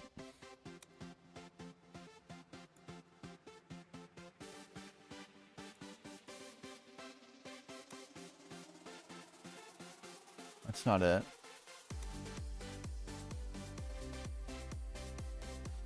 That's not it.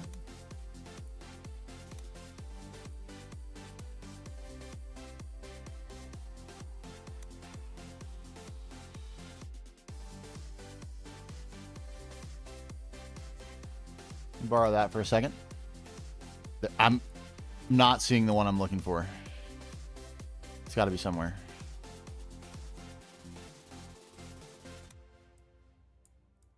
Excalidraw is literally the best thing in the entire world. It's so good. Look at all the things you can do with it. So this is all collages for images.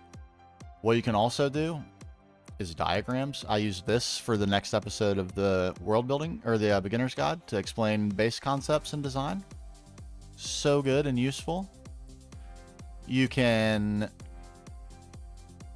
draw on images.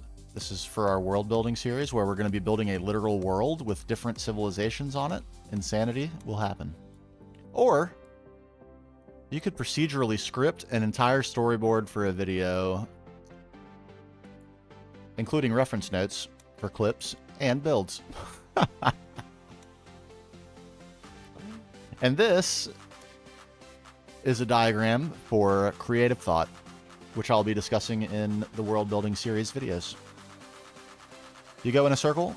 If you fill all these things out, you will have yourself one heck of an idea. Take it from me. Here, we have reference material for the world building project. Oh my god, it's so good. Greatest program ever devised. In fact, it's going to be fully justified here soon when I use my very modest YouTube earnings to pay for the pro version of this tool. I love it so much, I'm 100% willing to pay for it. And this is all free, by the way. Everything I have here, I'm doing for free. I think that's unbeatable. I know it is. But I picked it up from programmers, no doubt.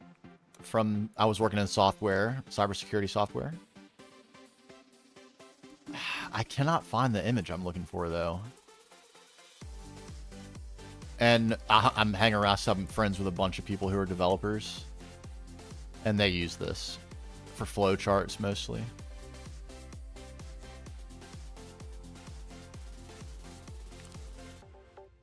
The way it keeps the resolution of the image is so nice too.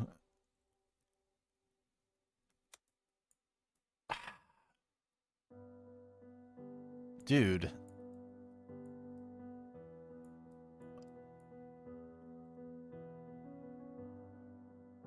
I know it exists in this document. That's not it. Did I make up this image in my mind? No way, I can't even see images in my mind. I have aphantasia, for God's sake.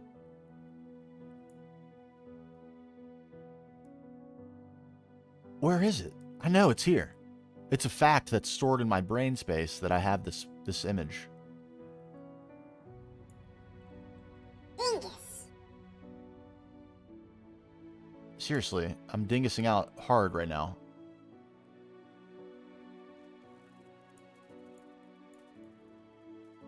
It's this, but it's built in Minecraft. It exists. I know it.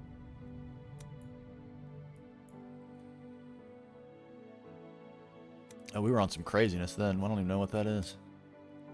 Is it over here? No way.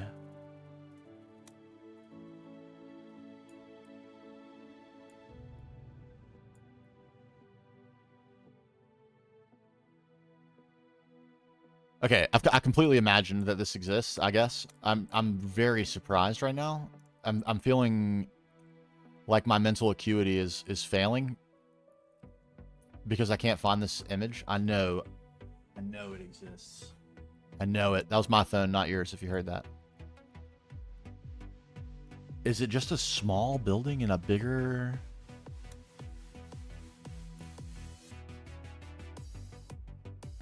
This is gonna make me so angry. You won't like me when I'm angry. No. I mean, I've looked at everything, haven't I? It's not here. It's clearly not here. Okay, well, we're just gonna roll with what we have. What I'm after does not exist. I don't know what that is, but it's gone now.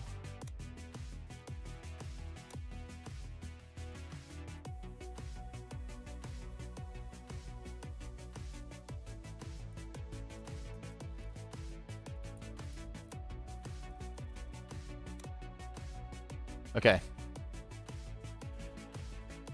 What I was trying to say is that this doesn't get wider. It goes down in a consistent shape the whole way. Obsidian the app? What is Obsidian the app?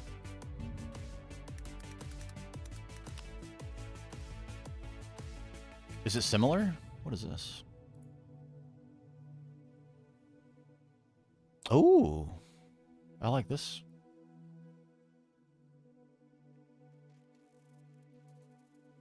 I might have to try this. This looks like it could be useful for script writing. And like automatically creating a storyboard. Free for personal use as well. I like that. Free 99. That's my favorite price of all. Checklists?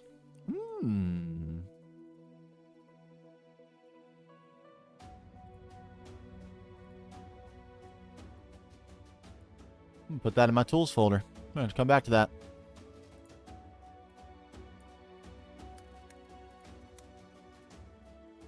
Okay. Now, insofar as how this translates, it's too fat at the bottom. That's how it translates. We're going to skinny this thing up. Allows for image boards as well. Well, I have to admit, I could never be talked out of Excalibur. Ever. But that doesn't mean I don't have room for more tools in my arsenal.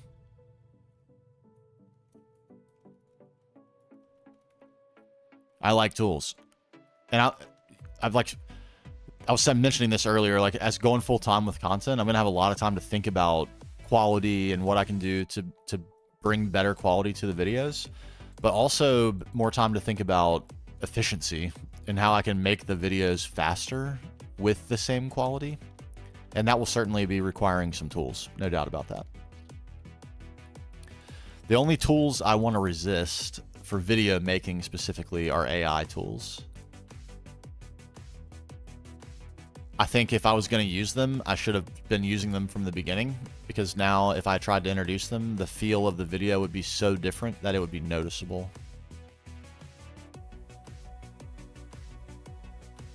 And plus, I'm not sure it really fits for Minecraft. That's more for like maps and videos that have some sort of interactive element. I don't know if anybody's ever seen Johnny Harris on YouTube. A lot of the elements that he's got in his videos, like clips and stuff, that's all. A lot of that's being assembled by AI in addition to people, but sourcing those clips and things. AI is so useful for that, but that's not really the type of clips that make an appearance in a Minecraft video.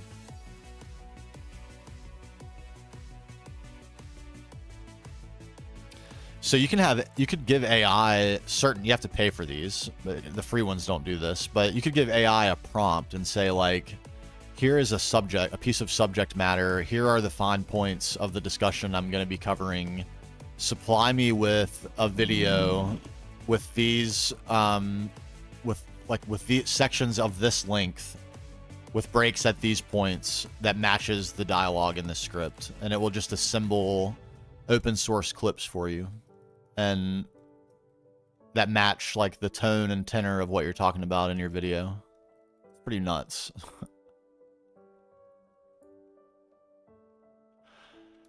It doesn't. It's like doesn't. I don't think it has quite enough to draw on to do that for Minecraft, but it can do it for almost anything else. Is a lot of the videos that are rampant on YouTube right now are being made that way.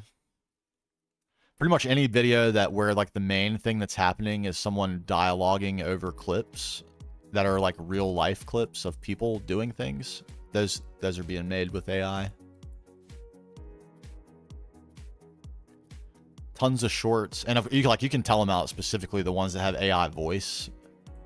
Lots of shorts and stuff are being made like native AI, where everything about it is AI, from the compilation of the video to the voice to the script and everything. It's like some of them are so good you can say, here's a topic, script, and make a video about it. And I think right now they can't make full feature length videos, like 20-minute videos, but they can make max length shorts, 3-minute videos with voice and everything. That isn't ringing a bell by name. But maybe if I think about it, if there's some capability it has, I might have heard about it. But we were talking about targeted advertising. You want to talk about getting targeted? Start a YouTube channel and make partner, and then see what kind of advertisements you get. I get so many advertisements on a daily basis for exactly that, like things that I can use to make my videos with AI. It's a channel? Oh, I'll have to check that out.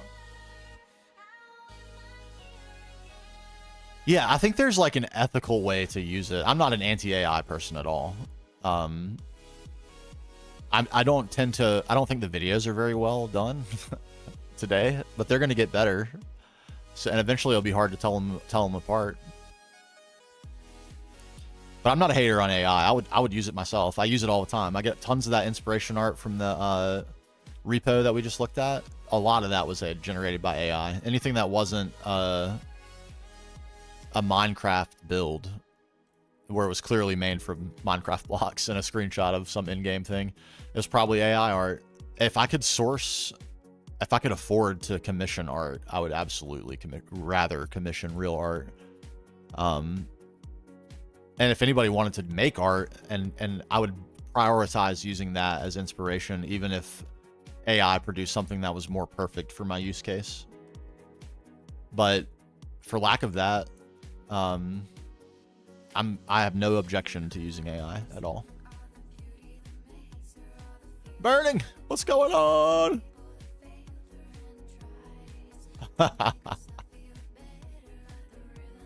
It's all right. I'm glad to see you here. What's going on, buddy? Yeah, a gigachad of gigachads right there. Crazy world. Sick combo of building and crazy technology.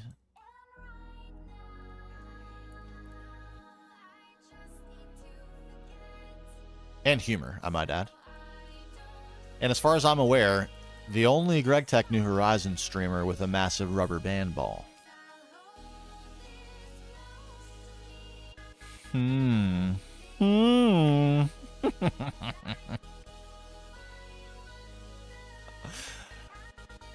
Okay. We now have a floating top of an acorn. That's what we have. He did trap me in a massive blast furnace. That mod is so cool. I'm totally stealing it.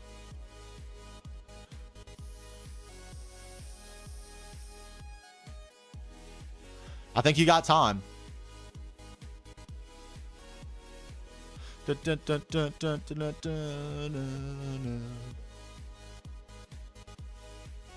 Okay.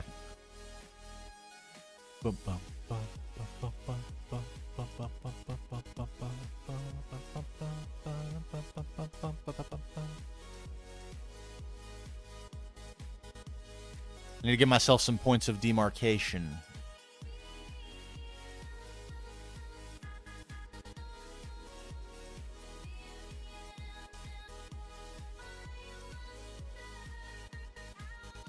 It's actually a little bit trickier than I was expecting.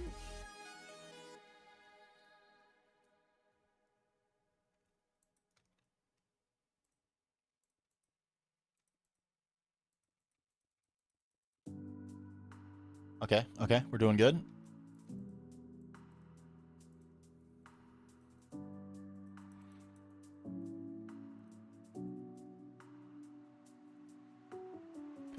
I swear, I need to move my microphone. I need a better desk arrangement. I feel like I'm peeking over the top of my microphone constantly. I'm holding my head at such a weird angle.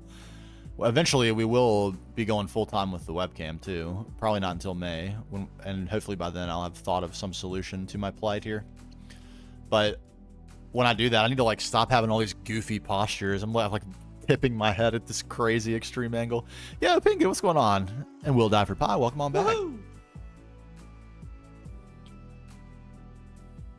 Oh, Pinky, with the... You're too kind, sir. You're too kind. We're working on an alien civilization. We've got some inspiration art that we've drawn for this really cool land. We're on Rossby at the moment. And we're building this to be discovered by our player. We have already found a Grandmaster energy absorber, which is insane. It only took like 15 minutes to find one. And we got 2 novice energy absorbers as well. So we may do some more hunting for those eventually, but we took a building break. And we've probably been working on this for like 6 hours in total, maybe so far. So we're early.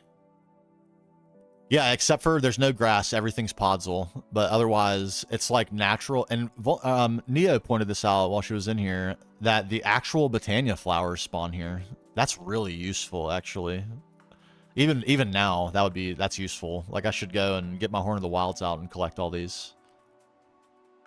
Because it's still a little bit painful to stay in supply of Botania flowers. Anyway, so yeah, that's what we're working on. And this was a little bit too large on the bottom, so we're reformatting it a little bit.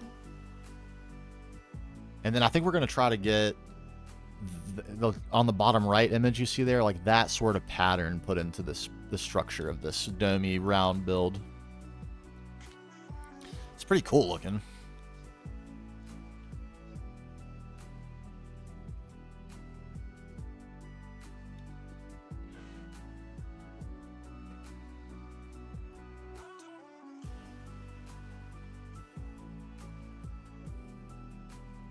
Sorry. Making sure I'm not blowing off my responsibilities. Okay. So if we were to just... Are we getting extras here? No. We have full separation? Yes. Good. It's going to look a little plain at first. Don't worry.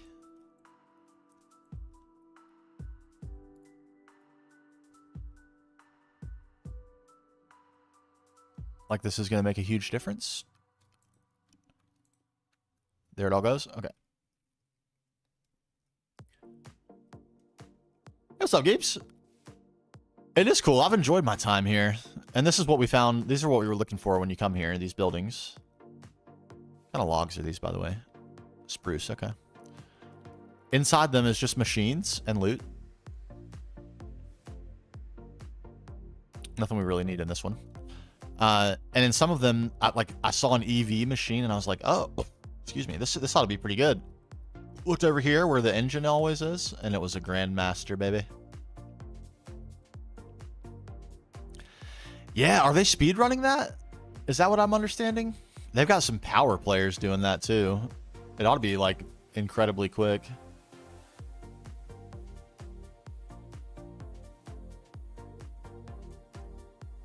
Yeah, I don't quite understand what the catch is.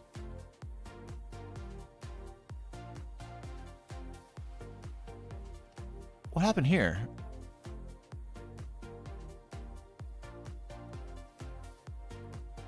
That's not right. What? Must be World Edit shenanigans. It has to be. I probably deleted that accidentally. You know what? Give me that first.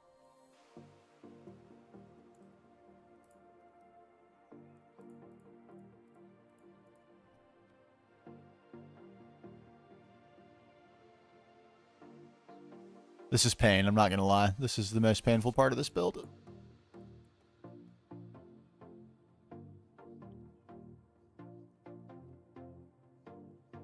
My fingers. My fingers.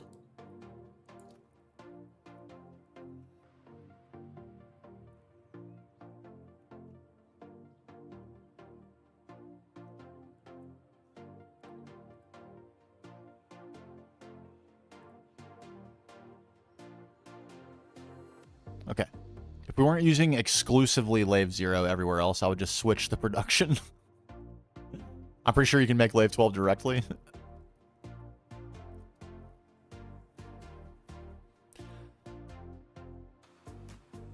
Oh, are they... So they're going to spawn on Rossby? That's pretty interesting, actually. I didn't... That's a good idea.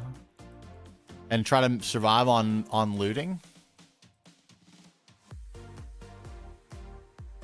That's fun. That man's full of good ideas.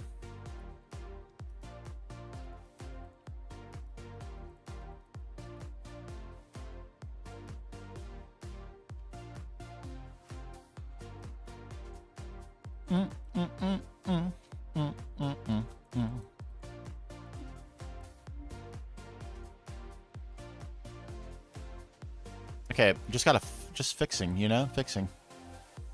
Apparently I blundered.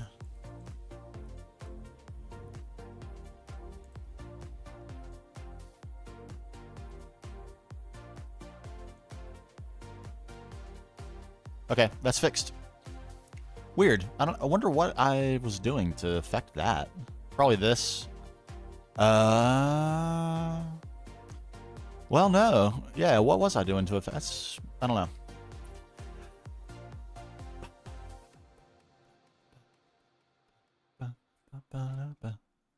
Yeah, it's a really interesting idea. I wonder how you manage that to actually get everyone to Ross B to start the game. Maybe you just start in the overworld, cheat in rockets, fly here, destroy the rockets, start here. Which would be a fine way to do it, seems to me.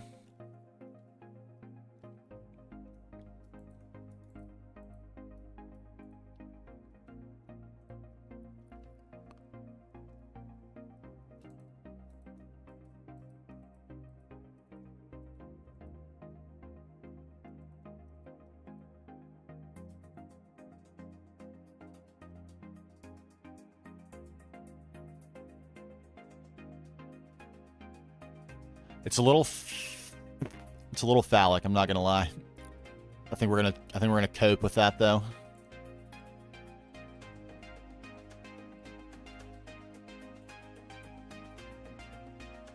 Trust that when we get all the shapes of the detail in, it will not appear that way.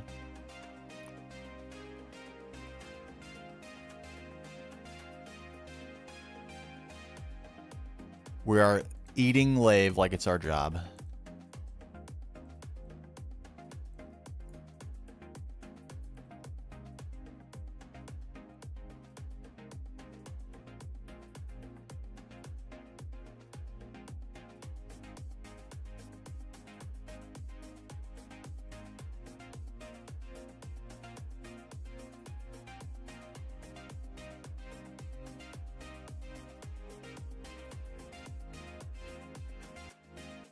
Woof.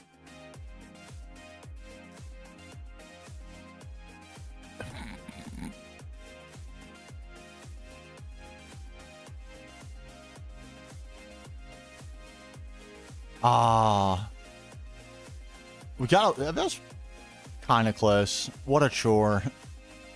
What a chore. Should I just go set the setup up just so we can finish this? Am I already too committed? Did I already do way too much more work without changing anything? That it's not even worth attempting to change anything now? I think yes.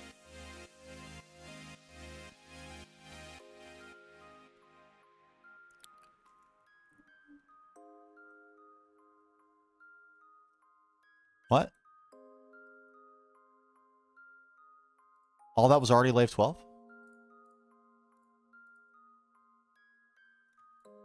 Okay, give me that.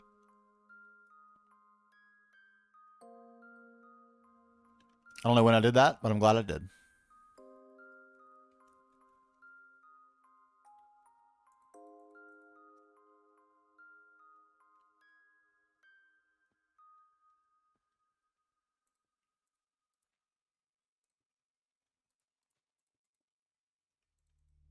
Things we'll never see, but I need for my own peace of mind to know that they're fixed. I can't allow this. Dirt. Visible dirt.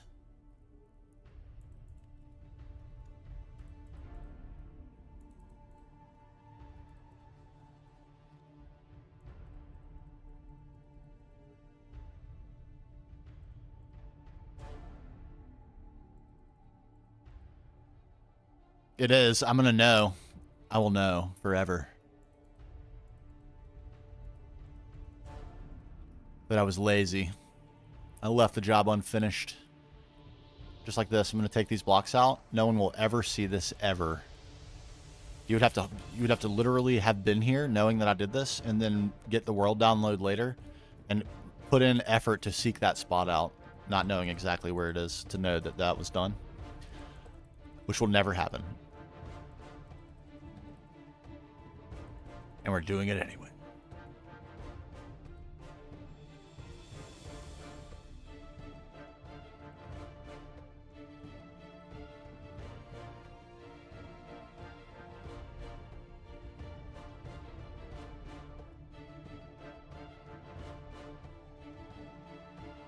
Magnificent, isn't it? The size of her. We can put a lot of biovats in here, though, and that's the point. Good. Path terminates at a useful place. We put a couple more rings on this to remove it from looking so yeah. I think we'll be fine. Maybe a ring up here, and then some of that checkerboarding up and down the place.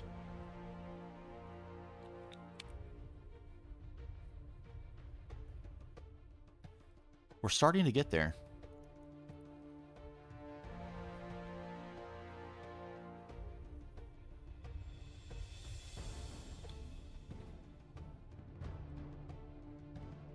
We're starting to get there indeed. With a full inventory, minus this podzol that I don't need, so I can have an empty hand. We're going to call it right there. We're 11 minutes over. We made pretty good time today and pretty good progress. We're going to be back Thursday night. And then again, Friday morning. So until then, stay positive out there. We'll see you again real soon. Boom! YouTube, that means for you, we will see you later. Thanks so much for being here. Thanks for hanging out, especially those of you who stuck it out through the break. I know that was much longer than I anticipated. I'm so sorry for that. We're getting it slowly managed. We're getting there, I promise. We'll see you again real soon. Bye-bye.